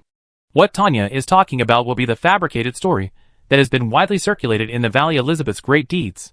What the demons see will be the blood descendants rebelling and joining forces with Vic White's subordinates arranged in Windswept City to help Elizabeth free herself, thus liberating the vampires. The true strength of the valley will be suitable after Vic White and the Bloodborne are mixed with water. Vic White's previous idea was to stick to Blue Water City, but now he is leaning towards annihilating the Black Tide. It is obvious that this Vic White has now pulled all the forces in the valley, including the blood descendants, to the front line of the Black Tide. The only imperfection is that the identity of the mysterious bishop cannot withstand much scrutiny. But if it was a secret arrangement by the Vic White faction, then from Aloysius' point of view, it would be natural and reasonable that he didn't know much. What's more, in this heavy fog, there are not so many connections between churches, cathedrals, and holy courts in various places, and many places have even gone their own way. In the past 10 years, there have been so many new stars that have suddenly emerged. and it is appropriate to say they are from any holy church. And since it is top secret, it is normal for many people in the reformist faction not to know about it. Thinking of this, George's heart became peaceful. For Tanya, this is a good opportunity to clear Elizabeth's name, and she will not talk nonsense. And with this opportunity, the Duke will also learn that the Kuroshio has buried many sources of disasters in many places. George didn't have much hope that the nobles would suddenly wake up, but this reminder shows that he has done his best. If they think that the forces behind the dark tide are just that, many things are exaggerated, then I have no choice but to die as a fellow Taoist rather than as a poor Taoist. As for these Black Pearl troops, what the Duke and the others saw was the power led by Elizabeth. In the confrontation with the demons, these people strengthened their faith in the 7 gods. Therefore, the religious orders and knights in the valley were able to. It will be so awesome. Moreover, the Black Pearl family has a lot of runes, although most of them were sold by Elizabeth. But he had to be seen by the Duke. Why had Elizabeth never told the Duke before? Let him think for himself. There must be many people who have whispered in his ears that Elizabeth is a bad person, in order to avoid these sensitive matters that may cause suspicion, misunderstanding, and misunderstandings. The Earl of Black Pearl, always claiming peace in the valley, and she is confident that she can handle it herself. Just like the Duke, Vic White pulled out such a big nail in Yongfeng City. Why did he lick his face and tell Elizabeth? From the perspective of the demons, this so-called Knights of the Black Lake is probably the Holy Knights of the Black Lake created secretly by Vic White. Now, this unit that came here quietly has arrived successfully. No need to pretend anymore. It's time to reveal the divine words gems. Don't worry, everyone. Since the demons want to pretend, I will give them the chance to pretend. I want to see how hard I beat you before you reveal your real claws. I hope that after the demons are beaten painfully, the intensity of the blood moon black tide will be reduced, so that more demons can escape from here. People, George felt that it was time for this Knights of the Holy Black Lake, which was secretly dispatched by the upper-level reformists, to let go of their shackles and show off their swords. While thinking about this, the Black Lake soldiers came to knock on the door twice. These armors and weapons were also repaired and dried by the holy fire. George put down the Book of Dawn in his hand, and after getting dressed, walked out the door. Chapter 267 City on the Water. Shocking secret conversation. The barracks have been set up, and the Black Pearls stand in front of the lords in bright clothes. At this point, in the dilated pupils of the lords, the center of this team has completely changed. After politely rejecting the bowl of strange-tasting potion handed over by Wallace, George followed Count Fernando and everyone else and began to walk towards the castle. After leaving the military camp, the first thing George saw was not a road, but a river. Count Fernando has already arranged several gorgeous flower boats here, and the women on them are not the wandering ones, but many noble ladies and young ladies. After they saw George and others, they greeted him warmly. "Ha ha! Gentlemen, hurry up and get on the boat.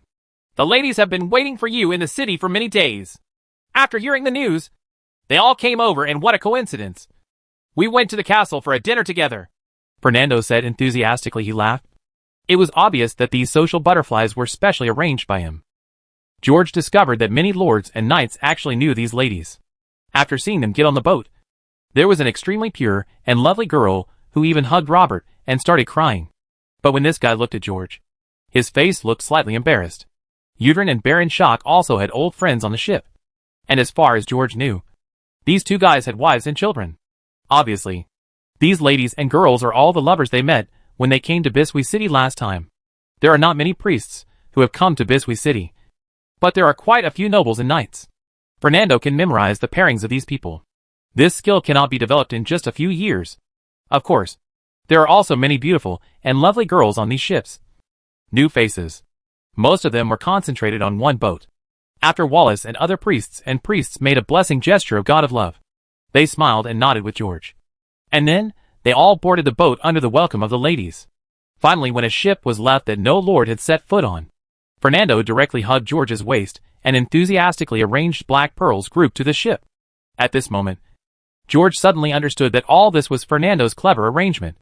But I don't know that the Duke asked him to come after discussing with him, or this royal faction found an opportunity to let the Duke be busy, and then came over himself. But no matter what, Fernando must have something to talk about when facing these Black Pearls, who are enjoying themselves with the Eldar people. After sitting on the boathouse, everyone felt a scent of fragrance hitting their faces. Looking at these Black Pearls, who were still a little dazed. The girls all laughed. After Aji got on the boat, he saw George's signaling eyes, and then glanced at Count Fernando beside him. The two seemed to be chatting about the Battle of Red Mansion. And the Count mentioned the words Your Majesty many times.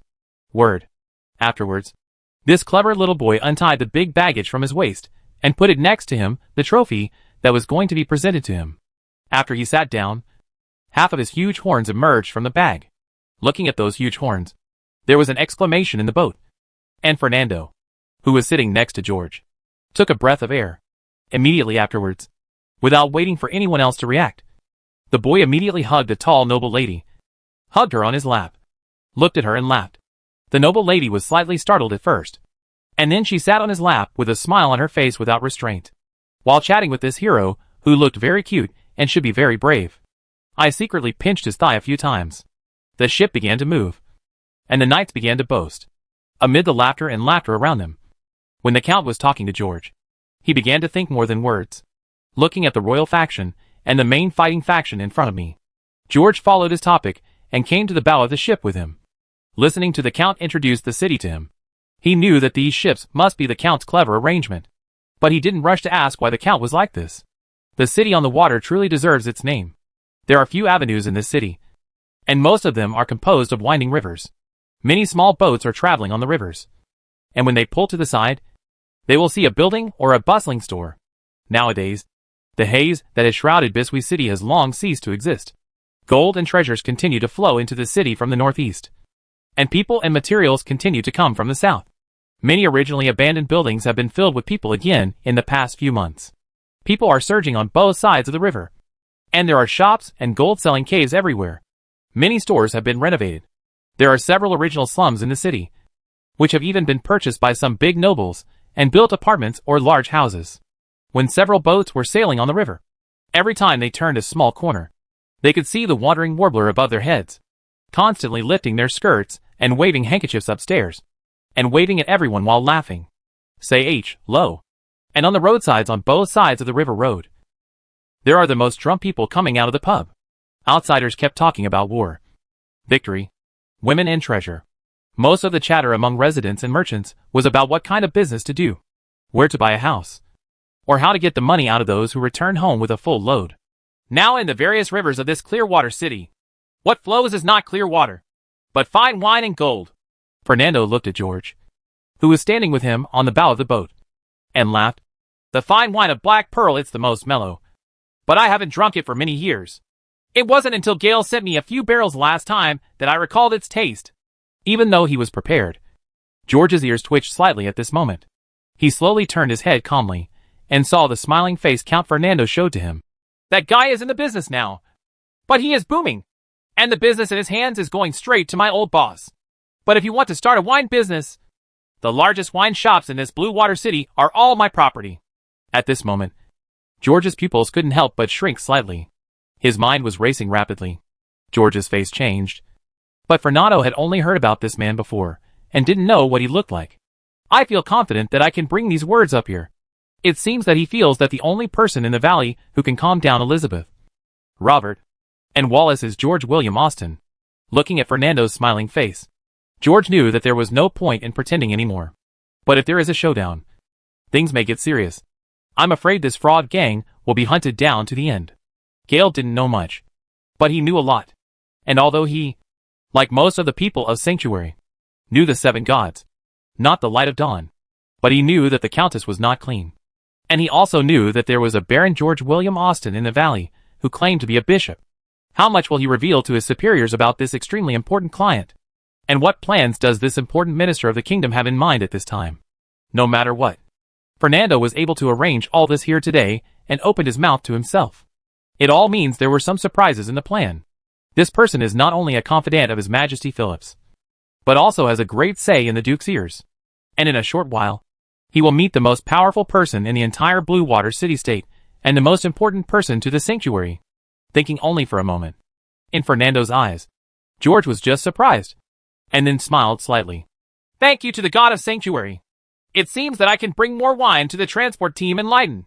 While praising the God of Sanctuary, George made a standard gesture of the seven gods, which represented that under the seven gods beliefs tend to be honor and victory. After seeing this move, Fernando made the same gestures as most believers did when they met him. He also made gestures amidst the praise. But what he represented was to pray for prosperity. After the ceremony, Count Fernando said, "We are really happy that Black Pearl can come. What the frontline needs now is not just ore, but clean water sources like wine if this river really flows. As for fine wine, the Prime Minister doesn't need to issue that water control order, everyone needs it. Whether it's sour wine, red wine, or strong liquor." Wallace had mentioned to George before that in order to prevent residents from drinking water directly from the river, as they had done before, the Duke and the priests spent a lot of thought, but even though they set up so many clean water points, many people still pulled and drank from the river. Even seeing corpses floating in the river did not completely change this habit. It wasn't until the soldiers started beheading rows of heads every day by the river that the residents believed the propaganda work the priests had been doing it seemed that drinking the river water would indeed kill people. And when a pot of clean water and a pot of unpleasant-smelling sour wine are placed in front of him, most people will choose the latter for them. No matter how clean the water is, they will have diarrhea. But even after finishing the sour wine, I had diarrhea. I also think it's cleaner. Not only is there no such habit of hot water, there is also not so much firewood to burn in this Biscuit city. This is especially true for soldiers on the front line. If you can bring wine with you during the march, never water. Even if there was a prohibition, it was for hard liquor. Therefore, wine is indeed the same as food. In this kind of disaster, it is a necessity for these people who hate even hot baths. Not to mention those nobles who are used to living a good life. Don't worry, Lord Earl. I still have the final say on this matter. George smiled and looked at Fernando. If anyone needs these clean water sources on the front line, I can let the valley go all out for harvesting this year. Grape. The word someone made Fernando's eyes freeze slightly. He showed his smile and looked at this arrogant man, who was bold and did not know whether to live or die. When they looked at him, their eyes were meaningful. At this point, George's heart was completely at peace, because from those eyes, he understood that Fernando saw what he wanted to express. Don't care who I am. I, the leader of the valley, am here to wade into this muddy water. None of the words they talked about was the real topic, but they all already understood it. When Fernando first proposed trade, he only talked about it for a few words and then stopped. There was no discussion at all about the price, quantity, and quality of goods that should really be discussed. Of course, he originally planned to talk about this nonsense. But now in Fernando's view, no matter what he had thought before, he didn't need to say more. Just as George expected, the guy in front of him was an understanding person. It doesn't matter how much he knows about the valley, nor does it matter whether the person in front of him is George Bolton or Austin. As for what this person came here for, what Fernando saw was his undisguised arrogance and ambition. And this successor must be reasonable, because this hero, who was born as a baron, led a group of powerful knights to represent the valley. He also led everyone to face the terrifying monster on the big farm and turn the tide in such a victorious battle. Now, as an outsider, I have been recognized by the Eldar people, and I am surrounded by His Highness, the great priest, and others in the center. There is no need to think too much about the matter. He is the real controller of the valley. No matter how many unclean things there are, he has become the ultimate winner. As for the identity of George Bolton, it is the reasonable inheritance arranged by the person in front of him. Or it can be said to be a fig leaf. Will it be useful if this fig leaf is lifted? Judging from the arrogance in his words. From the person who has the title of Tanya Campbell, who became his puppet. For this true ruler of the valley, reaching the top is inevitable. The fig leaf is just to look better. In this time of war and chaos in history, there were too many people who suddenly rose up like this. No one can suppress it at all. What the superiors have to consider is whether he can be used for themselves. So Fernando was not going to talk nonsense. Since the man in front of him was straight to the point, he was going to get straight to the point. Fernando thought for a moment, and there was a brief silence. George looked at the surrounding scenery indifferently, waiting for his words. But in fact, he had more in mind. Or he thought further as a member of the Cohelp Society. He must know which area is dirty or not. But the Duke wrote to Elizabeth when the dark tide was pressing on the Blue Water City, and when the war was at its most anxious, saying that he was too tired to do anything else. Judging from this matter, the Duke and His Majesty had concerns about each other from the very beginning of their cooperation. This prevents them from having an in-depth chat with each other about some sensitive information and sensitive speculations.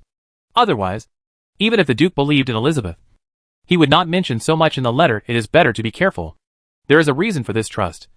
And there is a reason for the Earl's concern. Elizabeth sent the food when the front line was in the most critical moment. This allowed Biswi City to hold on. And Kuroshio had to change its strategy and lure the enemy deeper, otherwise the plague would have spread to the south that winter. At that time, what the Black Tide had to consider before the Blood Moon was how to trap and kill the core power of the Holy See. As for now, regarding the identities of George and others, what Count Fernando will say to the Duke is actually somewhat critical, whether it is black or white. It is all a mouth. Can be the true heir, he is Bolton. He can be an ambitious tycoon, a true evaluation seen in Fernando's vision. Of course, you can also slightly adjust the words in your mouth. The adulterers colluded with Campbell to murder the good Earl. This trip is so ambitious. George knew very well the dirty twists and turns in the hearts of these nobles. Even in this period, he believed that these guys could do these things for the sake of intrigue. But although Fernando's mouth was crucial, George was not worried. Because in front of the Earl was an important figure hovering between Campbell and His Majesty Phillips. Therefore, as long as this Earl is a sensible person, the first and most important thing to do is to extend an olive branch. Sure enough, after George finished picking grapes, the Earl did not answer the call. Instead, he got straight to the point and handed over the message. Your Excellency George, you have returned triumphantly with all the heroes from this battle. After seeing the Devil's Head, the Duke and your Majesty will be extremely pleased. Fernando looked at the ambitious man in front of him, who did not shy away from the power in the valley. His eyes were burning. Because this means that there is also an army of thorn birds in the kingdom of Rodunk. This is also a great thing for Lord Wickwhite, who needs support. And when the war is over, Duke Dong moved to Blue Water Town to guard it. Then, there should be a real leader in the north of the Elda Kingdom. Fernando looked at George with eyes like two swords. Just like the Wind Singer, who was born as a commoner. George's mind felt slightly dizzy. He looked at the Count in front of him, and sighed at the straightforwardness of his words. I also suddenly realized that all the awesomeness I had boasted about in the valley might become true. What he wants to express is very clear. What is the Templar Church, but not the Knights Templar? And what is the Archbishop, but not the Archbishop? As long as the Kingdom of Rodunk endorses you. Are you worried about your identity? Whoever you are is who the H.L. you are. Chapter 268 Blue Water Palace. He thought that Fernando would extend an olive branch. But he never thought that he would be so understanding. What Fernando said actually expressed a total of 3 meanings. The Duke and His Majesty stand together and face the outside world. The Duke will move eastward to defend Biswi Town. Which means that the upper class believe that when the Kuroshio ends, the 3 kingdoms will go to war. This possibility is indeed very high. It has to be said that the politicians of Rodunk are still very far-sighted. And this also shows that Landry and Elda may have exposed their wild ambitions. After all, the fat in Biswi City is too big. After George heard these 2 meanings, he didn't know what he felt in his heart, just as he expected. Human beings would never be able to unite as one without pressure from the Kuroshio. Even amid this pressure, they were always scheming. But the last meaning in Fernando's words made all the haze in George's heart disappear. What he wants to express is very clear. What is the Templar Church, but not the Knights Templar? And what is the Archbishop, but not the Archbishop? As long as the Kingdom of Rodunk endorses you. Are you worried about your identity? Whoever you are is who the H.L. you are. And it sounds like there will also be a knighthood. Moreover, this is much more effective than the Prince of Longji Mountain, stamped by Nalashizi. So this is a once-in-a-lifetime opportunity. So you have to choose carefully. You know, Count Fernando narrowed his eyes slightly and pointed out what he had to say. Those 2 groups of wild wolves in Elda are biting each other. But they are greedy and supercilious. The corners of George's mouth twitched slightly. Because in his ears, Fernando said something like this also. You are a Rodunk. Don't follow those idiot outsiders. Although His Majesty has no heirs, how can this position be passed on to the princess? Look again. I'm afraid this Prince of Longji Mountain does not exist at all in His Majesty's heart. Phillips, I still underestimate you. You can scare all these people and make the Duke give up. This guy's methods and scheming are beyond ordinary. As for your subordinate, he is really a damn talent. No wonder the Duke asked him to come. But I'm sorry. Everyone, I can't stand on the same page as any of you. Please don't worry. Since you are all thinking about the future, then I have to help you. I am the last resort after the Duke. And I am also the biggest and greediest white-eyed wolf. So I will accept everything you give me. In the subsequent conversation, George no longer showed that arrogance, but was very knowledgeable. Just like the original Garvey, the castle surrounded by gauze is already in sight. Just like the water palace erected on the river. The topic has come to an end here. If you want to talk more, you don't have much time. because the boat has already docked. However, everyone has expressed their intentions to each other and reached an agreement in the final conversation. Fernando said that he would give a deposit.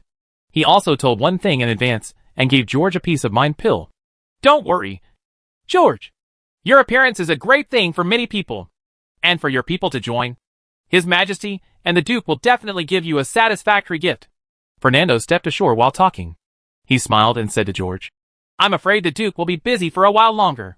You and the other lords will rest in the palace first. Lord Wallace and I will go there first. His old boss is still waiting for him. These words made George's heart beat slightly. Master Vic White is also here. He had long wanted to see this person. But the words from Fernando's mouth really disappointed him. And his heart beat twice as fast. Sir Vic White, as the Cardinal of the Order of Cardinals, does not have that much time to be stationed here. The person who comes here to take charge of things is an old friend of his. At this point, Fernando's smile became intriguing. Lord Avery Crandall was also born in St. Wilmix Cathedral, so his qualifications are not low. When Fernando turned his head, George's vision went dark, and he almost fell off the boat. He saw the name Avery Crandall several times. Every day his diary was full of this person's name. Qualifications? This old man's qualifications are indeed not low. His ancestors were the Templar Knights of St. Wilmix Cathedral. He was the deacon high priest more than 10 years ago, the same as Wallace now, although the rank is still that of a priest. His hands are very powerful. And George, a bastard, was able to sneak into the church, and it was also the choir. But it's all handled by this greedy old man. To put it bluntly, this day is his relative.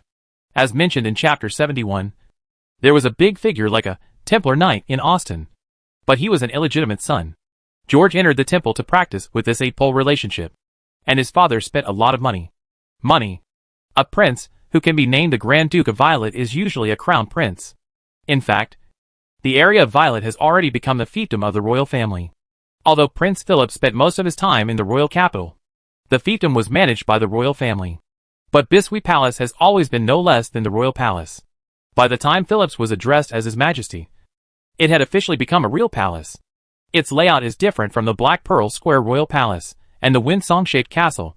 The top of the building is more circular, and the building area is larger. After everyone came ashore, they found the square at the main entrance of the palace.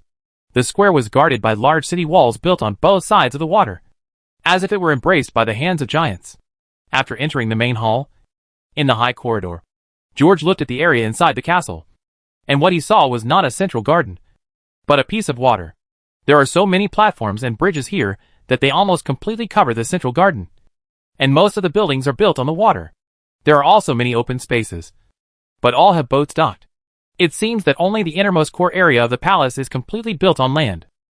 As everyone moved forward, they saw large castles everywhere. Most of the large castles here were built on the periphery and were attached to city walls. They were surrounded by water on the outside and connected to the core area inward. Many of the gates connected to the city wall are actually water gates leading to the castle's moat.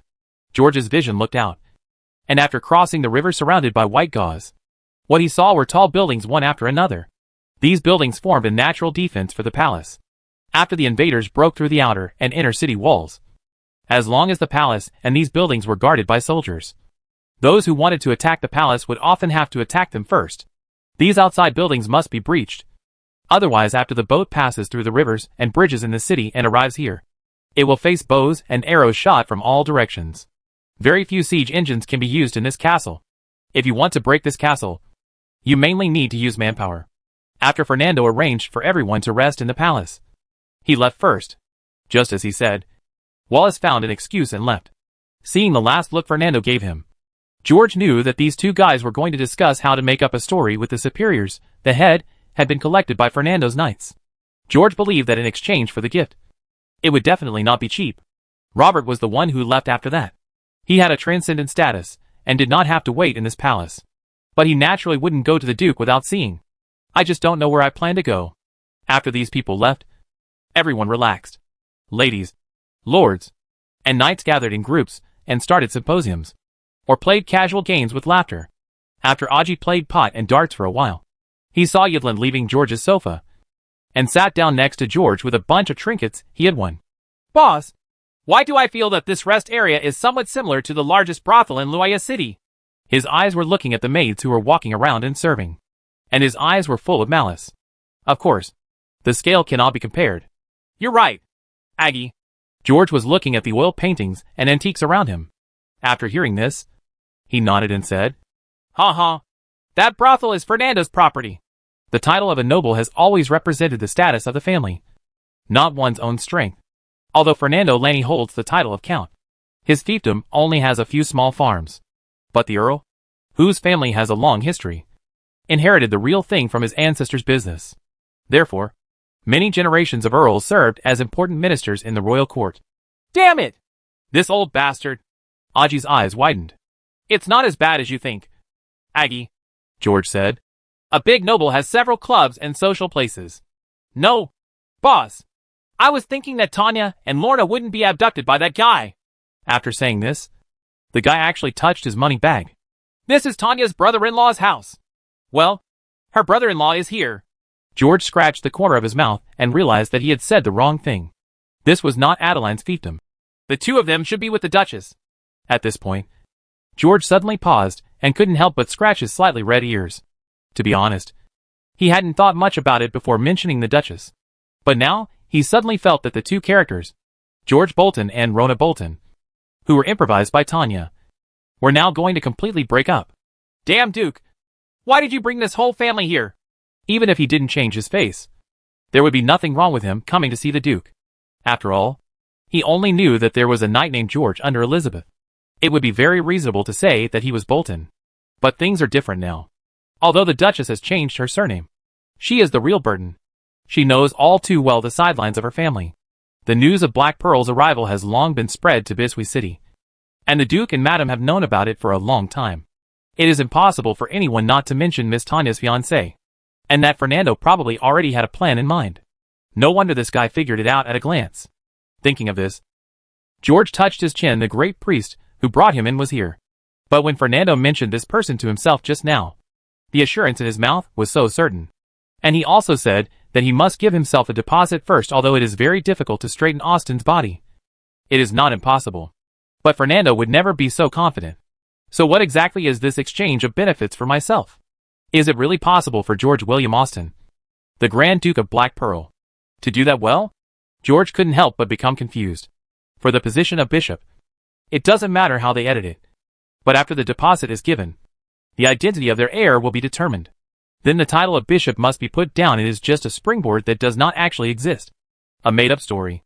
And Rodent would never allow himself to be a bishop. The clergy had a transcendent status, and were vassals of the Pope. When a prince or even a king has something to do, he must seek the support of the archbishop. And if the bishop still has a temple army under his command, he will really be looking for a father for himself. Moreover, the local bishop may not fully support the politics of the local country. The political orientation depends entirely on the Holy See.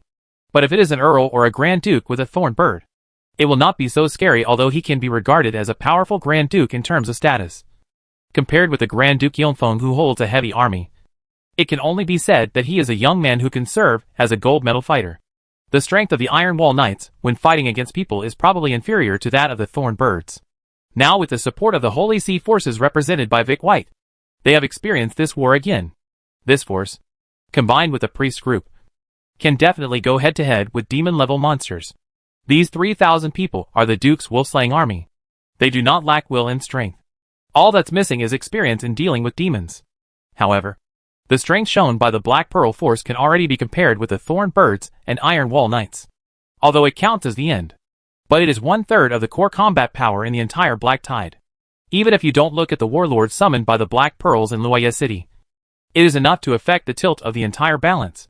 The extraordinary command ability and experience displayed by the Black Pearl leaders in this battle left a very shocking impact on the priests and lords. As long as Fernando chats with Wallace, he will know that this man named George is definitely not someone who can be fooled casually. Therefore, George is not worried about his arrangements. The momentum created along the way has established the true status of Black Pearl. What he was wondering now was what kind of gift it was judging from Fernando's performance. It seemed very tempting. He thought about how to arrange this new bargaining chip to make this trip and the future shelter more smooth. I also started thinking about how to tear off this face to make it look better. Chapter 269, Please be more self-aware. Who is the most powerful in the entire North? Grand Duke Yonfeng and His Majesty Phillips can be counted as one of them. But they both have chains on their bodies. And their identity, in this political whirlpool, is not as stable as it seems. Any king, if he has not received the heavenly authorization from the 7 gods of the Holy Court, will feel extremely uneasy when he sits on the throne. Of course, the Pope did not come here to baptize His Majesty Phillips himself, but the Archbishop here baptized him on behalf of the Pope. Therefore, in the eyes of everyone, in the eyes of the entire Southern Kingdom, the person who has truly established his position is the Supreme Archbishop. No matter who the future King of Rodunk is, he will eventually sit at the top of the pyramid with him. What's more, the current black tide has made the establishment of the 4th Cathedral almost a foregone conclusion. This Archbishop will inevitably become one of the core members of the Cardinal Order. He will support Vic White to become the next Pope. This is also the victory won by the Reformists in this black tide. In this world, the Order of Cardinals is equivalent to the Cabinet of the Holy Court. If they unite, the Pope will be turned into a rubber stamp. Although the Cardinals of the Cardinal Order require the Pope to go through the final appointment procedures, the Pope is also elected by the Cardinal Order. So, among these 7 countries, the Archbishop is equivalent to the official who is sent to the frontier. The king is the little king under the care of this official. If this king devotes himself to an evil god, the strength of the cathedral or even the temple will be very terrifying. Of course, among the 7 kingdoms, both the kingdoms and the lords are loyal believers of the God of Sanctuary. There is only one true emperor in this world, and that is the Pope. Therefore, the status of the Archbishop, and even the cardinals in the cabinet, in various countries is obvious. And the big boss here, no matter his status, authority, or military strength, I'm afraid there is no need to be inferior to the Grand Duke and His Majesty. Even the Thorn Bird, which has become more and more independent, has to find a way around it if it wants to disobey his orders. Unless the Thorn Birds don't plan to develop in the future, and don't plan to ask for any more supplies such as rune words, torches, holy water, etc. As for all the priests, they naturally only listen to him. So in this heavy fog, if the lords want to go out and get back easily, even His Majesty Phillips on the front line must have a smile from this big boss. Therefore, when a priest entered the lounge and respectfully invited George Bolton to go and talk to the Archbishop, the eyes of all the lords became glazed over. No one could have imagined this scene. After all, the people above are a bit too special. But George was not surprised. But he never thought that the old man who brought him into the temple would take him into it again today. Judging from the priest's fiery and flattering attitude, George knew that he might have guessed right. But in front of the meditation room, when he saw Wallace with a glowing face and an extremely excited expression, he was slightly surprised. But after thinking about it in a blink of an eye, it seemed extremely reasonable. The high priest said secretly, "Lord George, the God of Sanctuary arranged for us to meet. I'm afraid it's fate. From now on, in the valley, we have to support each other." George smiled and nodded, knowing that this was probably the new bishop of the valley, who would take over his position as bishop. Bishops were not allowed to have noble titles. They had to put aside their worldly status. Take up that transcendental right. If you want to become a Grand Duke, you must let go of the title of bishop. In Wallace's eyes, I paved the way for you. Haha. Don't worry. I will train you well, and then put you in this position. Wallace opened the door for George, and the two of them walked into this antique meditation room, which was like a study. When he saw the Avery Crindle, who looked a little older, George felt like he was in another world. I remember that under the leadership of my father, I met this adult once. George was 14 years old at the time, and the man who had tied his father's hands was still the archdeacon. Come to think of it, after this fog, this powerful logistics director has been promoted to the deacon bishop of St. Wilming's Cathedral for the Holy See. If the 7 kingdoms are the 7 provinces of the Holy Court, then this position there is no difference from a senior official. In the kingdom of Elda, he can be said to be under one person. After coming out of the church, he was assigned to be the Archbishop of Rodunk, which was actually an ordinary job. But if a 4th cathedral is to be built here, then this boss has finally come forward. Avery Crindle took his hand away from the demon's head. He slowly raised his head and looked at the young man in front of him. In his satisfied look, George felt a little weird in his heart. What this look seems to express is, "I know you, young man." But what is revealed now is not that face at all. When Archpriest Ulrich asked me to apply for several priests to go to the valley, it seems that he had been promoted to deacon bishop at that time. I recommended you. It seems that I was not wrong about the person. It has been 10 years now. You, is your father still safe? George had heard from Wallace before that after the fog came, many priests came out of the church to preside over parishes in various places, clean up the local plague, and lead the local parishioners through the crisis. It was the end of the blood moon. The chaos in the temple had just subsided, and the outside world was extremely chaotic. Very few of the pastors who were sent out survived the journey. If a young priest can persist in the valley and achieve such results, then Avery is indeed right. But 10 years? Could it be that I have really been out for 10 years? No. No. No. No. I'm afraid the 10 years I mentioned here cannot be true. Because I can't even recognize what my face looks like. Besides, who the H.L. is High Priest Ulrich? George looked sad, with some tears welling up in his eyes. High Priest Ulrich. All the priests. And my father and the others. Sit down, kid. Avery stretched out his hand in relief.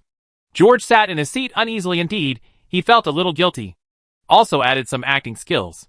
But from Avery's point of view, he became more and more satisfied. Fernando said he was a bit frivolous. How can young people not be frivolous?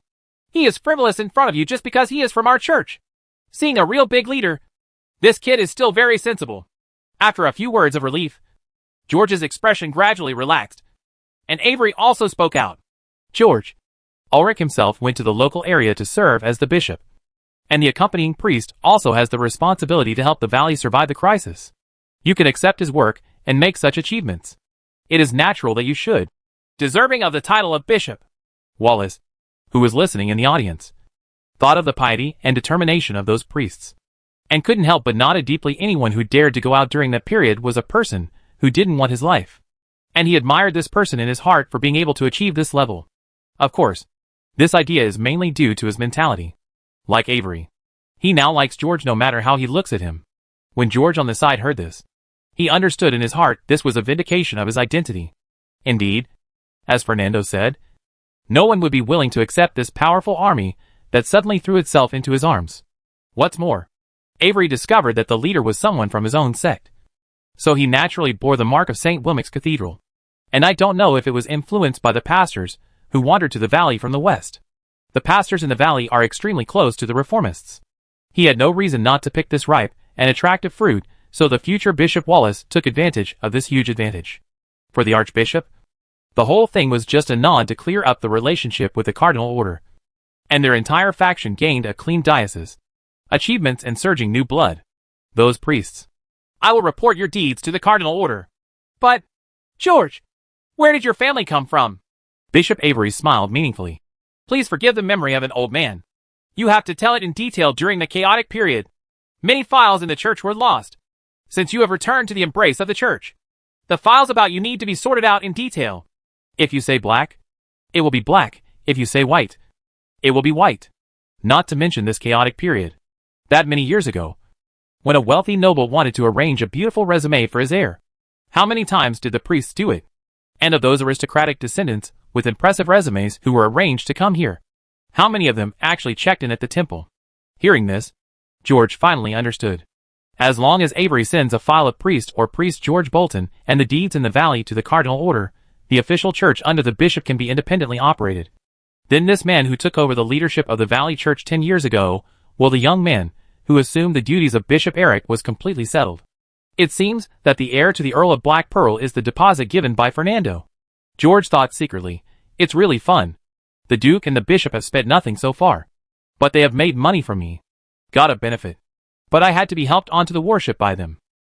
My lord, Miss Elizabeth conferred the title of Baron Johannes to me. Before that, George Bolton was just a knight beside her. Hearing this, Avery suddenly said, Oh, indeed. I remembered that more than 10 years ago, a group of young people from the Bolton family were sent to St. Wilmic's Cathedral for training. This time I was in charge of it at that time. The devout brother George Bolton entered the choir class because of his piety and excellence. At this point, Avery turned his head and looked at Wallace. Later, he also have you been singing lead for a while? That's right. Sir. Wallace nodded and said, It will be the 5th issue after me.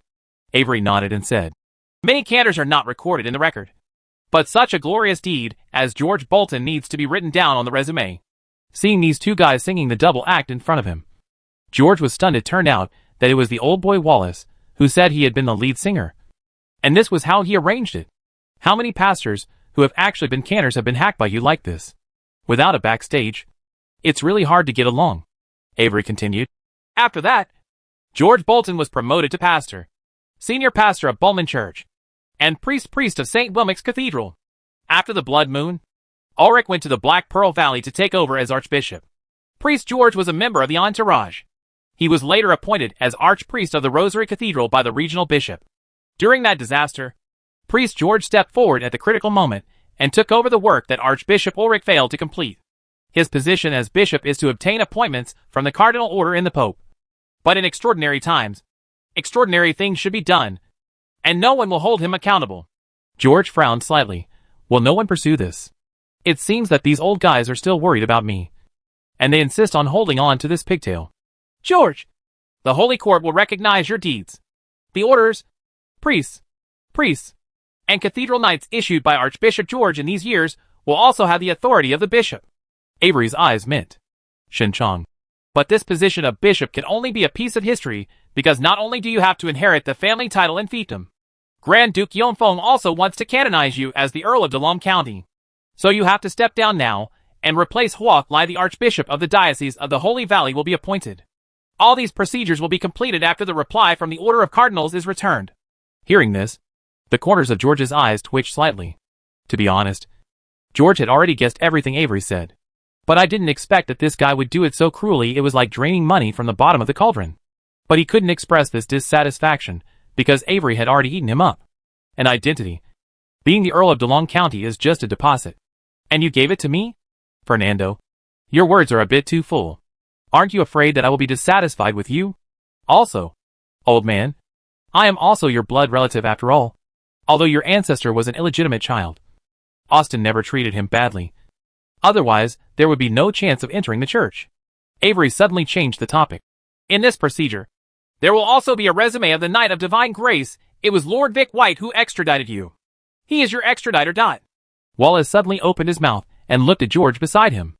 I found that after the boy was slightly shocked and dizzy.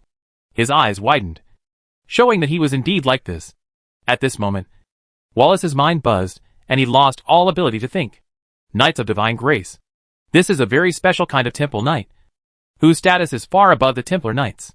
Because every Knight of Divine Grace is a saint and a son. I am really the God's chief angel of protection? And then came this world? Please be more self-aware. Avery looked at the young man in front of him and stroked the devil's head twice. The look in his eyes was meaningful. The look in his eyes caused a flash of lightning to flash in George's mind. And he showed a sudden look he was trying to change things. Looking at this quick-thinking boy, Avery couldn't help but secretly nod. No wonder he can take over Ulrich's work and do such a big thing in the valley with his identity as a priest. This kid is far more courageous and thinking. Ulrica. No less than the first Crindle of the year. After thinking for a moment, Avery slowly opened his mouth. George, your group of divine knights has not been recorded, but it is now suitable to be made public. So I will baptize you in the Biswi Cathedral and take off your coat after that. You can stay in the temple or stay in the territory. But don't forget, this is your home. Even if Dawnlight's remarks were not needed, George's mind was completely clear at this moment. In the history of the Holy Court, heroes who beheaded great demons were eventually given the title of saints. Coupled with the killed valley demons Tanya mentioned, this title is considered ironclad. It's just that the saint may not be qualified to become a Knight of Divine Grace. After all, the rights and status of this knight are too special. However, the daring Avery changed the situation. Not only that, he also made the decision for Vic White by cutting it first and telling it later. With these achievements, it is inevitable for the son to become a Knight of Divine Grace. Whether this person in the valley is the son or a saint. There is another extremely important explanation: whether he went to the valley with the name of the son, or whether he became a saint after coming out. Now that the name Avery has been decided for him, all the credit for the valley and the St. Black Lake Knights trained by the Holy Sun have all been taken by the faction of Vic White. This force not only proves Vic White's foresight, but will also contribute to the transformation of the Biswi Cathedral into a temple. The things Avery sent out will be the final word for this temple. You are so damn good at playing. Is this killing two birds with one stone? And he's a hacking, empty-handed wolf. From now on, with George Bolton here, the troops in the entire valley will become a force of Avery and Vic White in the world. And George will be the same as the first Earl of Thorns, with an extra word holy at the front of his name. Or add an S in the middle of the name to pass on the glory of our ancestors. Deposit? This is definitely worth the deposit for any noble. Even the deposit is not enough. However, the so-called deposit should have been given by Fernando. He would never have guessed what the old fox Avery was thinking in advance. Right? This is a direct benefit to Avery. What does it mean when something you brag about comes true overnight? This is, for George. The meaning of this name is really too great. The arrangement of his resume is perfect to be George Bolton. What was done in the valley is reported back to the Holy Court. And what the demons see will be just a force quietly deployed by Vic White. This can be completely matched with the news revealed by everyone in this industry. The light of dawn has an extra layer of fog covering it. The devil no longer has to doubt the inheritance of the valley.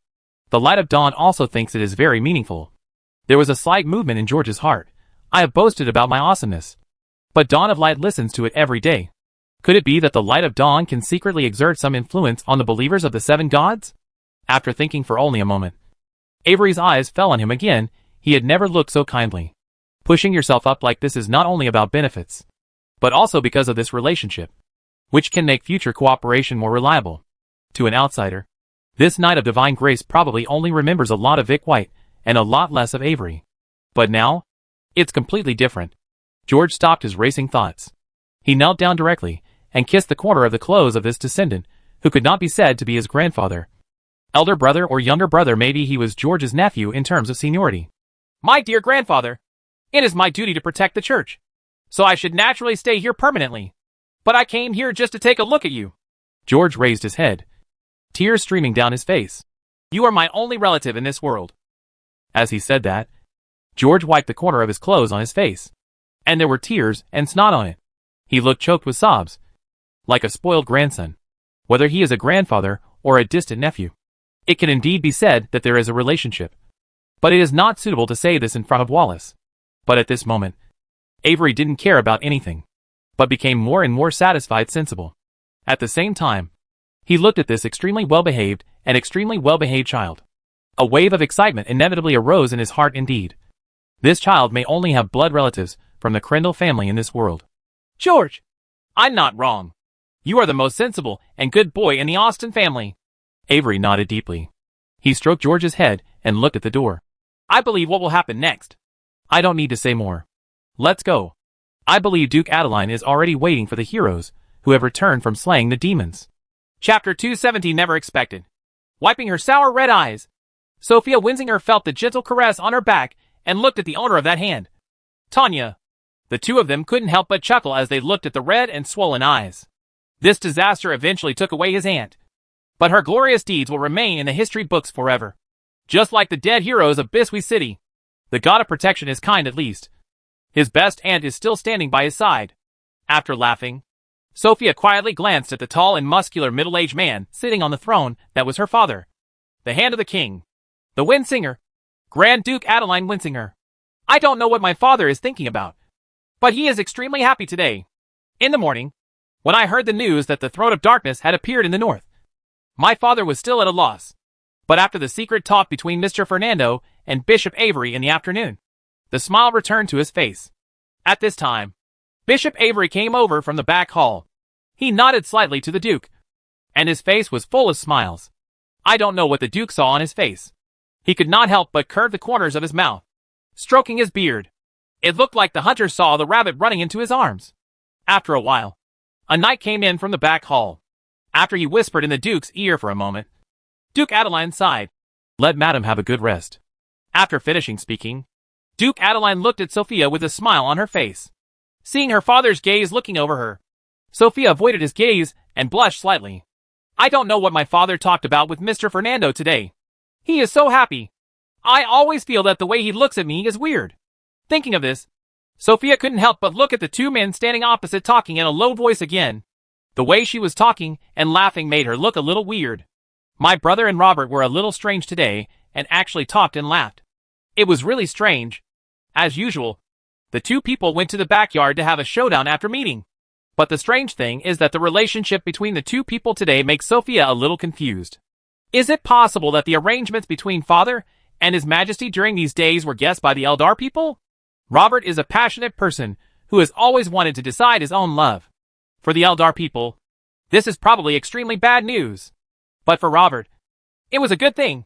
In this dark tide, This rising star who assisted the Holy See and helped the Rodunk kingdom calm down the dark tide was inevitable to inherit the throne. As long as the princess doesn't marry his Uncle Wang. He doesn't want to marry this plain-looking princess who is 8 years older than him. After thinking about it, Sophia felt that she was probably right. They say men should be more sensible. But Robert is so willful. If I were to snatch the princess away for the sake of a stronger future for the kingdom, he is so handsome. And the princess has always been attracted to this prince. As long as the raw rice is cooked and the princess is pregnant with his child, no one else can get involved. Fortunately, Robert did not choose to do this. Wiping her big, red and swollen eyes, Sophia looked at Tanya beside her, who was avoiding Robert's gaze. I laughed secretly in my heart. I wonder what kind of man that George Bolton is that makes my aunt fall in love with him so much. Robert was so depressed again.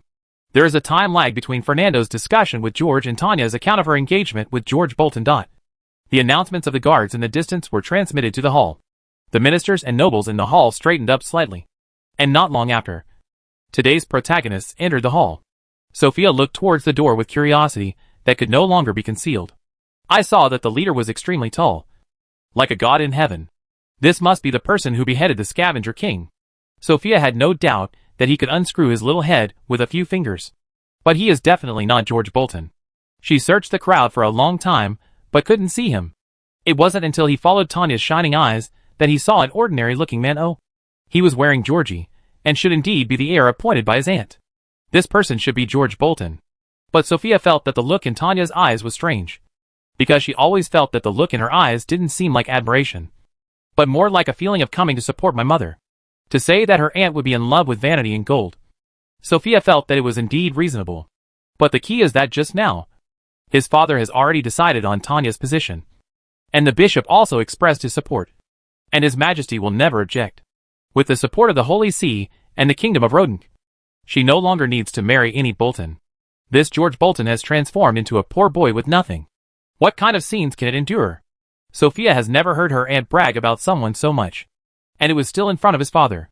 Can such a humble guy really lead such a group of warriors? Can that giant, and those knights whose aura is even deeper than that of the Iron Wall Knight, really be able to conquer him? Sophia couldn't help but look at him again. At this moment, she discovered that there was indeed something different about this man. His eyes were very shining. At this time, the knight hidden in the crowd suddenly looked over. His eyes swept across the entire hall, as if he was the returning master. When these extremely aggressive eyes glanced over, Sophia suddenly felt dizzy.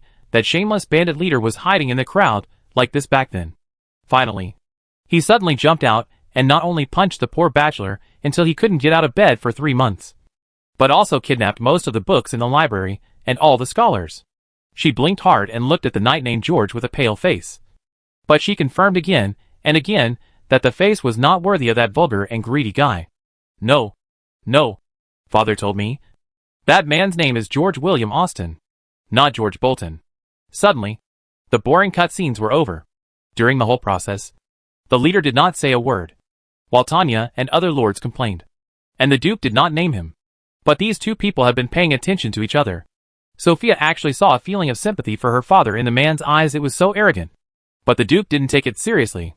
Instead, when he looked at the young man, his eyes became softer and softer, also more and more satisfied. In the end, it actually made the man feel uncomfortable and avoided his gaze. But this did not change the man's rudeness. He actually looked at Tanya and himself without hesitation. That sharp gaze, with a sense of playfulness, made Tanya feel uncomfortable and made Sophia tremble all over. It was so rude. The main topic has arrived, and the heroes stepped forward one by one excitedly. They knelt down and accepted the canonization from the Duke's sword. DeLong County, which is at the edge of the western border, is my father's territory. But this kind of behavior is extremely sensitive. There is only one reason. My father and your majesty feel that the time has come. The Holy See has completely intervened, and no one can change the situation on the front line. Your majesty and the Grand Duke unite as one, and the princess will marry Grand Duke Yongfeng's son. The future prince of Longji Mountain will be named Winsinger, and the future royal family will be named Winsinger-Dakins. You can check the history and surnames of royal families in the UK, France and other countries. In fact, in most cases, we'll take the male surname. Adding Dakins is the Winsinger family's great respect for Dakins. It is also a formal name. In the future, the two families will be merged into one. but only the royal surname will be used. The clown should stop thinking too much and just follow the orders of the Holy See to exterminate the underworld. No one can participate in the internal affairs of the Kingdom of Rodent, because the Holy See is completely on its side. I'm afraid these news have been spread during these days. And today's scene will also be an expression of attitude. The Grand Duke no longer cares about this sensitivity. And His Majesty asked him to be knighted, because when everything is over, His Majesty will abdicate, inherit the throne to the princess. And Grand Duke Yongfeng is the future regent. Even if the princess doesn't give birth in the future, no one else will be able to take the throne of Rodunk. The title of knighthood to the Eldar people was to win over all the external lords. And for the Viscount's illegitimate son, John Swan, Baron of Red Manor, several knights with outstanding meritorious service were canonized as barons. This news of buying bones for 1,000 gold will spread throughout the entire Biswi city-state tomorrow. In a week, people from all over the world will hear about it. After Robert discovered that almost every lord of Elda had received a piece of land and a title in Rodunk, some of his expressions became strange. After today, not only these Eldar people, but also all the lords who come here will focus on the Black Tide. Their interests cannot be provided by Eldar, but Rodunk can. The most indispensable thing now is titles and fiefs. Sophia thought in her mind. The positions of these lords will become special from now on. And after those leaders die, teams like Siwang led by bastards or knights will no longer consider whether to go back, because they already have a head start here. Siwang can directly canonize them after he has the title and land.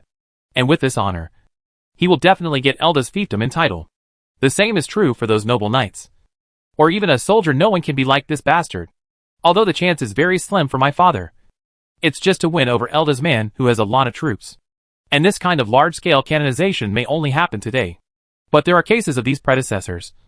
Countless fallen lords, wandering knights, and mercenaries. For the sake of profit, they will also rush towards the Black Tide, under the leadership of His Majesty Philips. The glory of wiping out the last part of the Black Tide and regaining the royal capital is much greater than wiping out DeLong County. The cake is also very big. George was also thinking about it. He suddenly discovered that the Duke had already regarded himself as a gold medal fighter. His eyes glanced at Yudlin, who was kneeling in front of the Duke. That quick enclave and the extra title. But it made him very happy. Should he give it to his younger son in the future? Or the most outstanding illegitimate son? He fought this thing with his own hands. And he was the first lord. The family and vassals have no right to interfere. He will give it to whomever he says it will be given. To whom? Then you have to be obedient. Avery told me that the Duke will make me the Earl of Dronshire. So your land is right next to me. And it's so damn small. Thinking of this, George couldn't help but look at Siwang with an extremely expression on his face. That Hongzhuang is a good place. When Rodunk and heir to go to war in the future. These nobles who have enclaves and titles in Rodunk will probably side with the peace faction. As for those who are on the main warpath, I will deal with them. Although these guys are not my vassals, I will definitely find an opportunity to give these disobedient people what they got today. They are all in my hands. My territory is too small. And only in this way can I be called the real Earl of DeLong County. But it's a pity that I don't have this idea at all. George shook his head secretly. Indeed, this Grand Duke is very resourceful, who said he is a reckless man who only knows how to fight. This move is simply too beautiful. If I were not a staunch loser, I might not be able to tolerate my own thoughts and become his little brother. However, even the Duke has been dragged into this political whirlpool by Philips at this moment.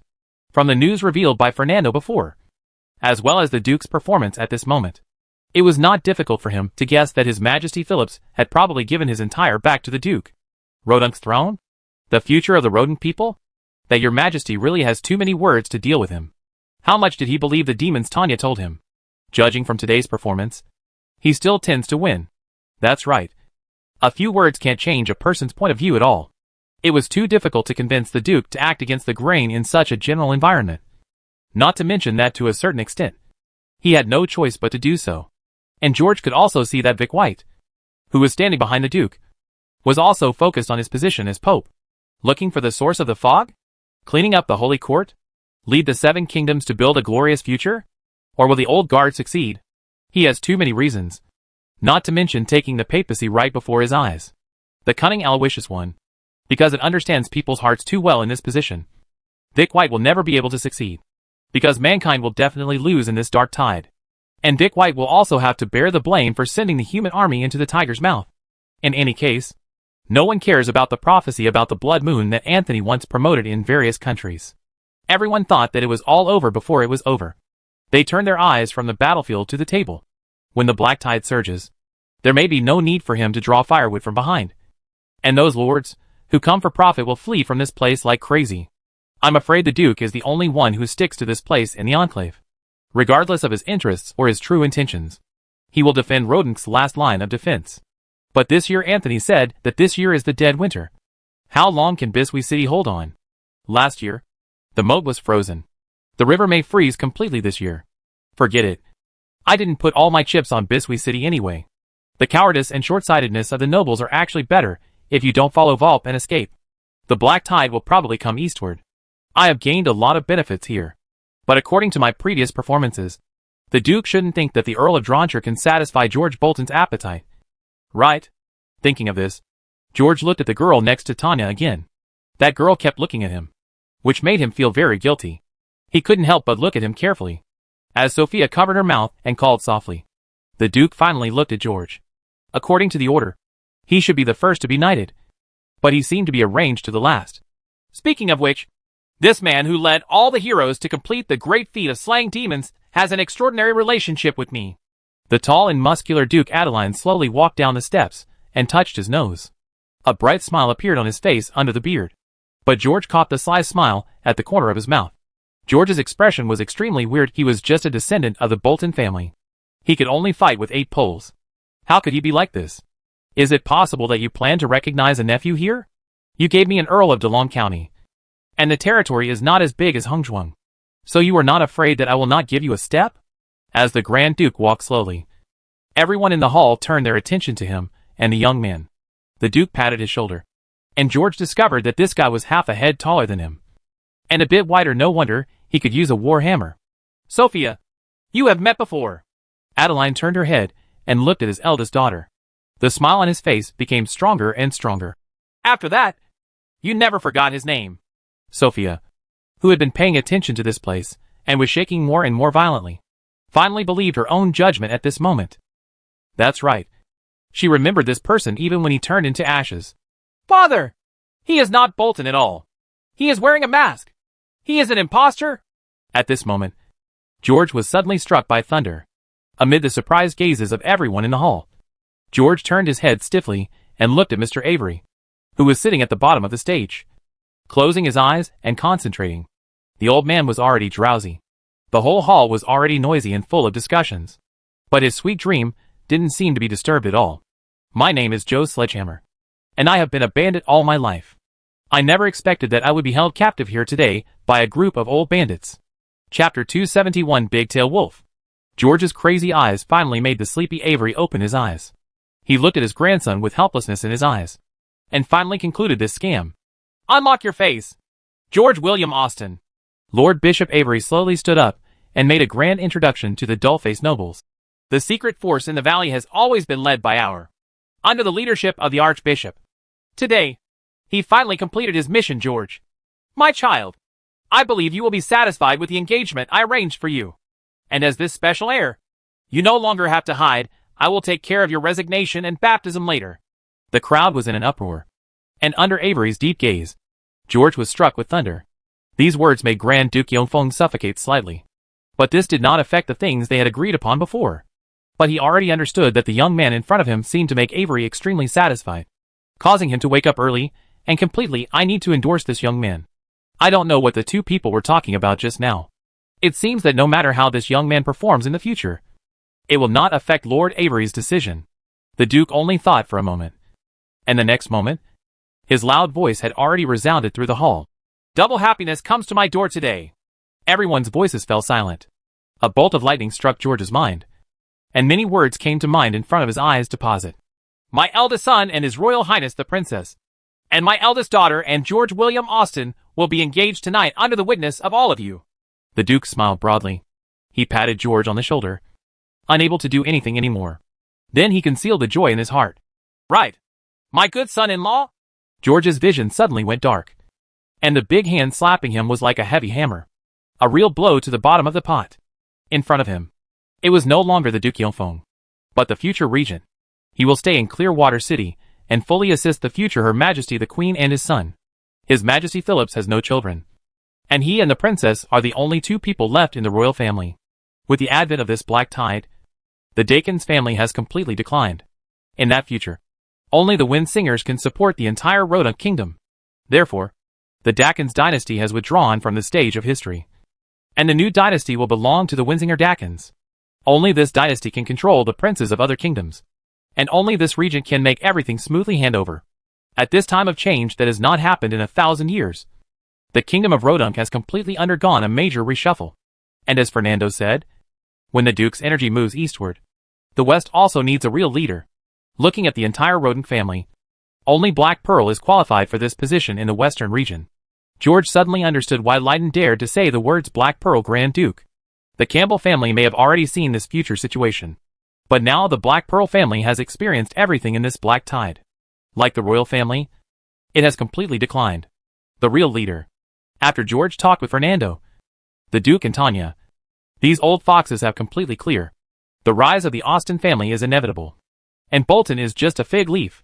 After the Duke saw it, they would never allow George Bolton to marry Tanya Campbell to gain the reputation of being in charge of the valley, or even the entire Western Territory. And Avery would not be willing to let a person named Burton become a Knight of Divine Grace. But Austen Windsinger can. He could be the Knight of Divine Grace, or the future successor of the Western region. Of course, he had to go through the inspection period first, because it was entirely up to him whether the Duke would inherit the title of Grand Duke Yongfeng to his daughter. If he does not perform well during the inspection period, he will lose everything. There may be an Earl of DeLong County, and a small fiefdom of Nod DeLong County to discuss this person. When George raised his head and looked into the Duke's eyes, the fire in his sight made the whole hall hold its breath. They all know that this is an extremely crazy political storm. If this person refuses today, both parties will surely suffer huge losses. Indeed, George had the leverage in Avery's hands, and the Holy Court was on the Duke's side. This is the general trend. But even if this person is unknown and has no status, he still has the strength that can shock Na Luo Donkey. But could he be so stupid? The benefits before him were simply too many. Earl of Thorns, Grand Duke Yongfeng. One step forward is one step towards reaching the sky. This future Knight of Divine Grace, whether in the Holy Court or Rodent, has an unlimited future. The only downside is that you have to be a good son. If you take one step back, you have to start all over again. At this moment, the young man in front of Grand Duke Yongfeng suddenly raised his chest. The sudden straightening of the waist and the sharp eyes also made the Duke's big heart stop for a moment. George tore his face open, and under the silent gaze of the entire hall, George looked around the dull Tanya and the lords, the big-mouthed Lorna and all her subordinates, the pale-faced Sophia, the ecstatic Robert and Alexander, waiting to eat, and Wallace frantically giving himself hints with his eyes, are all in view. And his next words decided everyone's fate. Of course. My father! Father-in-law, father-in-law, stepfather. In the common language here, the situation is more or less the same. Ha ha ha! In the Duke's laughter that resounded throughout the hall, all the nobles, whether they understood or not, showed their happiest smiles and clapped like the ignorant people. Many people have figured out the huge storm that will arise from the combination of Her Royal Highness and the Duke's son. But there are still some people who can't figure out the transformation of Bolton and Austen in the vortex under the Stormland. But no matter what, the identity and status of this Austen will only be greater than that of Burton. And the path he can take in the future will probably be further. Because, behind him, stood the Holy Court. So regardless of whether the nobles knew whether Austen was more powerful than Elizabeth in the valley, they all stepped forward and hugged the young man, constantly sending congratulations and the most sincere blessings. Only Sophia fainted and fell to the ground. At this point, the Archbishop of the Valley, who had just resigned, stood before the stage of history amidst everyone's astonished and crazy eyes. I recognize you as Grandpa, but I still need you as my father? After dusk, in the Biswi Cathedral, George and Sophia, the son of the Duke, and Her Royal Highness the Princess bowed and exchanged tokens under the witness of the nobles and priests. The bishop is present. Generally speaking, he will not directly participate in the ceremony and will only act as a spectator. But today is a little different as the host. He has spread the validity of this contract in the name of the God of Love. This makes this ceremony extremely special. The whole process is elegant but not cumbersome, but seems a little rushed. But no one cares anymore. Even Sophia was like this. Throughout the scene, she was like a puppet, wondering if she was in a dream. But she still kept a smile on her face, just like her father and mother had told her. In comparison, the smile shown by the Duke's son-in-law seemed more sincere in front of the Duke. He was like a silly boy who had won the lottery. In the sudden happiness. In the middle. I can't help myself. This attitude made the two elders, Grand Duke Yongfeng and Avery, extremely satisfied. When the lanterns first came on, the most powerful dignitaries in the entire Northern Territory had already gathered together in the Blue Water Palace. George, who had just come off the dance floor to rest, withdrew his thoughts from the lights on the dome and looked at Avery, who was surrounded by the crowd. The old man was full of energy and boastful, and there was nothing like him. Will fall asleep in meetings.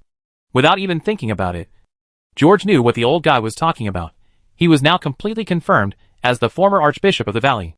His arms were suddenly lifted up by the intimacy of his dance partner.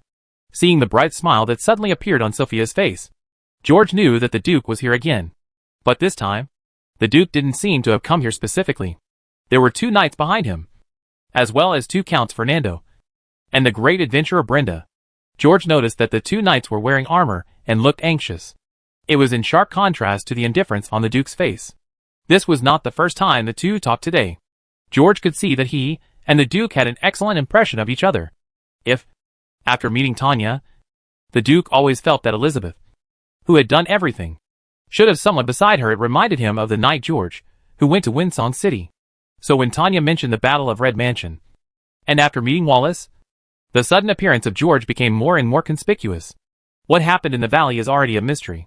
What is exposed in front of the world is the glorious and gorgeous coat. But it is undeniable that this coat was put on by the man in front of him. And in those great stories, he did not mention himself. All Elizabeth. Later, when Fernando and Adeline talked about Nagel's experience, the Duke couldn't help but fell into deep thought. When all this confusing and contradictory information was brought together, what the Duke could see was extremely close to reality. Avery gave him a reminder that among the priests in the Dispatch Valley, there was a man named George William Austin. Finally, when the heroes who returned from slaying demons walked into the hall, the shining eyes in the crowd had completely matched the person in his heart. It also made him believe that this political deal would give the Western Territory a new future. After caressing his daughter's hair, the Duke patted George on the shoulder and went straight to the point.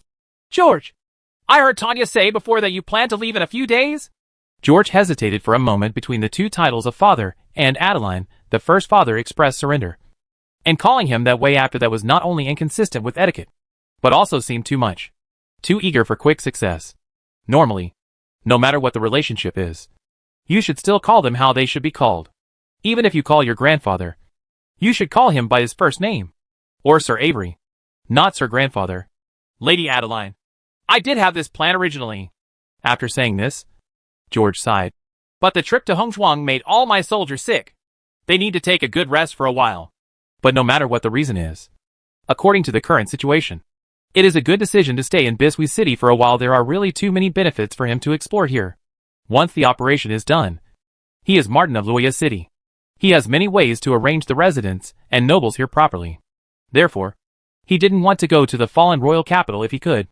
As a newly appointed son-in-law, after his father-in-law asked about his itinerary, he did not mention Sophia or the newly arranged engagement.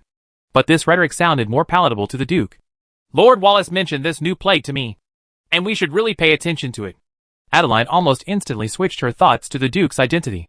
Has the valley previously? Is there also a plague spreading? I heard that the bachelor you brought here is very knowledgeable in disease research and magic. Raphael entered the Red Mansion Castle together with the Knights of the Black Lake. Since then, he has also provided a lot of help to the priests in treating diseases. So the Duke knew his name. Sir, please forgive me for something. After saying this, George suddenly became solemn. Our great bachelor is not actually called Raphael. He was born in the Forbidden Sanctuary and came to the valley already, for a period of time.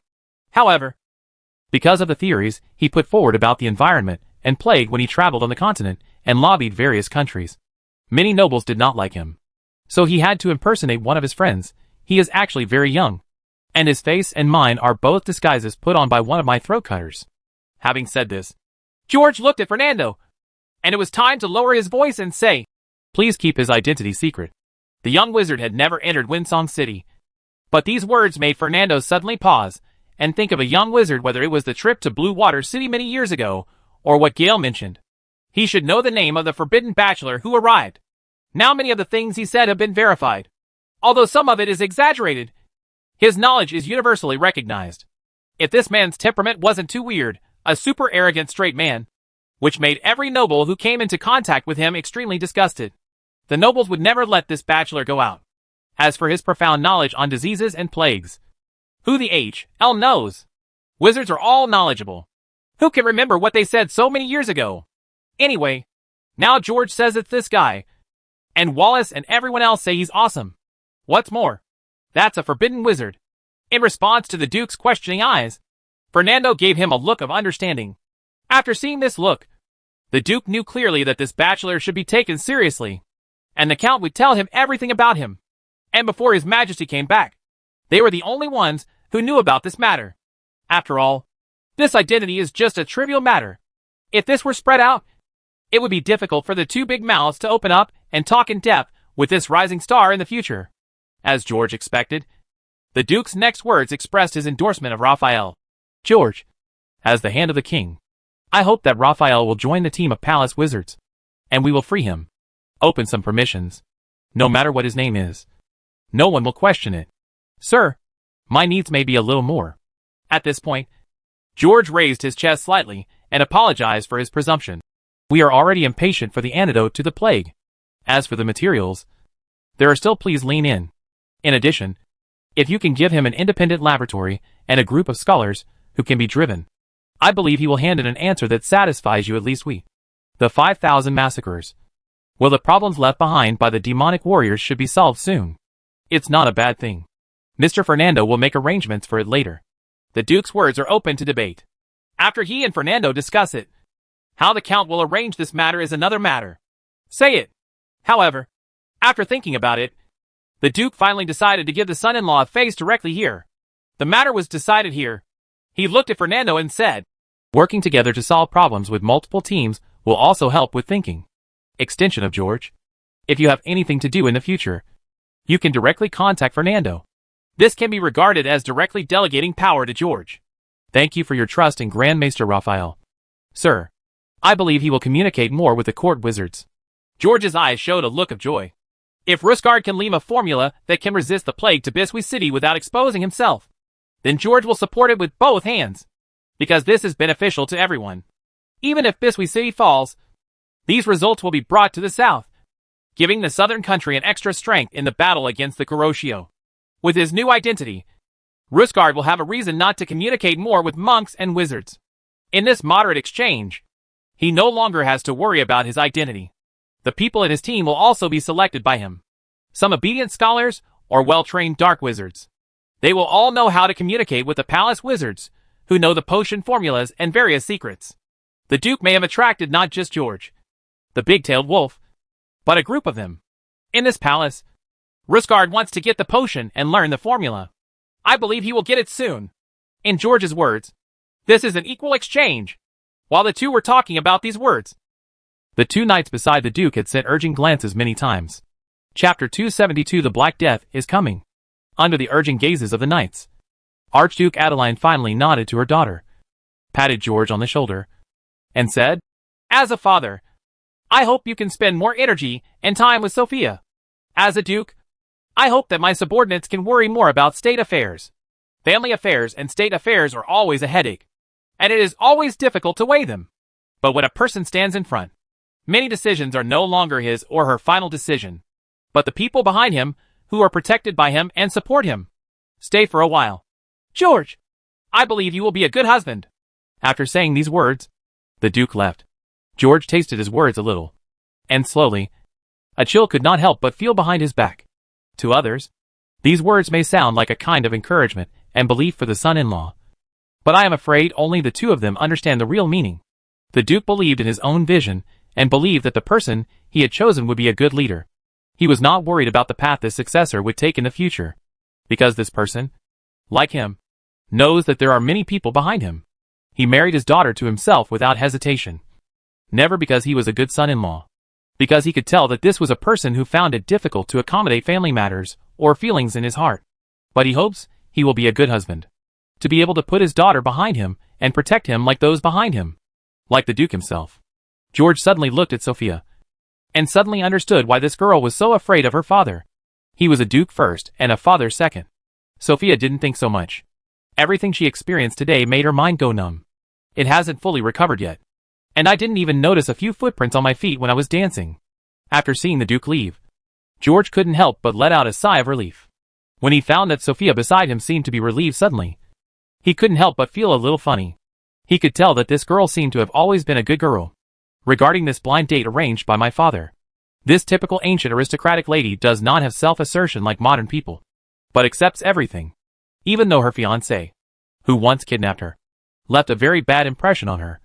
She still tried hard to put that smile on her face. George's gaze made the girl feel uncomfortable. She let go of her arms, her face slightly stiff. I want to lift my hair that is wet with sweat. But this arm was caught by the thick arm. Sophia looked at the man in fear, not knowing what he wanted to do. But the education she received since she was a child made her work hard to hold back her waist and raise her head proudly. A rude big hand reached out, but it only touched her hair to her ears and stopped. Don't be nervous, Sophia. George patted her hand and said, the biggest protagonists today are the princess and your brother. If you don't feel comfortable, go back to the room and rest. This was the first thing he said to himself today, looking at the future arranged by her father. Sophia couldn't help but have a hint of complexity on her face.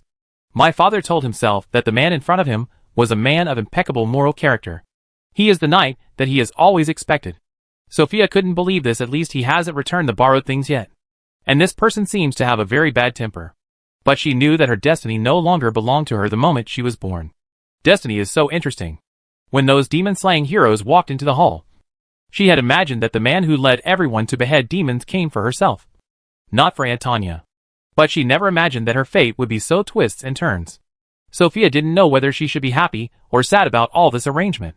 The only thing she wished for was that her future husband would not beat her like a bachelor when he was angry. What George mentioned is very timely, because this banquet is almost over. He was right.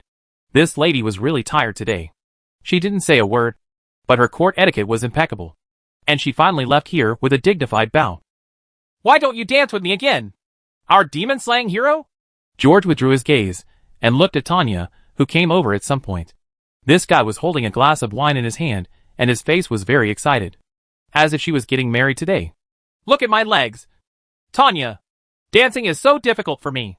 At this point, George pulled Tanya aside. The friends also slowly came over. It's time to talk about hacking business. George was so excited that he gritted his teeth. He looked at the bustling group of nobles, bachelors, and priests, like a thief who fell into a rice vat, and looked at the rice. Tanya, have you seen how many treasures are waiting for us to find in this Blue Water City? This time we have discovered it. Be obedient, and I will crown you the Earl of Black Pearl when I go back. Tanya curled her lips and looked at the Earl of DeLong County with an unflattering look in her eyes. The Black Pearls gathered here seemed to be congratulating each other, and they looked no different from the noble groups who had not yet left and gathered together to talk. But in the innermost part of this group, there are a few people talking about the real things. During the chat, the two exchanged their information. Tanya revealed the information they wanted to reveal in their plan. But if George expected it to be true, the rock they threw would only make waves here. The main battle is a general trend and cannot be changed. And in this entire environment, nothing can be changed. The demons that appeared in the valley made the Duke more cautious. But that was all.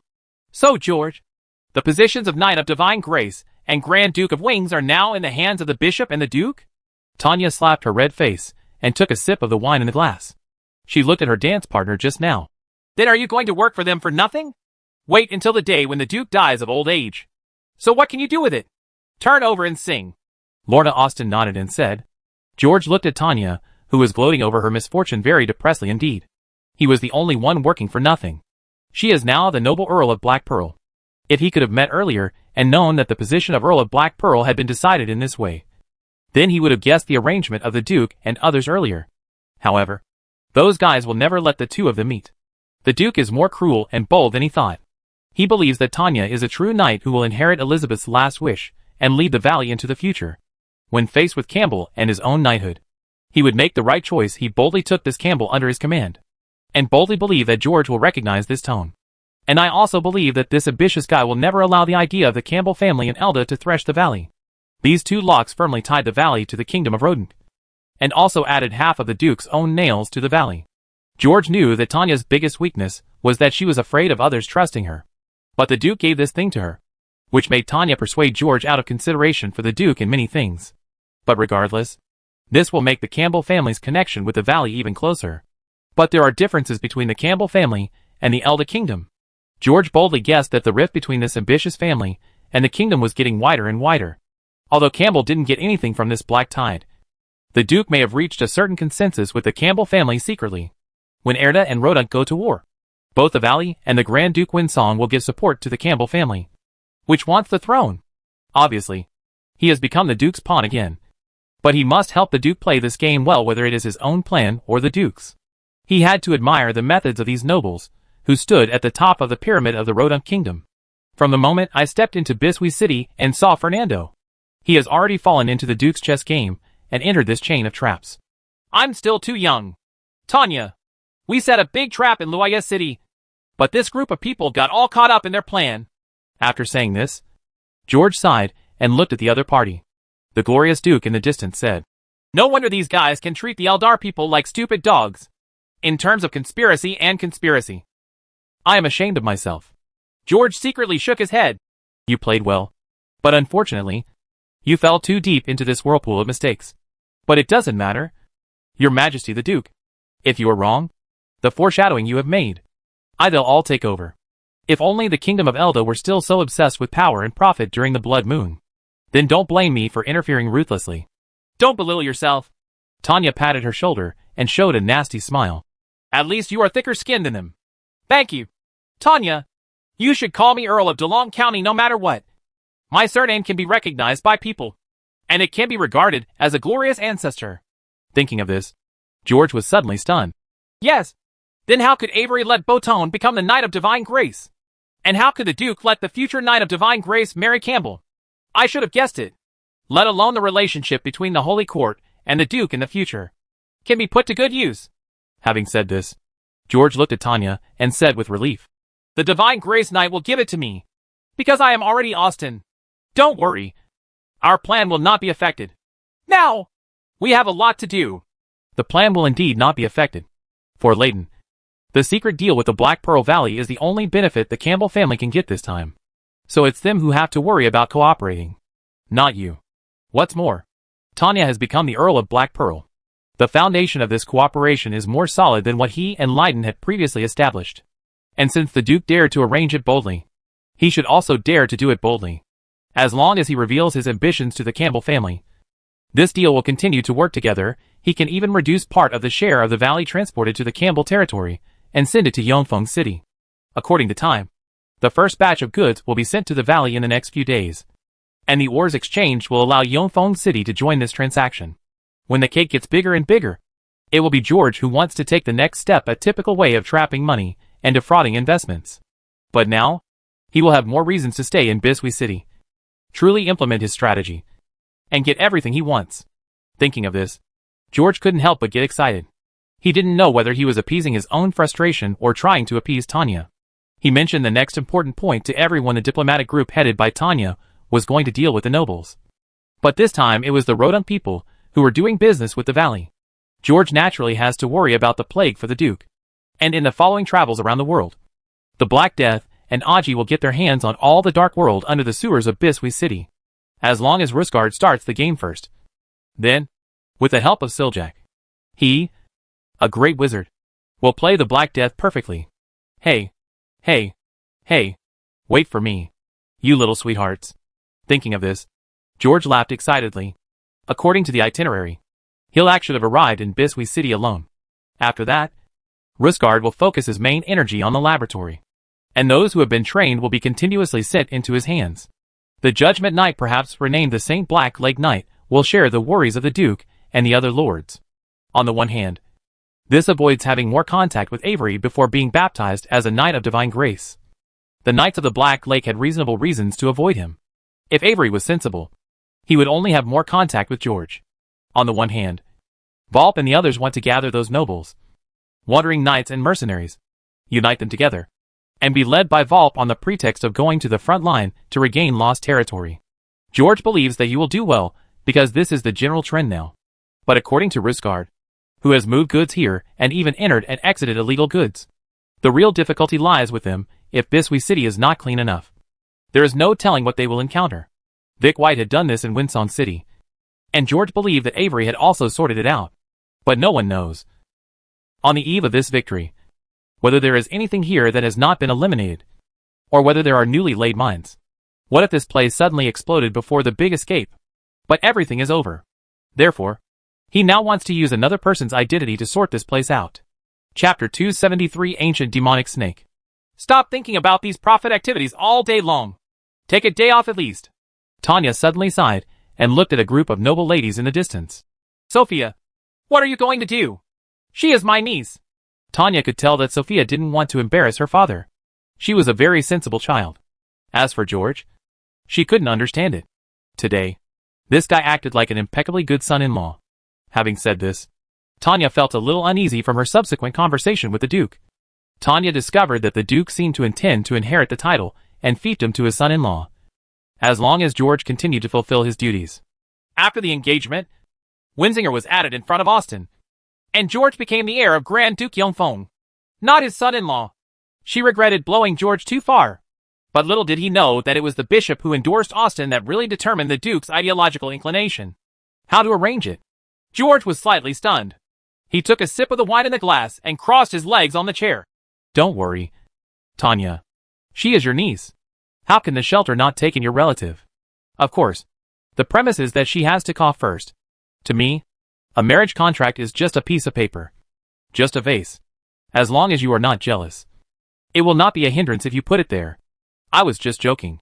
George stopped his last words in Tanya's increasingly dark eyes. What he almost said originally was that she had to survive first. After all, Biswee City must be guarded by someone. And the refugees also need someone to buy time for them. The Duke might die on the battlefield.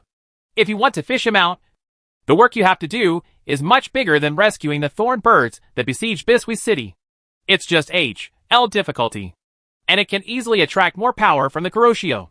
If the Duke is not easy to fish for, Sophia will certainly be the same. Is it possible that I want to run up to the Duke and tell him, please be careful. I'm going to run away first. Because you are definitely doomed. So I want to kidnap your daughter? So in George's mind, he had given up on his father-in-law and fiancé.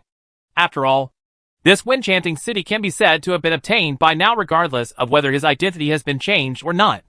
In the panic of the doomsday, the nobles of Winchanting City will not care about him. A liar with half a name. I'm afraid I'm eager to see through it. But how can you say these words to Tanya? So George, who realized that he had talked too much, stopped suddenly and changed the topic. Sure enough, this casual attitude towards Sophia and the shit that spewed out of his mouth later made Tanya ignore his original intention and show a murderous look. It was you who asked me to tell you my plan. Tanya, this is what I have in mind. Looking at this look, George did have an innocent feeling. It's good that I can give her a title. Don't you know how many girls will be heartbroken after I get engaged today? Straight men are hopeless. Lorna looked at George and slowly shook her head. Hey! The woman who wants to be my lover has to line up from Johannes to St. Wilmic's Cathedral Rona. Tanya, I'll give you two a chance. You can ask yourselves. Won't you consider it? In the afternoon, Aji asked me who I would choose. But I rejected both of you.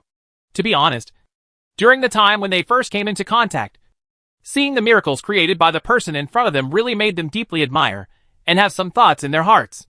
But as they came into contact more and more, like Aji, they completely fell to their knees in front of this guy. I would rather marry Dan. Any pretty boy I can find would be better than you. The two girls turned around and left. Dan Leona? Wait. How is that poor boy Dan better than me? He gets paid here. Don't say such things against your will. Didn't you even dye my hair in an ugly way? And Tanya, didn't you say you were willing to let me pick it up when you were drunk that time? In order to save face these days. You even deliberately said that I was your man. Before George finished speaking, his face turned pale, and he helped Aji to retching, and then spit out 2 toads from his mouth. Boss, please stop talking, Aji said with a pale face. He could already feel the killing intent from the backs of the 2 people. If you want to flirt with a girl from now on, I will help you flirt with her. Okay? These 2 stinky girls. George suppressed the nausea in his stomach, stuffed the 2 toads into Aji's hand and said, What do you know? Didn't you see that I thought they were in the way? Did you drive them away? Aji stretched out his thumb. High. Really high. Humph. You still need to learn more about how to understand people's minds. At this point, George looked at the nobles who were gradually leaving the venue under the farewell of the princess's fiancé. It's time for us to leave. We still have things to do tonight. There are several words written on George's face: murder and robbery. By the way, boss, if you didn't tell me, I would have forgotten it. Aji scratched his beard on his temples, and his face became extremely weird. There is indeed something big. I don't know. Have you ever heard of darkness? Throat? Having said this, Aji took out a black substance that looked like a snake's slough from his arms. This slough of the ancient demon snake was discovered by the Iron Wall Knights outside the city in the afternoon. They just came to find the Duke.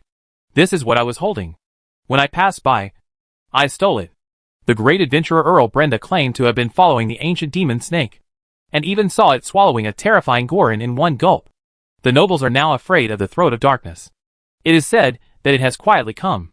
It's outside of Biswi City. The lump in Aggie's hand reminded George of the torn pieces of black stockings. But then it was discovered that these were rotten cobwebs left by the Dark Spider group. His vision went dark, and he slapped himself hard.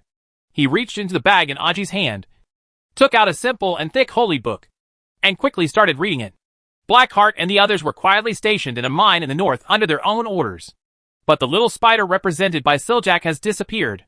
But judging from the notes, this treacherous and cunning evil beast did not dare to completely disobey his instructions.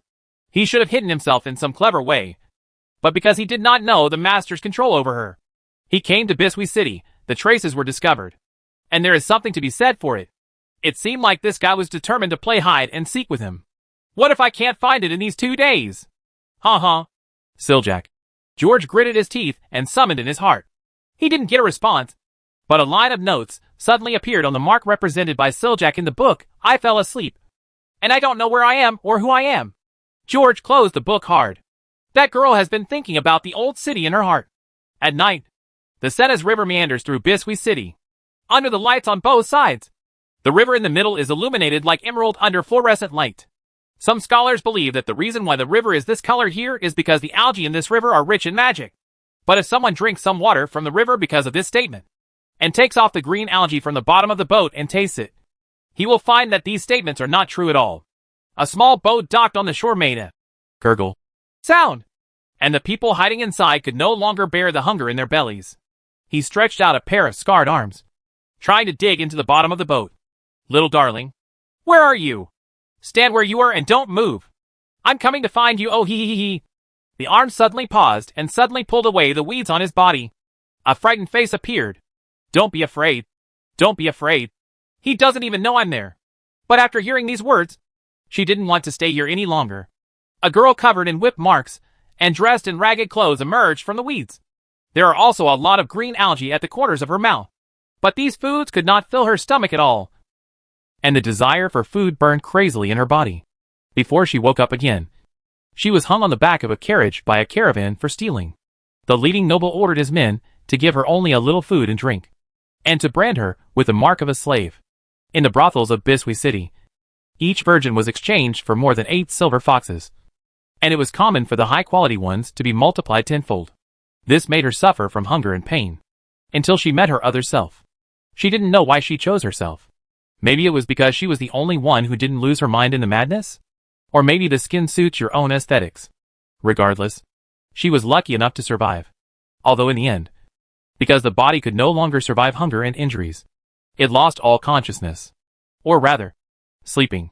Larvae are always subject to sudden changes. Although this new form is somewhat different from the ideal type I have always expected. He didn't become stronger, but became weaker. But this was the only way she could think of to get rid of all this. And the will to reborn herself also broke through the upper limit of her power during this sharp change. Now that she has reawakened, her real name has gained a long list during her evolution. And the seal for this new form of larvae is no longer as strong as before. But it is still tightly locked to her origin.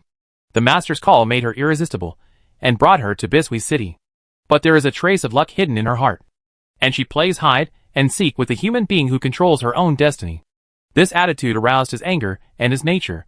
He planned to play a good game with himself, and told himself that if she could escape tonight, she would gain true freedom. The small drum in her stomach beat again. In this torture of hunger, The girl was about to lose her mind. In her juvenile body, she desperately needs energy replenishment.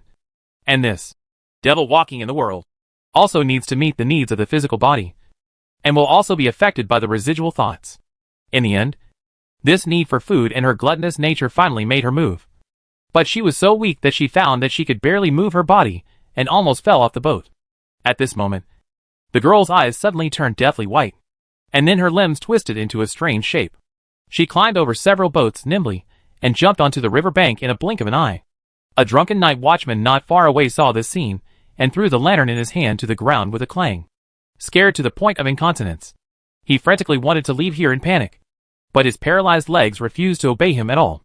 When he finally struggled up and crawled into a dark alley, he looked up and suddenly found that the strange figure was hanging upside down on the wall above his head, smiling sinisterly at him. Those pupilless eyes were like a whirlpool leading to H.L., slowly pulling the alcoholic's soul out. Looking at the soul that was slowly being pulled out, the girl's heart became extremely longing.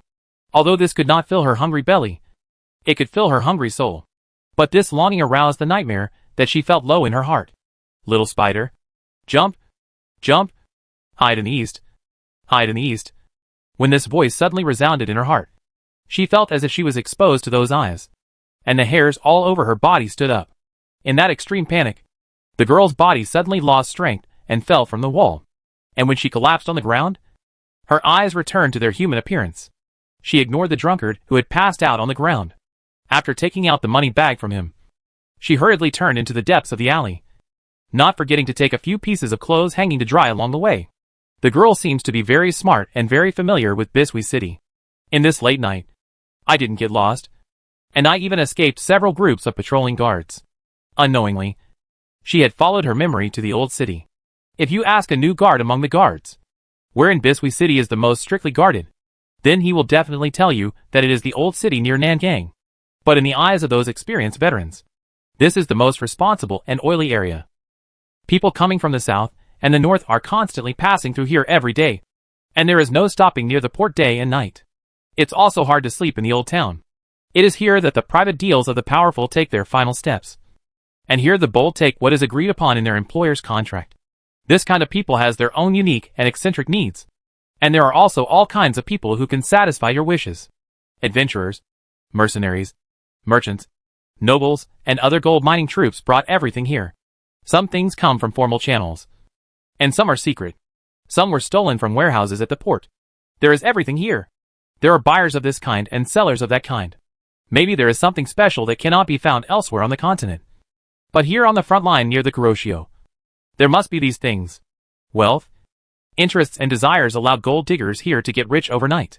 Disputes, hatred and entanglements can also make them lie in the river bin tomorrow without knowing it. The guards come here dozens of times every day. But the leaders and the powerful people who control this place have a tacit understanding. What should be caught, what should not be caught, and how to deal with it. They all know it very well. If at an irregular time, someone notices that this place suddenly becomes quiet, then you must be careful about the person you meet on the road. Maybe he is the Knight of the Iron Wall, or the priest who comes here for an unannounced visit. The guy they caught, no matter who was on top, could only serve as a model. Chapter 274 Meow. When the patrolling guards left, the girl popped her head out of the garbage. Looking at the noisy atmosphere here, and smelling the stench and sweat in the streets and rivers, she couldn't help but breathe a sigh of relief. The streets and rivers were not properly cleaned today, and many unlicensed stores that were usually closed were open today. Guess today is not a safety day. So here, not only can she find a tavern where she can fill her belly, but the bad guys and bartenders there will not care about anyone suspicious or not. And after the bartender collected enough money, when a strange person came looking for her, he would open the back door for her and cover up the traces. The girl picked up the cloth bag in her arms and took out a few pieces of clothing. When she walked out of the alley, she had a large robe on her body and a lot of black ash on her face. When she lifted her hood and got into the crowd, who didn't pay attention to her smell, no one could tell whether this thin figure was a man or a woman. Stinky Fish is the name of this pub. As its name suggests, no one with any status is willing to stay here for a long time. This has allowed it to be rarely inspected and never closed for such a long time. Logically speaking, at this time when dinner had just ended, there should be many people in the tavern. But there are only a dozen or so wandering here today. and they are all regulars at the pub. No wonder. These alleys are a bit special, and people who are not familiar with them dare not wander around here at night. Anyone who dares to wander around this neighborhood at this time is either a gangster or a bold person with qualifications. The girl is obviously the latter. When she asked about the unpleasant smell nearby and saw the sparse guests in the window, she stopped here. No one wants to tease a boy like this, no matter how drunk the drunk in front of the pub is. When she opened the door and walked into the warm tavern, the drinkers glanced at her and ignored her. Instead, they glanced outside the door. Just a few bad drunkards. The tavern became lively again. The plates on many empty seats had not been cleared away. But the girl didn't care. After sitting in a remote corner, the leftovers on the plate filled her eyes with curiosity, and she could no longer bear the ringing in her stomach. Curiosity was replaced by hunger in an instant, and she frantically put the things that had been chewed by others into her mouth. The drunkards didn't pay much attention to this man, but the bartender quickly came over with a frown on his face. It wasn't until the money bag was thrown into his arms that he returned to the kitchen with a smile on his face and brought out the food again. The Throat of Darkness? 7 or 8 drunkards kept talking about the latest topic. Yes, the Throat of Darkness. It is said that it was originally an ancient demon snake with millions of teeth that devoured the world. It has been sleeping in the heart of the earth for tens of millions of years. The emergence of the black tide awakened it, and it emerged from the ground, suddenly appeared behind the defense line of Biswi City. At that time, it led the Kuroshio army and appeared during the earthquake. It almost broke through Luoya City. What a coincidence! It's the time when Luoya City's troops are going to Hongzhuang. Is it serious? A drinker showed an excited look on his face. I heard that the last time something happened in Dragon's Back City, the vultures made a lot of money. The crows following behind, we all took a sip of soup. Don't think about it. The Duke's troops haven't even moved. It's estimated that when the news comes, the battle over there will be over. It is said that there is a new knight group over there, which is very powerful. It should be the one who will fight this time. The matter is settled. I heard. It's called Black Lake. It's the nobles of the valley. The bad guys over there built a bridge with them and made a lot of money. It would be great if the Throat of Darkness came here to hang out. Don't tell me. We recently found traces of it deep in the northern dense forest. Hearing this, a bearded man suddenly burst out laughing. Old hunter, are you drunk again? I swear to the 7 gods. The toothless old hunter held up the ale glass in his hand and said loudly, haven't you ever heard of the great adventurer Earl Brenda? He has always been here. I quietly followed this terrible demon, and I was lucky enough to be his searcher for a few days. These words ushered in a great deal of heated discussion, and everyone cast jealous glances. It seemed that not only did this Earl's name sound loud, but he was also always generous with his actions. The girl who was eating paused slightly when she heard this, and couldn't help but prick up her ears to listen. She couldn't help but feel a great fear. If what those drunkards said were true, then what if that guy knew with this news? She is definitely dead. Bah! What am I thinking? Whether you can catch me or not is one thing. After tonight, I will be completely relieved. I followed the Earl's adventurer team, but I had a big battle with a terrifying ancient snake in the north. Just 3 days ago, I witnessed the Throat of Darkness swallowing up the snake entrenched in the north in one go.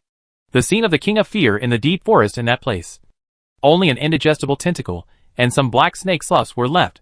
There was a burst of exclamation in the tavern. Old hunter, just bragged. 3 days ago? In this battle, you were fighting Luing, right? I remember the date wrong. It might have been 7 days. I came back here 3 days ago. But I swear to the 7 gods, these are all true. Otherwise you think, where did I get the money to go to a brothel? There was a lot of discussion in the tavern, and they couldn't help but feel great fear of the Throat of Darkness. The girl who was 3/3 full was suddenly startled when she heard this. She remembered that there was only one rotten goron in the north, although the meat is unpalatable after killing it. The little spiders don't care about these things. And in this world, among the people who have seen my predecessor alive, I am afraid that I am the only one who can fight. All the unlucky ones who met this team died screaming. Many times, his predecessor just showed his face, and those fragile humans lost all their sense in the madness and had no chance to come back to report any news.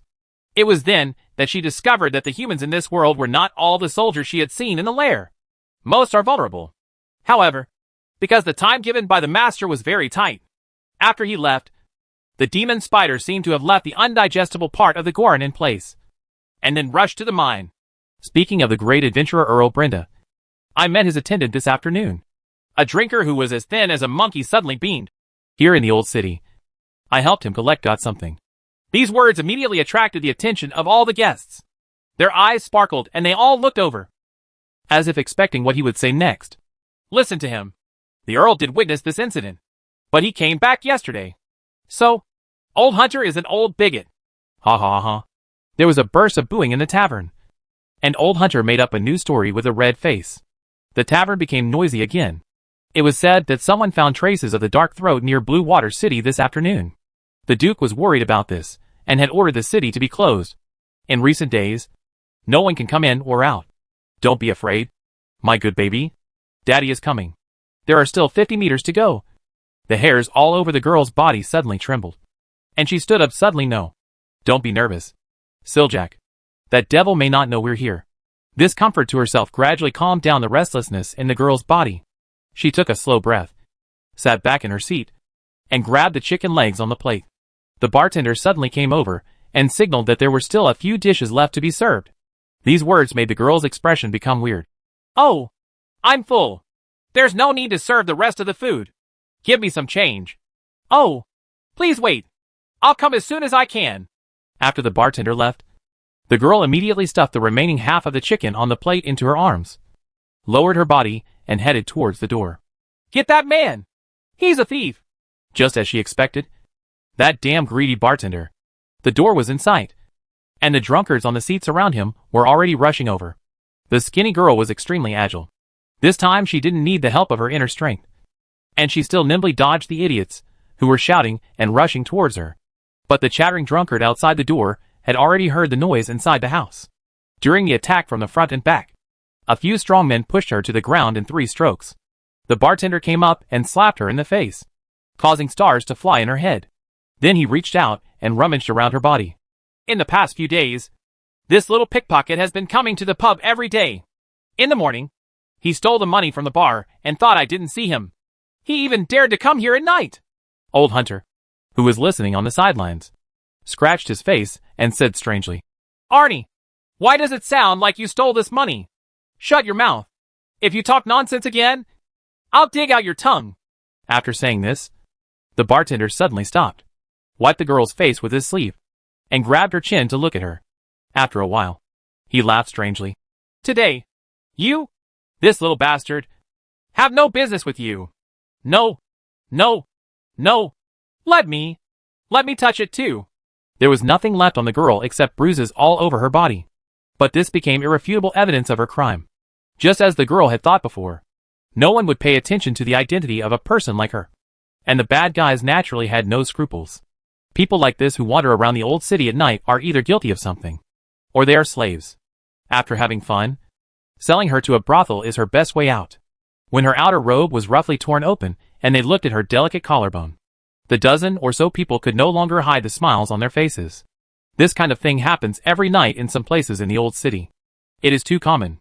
Amidst the obscene words, big hands were stretched out one by one, and some people couldn't help but take off their pants. But the girl was like a puppet, shaking all over. This fear made the drunkards extremely excited, and this understanding also made them very satisfied. But when that weird laughter, like metal friction, came from the girl's mouth, a bone-chilling chill suddenly rose from the backs of the drunkards, and the lights in the entire tavern suddenly went out. The doors and windows suddenly flapped wildly. It's like there are countless pairs of evil hands outside. The bonfire in the tavern kept swaying, and was extinguished in the blink of an eye. When it rekindled, the flame was already a deep blue, as if it came from the underworld. In the swaying light and shadow, there were dense sounds all around, and countless reptiles originally hidden in dark corners crowded the walls. The seats shook wildly, and several people looked at the strange scene around them, let go of the girl one after another, and backed away in horror. Someone looked at the flies flying around in the hall, and suddenly coughed hard. After covering his mouth, he actually pulled out several scavenging cockroaches, and 2 black spikes from his mouth. Have fun! Come and play with me! After a few squeaks, the girl sitting there with disheveled hair suddenly twisted her body into a weird shape. Her neck bent 90 degrees, and she used her dead white pair of he looked at everyone with his eyes. I can make it look whatever you want. Ah! A person who looked directly into her eyes suddenly started to bleed from his nose and eyes. He grabbed his hair and ran towards the door crazily. However, he turned a corner halfway as if he was blind, and hit his head against the wall, hidden under the table. Trembling, Ani watched those people running around in panic shouting. But this small tavern seemed to have turned into an endless maze. No matter how crazy the people in it were, he was running around, even lying on the door, as if he was blind and couldn't find the exit. In this chaos, the people lying on the door could vaguely hear people walking around and chatting outside. But they turned a blind eye to everything happening inside. This particularly increased the panic of these people. Discs continued to explode and fly up, and the seats covered with insects began to float into the air while shaking and cracking. The entire hall echoed with the ubiquitous harsh and frictional laughter, which continuously amplified the fear and despair in people's hearts. These people, who had completely collapsed in despair and helplessness, watched their bodies slowly begin to rot, seeing the dense masses of carrion-eating maggots that kept drilling through their rotting bodies. It was as if they were witnessing their own destruction. Die. These bugs greedily sucked the flesh and blood, and the girl's expression became more and more satisfied as the maggots fed her. Compared with the cooked meat, these fresh things can truly satisfy the hunger in her heart. And this first real meal made her thirst for food uncontrollable. The power of despair began to spread from inside the tavern, and the sound of banging doors and windows began to be heard by people outside. And a thick fog began to appear from the tavern. If anyone peeks outside at this time, they will find that the dark tavern suddenly turns dark red. This huge power will spread to all the surrounding streets in just a few breaths. Oh! So this is the birth process of the source of disaster. In other words, such a scene also happened in Jeffrey's Manor? Suddenly, there was a crashing sound in the hall, and all the tableware and seats that were floating in the air lost their support and fell to the ground. Arnie, the only bartender in the tavern who had not lost his mind, was trembling with fright. Then he saw the girl lying on the wine table. The originally arrogant girl was looking at the door in extreme panic. Sir! In fact, the source of disaster is the spread of out-of-control energy and despair. If the entire city is in despair and collapse, all it takes is a powerful seed, and it will be transformed into disaster. The source of... I understand the source of disaster. The fire of despair. The source of disaster was born from the fire of despair. The castles and mining towns around the Shurab Manor and the necropolis have all experienced this kind of despair. No wonder the priests want to always keep the fire of divine grace in the Blue Water City. It can not only eliminate the source of disaster, but can also combine despair to extinguish its birth. Aji, you stay here. It's okay for your friends to come over later, but it might be inconvenient for them to come over now. During the conversation, the two people had opened the door of the tavern and stepped in. As the leading middle-aged man stepped into the tavern, his whole body was shrouded in a gray cloak, and he was dressed like a wandering scholar. His eyes began to sweep through the dark and cold darkness of the tavern. And then, with a huff, all the lights in the tavern that were originally extinguished were ignited with the arrival of his gaze. And finally even the fire in the fire pit was ignited, replaced by golden flame symbolizing hope. Wherever the light spreads, the fog is dispelled. The insects climbing and flying all over the room scattered in fear in the light. And in the blink of an eye, not a single one was seen. Ani watched all this with his mouth wide open. And several half-dead and hysterical rotten skins also stopped wailing while tumbling. The bugs on their bodies turned into smoke one by one and were dispersed by the light. And the rot on their bodies also stopped spreading. They opened their eyes in pain and looked at the person at the door. In the flickering light and shadow, they, who had not yet completely escaped from the illusion, vaguely saw wings of light emerging behind the man, just like the 7 angels descending from the legendary story. The man slowly walked up to the demon, with a smile on his face, and stroked her head. Good baby. Are you waiting here for daddy? Meow. Under this caress, the girl lying on the wine table trembled all over, like a kitten. This cry completely dispelled the despair here. The darkness of the tavern completely faded away, and the few still dead rotten skins returned to their senses. They cried and crawled over, but the wizard next to the man suddenly smiled sinisterly. And then those few people grabbed their throats, scratched on the ground crazily, and soon convulsed and vomited by Emo slowly died from the torture. Take care of it. Just like you usually do, tell those dark wizards that the Black Death is coming today. After saying that, the man opened the book, re-included the demon, and then walked out of the room. The wizard looked very young, but his every move had a sense of vicissitudes of life. After the boss left here, he began to walk around the tavern. He slowly counted the number of people in his mouth. As each number came out of his mouth, a person would die in the tavern. looking at the Grim Reaper walking slowly in the tavern. The bartender Arnie tightly covered his mouth. His nose, tears, feces and urine couldn't stop flowing out, and he tried hard not to make a sound. The wizard finally shook off his sleeves and walked towards the door. At this moment, Arnie's eyes widened, and he couldn't believe that he was still alive, until the footsteps stopped at the door and slowly turned around. In those playful eyes, all the hair on Arnie's body exploded. An excruciating pain wrapped around his body, and his lungs suddenly exploded as if on fire. He held his throat and began to cough up blood, as if he was infected with some kind of severe plague. In the blink of an eye, black abscesses appeared on his body, and he died on the ground in extreme pain.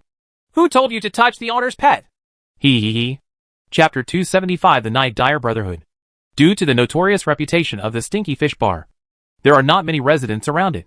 Tonight, after a group of throat cutters with red ribbons on their arms came near the alley, those residents and the store were completely shut down. As everyone knows, the Brotherhood is here to do business tonight. At the end of the alley, Aji and a few friends were chatting. On the street connected to the alley, the passers-by, whether they were mercenaries, gangsters, or nobles with knights, all turned around and turned back, far away, bypassed here. And the guards, who would normally walk around the street on a regular basis, seemed to have taken a break early today.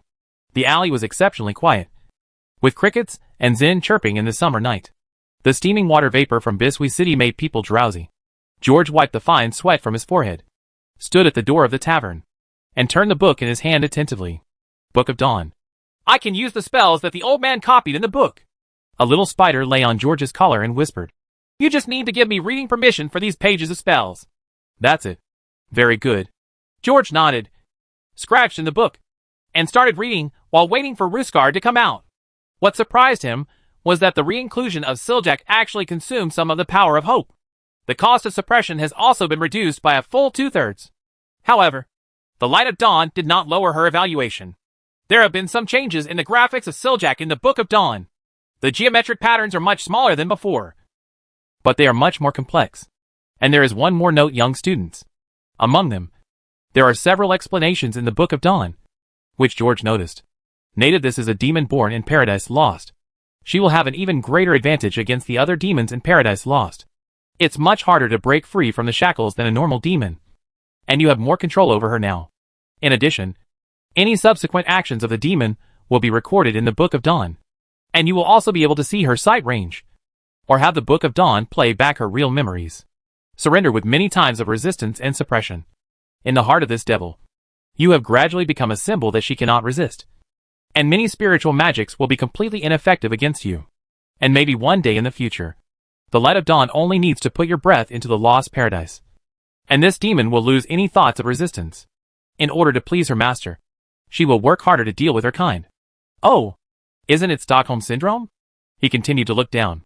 Siljak seems to have several new abilities, the most interesting of which is this. Weaving dreams. Your 7-color magic spider can contact other people's dreams and weave dreams. 1. By contacting dreams, she can possess other people's bodies or peer into other people's spiritual vision. 2. By weaving dreams, she will be able to make people fall into the maze of dreams she weaves. Not only can the control person no longer control his body, he can no longer control his mind. 3. The 7-color magic spider can easily cause hallucinations. As her power grows, this illusion will likely affect the real world and silently reflect the things in dreams into reality. With her current ability, she can only reflect the dream maze. But then, as she becomes more and more powerful, she may be able to pull some of the real things in the world through her network that connects everywhere. Explanation. You can personally influence the dreams of others by controlling her. This ability is ineffective for those with strong wills, and the minds of determined people are difficult to change. If I control her, will I be able to reflect the kingdom of heaven? George touched his chin. I didn't know that with this ability. I could very well come up with a new magic through the research of Forbidden Academy. If the Dawn Singer learns it, I wonder if he can summon the Archangel. The last one is the explanation given by Dawnlight to Siljak.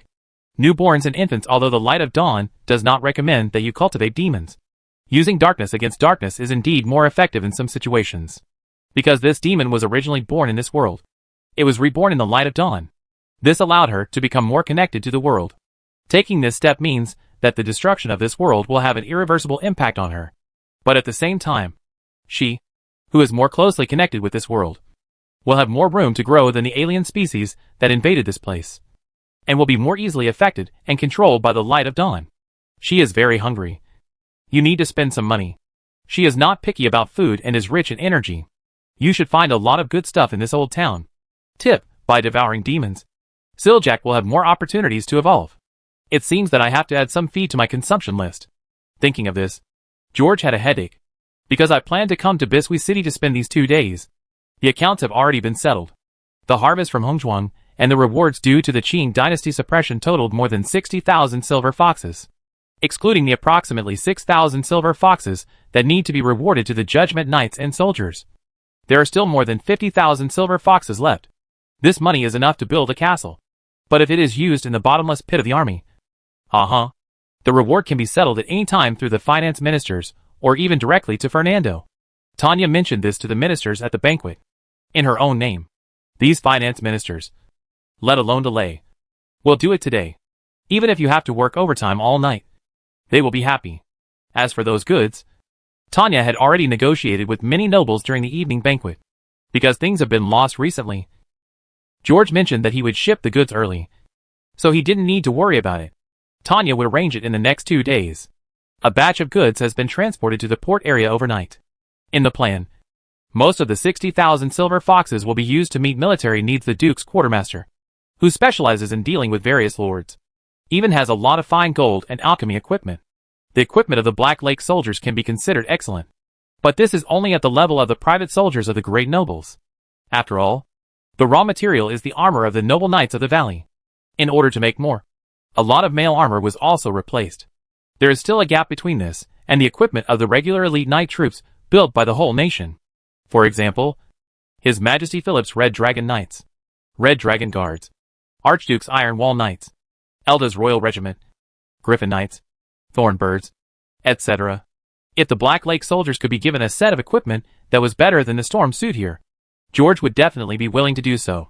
According to the market price, the armor of the Black Lake soldiers is around 600 silver fox, not counting the runeward gems. It is 5 times more expensive to arm than the Udland troops. It can be said that it is better than the equipment of many noble knights, not counting war horses and other equipment. But if you replace it with equipment made of alchemical metals such as storm, after selling this set of armor, you will have to make up for about 1,000 silver foxes. 60,000 silver foxes sounds like an astronomical figure, but it was only enough to equip some sergeants more than 60 people. However, I still have some land in DeLong County, which can be used to upgrade the equipment of 100 captains to a higher level. Therefore, the money I have is really tight, and I don't have much to spend on it. It's best to spend it on pharmaceutical materials. What was mainly used to buy feed was the personal property that Aji kept for him, about 3,000 silver foxes. There are also some treasures in Rusgard's pocket, some of which were collected in the Red Mansion, and some of which are the old guy's own inventory. I don't know how much they are worth. Come here. Come and hang around here in a while. I heard there is an auction tonight. George scratched his chin. He remembered that Fernando seemed to have mentioned it to him. In addition, the bachelor seemed to be very enthusiastic about this auction. George and the others brought back a lot of things from Hongzhuang this time, many of which could be used for alchemy and potions. Among them, those weird and hard to evaluate items all flowed into the old city from the hands of the soldiers, personal trophies. This affects the auction houses to some extent. George didn't know what was in it. But with the current magical environment in this world, some special magic items would appear from time to time. The lords may not know what the items on many monsters are, but they are still very valuable to wizards. Maybe the soldiers would have picked it up and thrown it into the auction house. It's hard to say there's any treasure inside. If he comes across something good, he will definitely buy it. Although he only has about 3,000 pieces of silver fox in his pocket. Rusgard should have a lot in his pocket. If this guy had sense, he would know what to do. And Rusgard has always been a sensible guy. At this time, Rusgard walked out of the tavern happily. After closing the door, he smiled at George. Come on! Sir, I have left some special gifts here.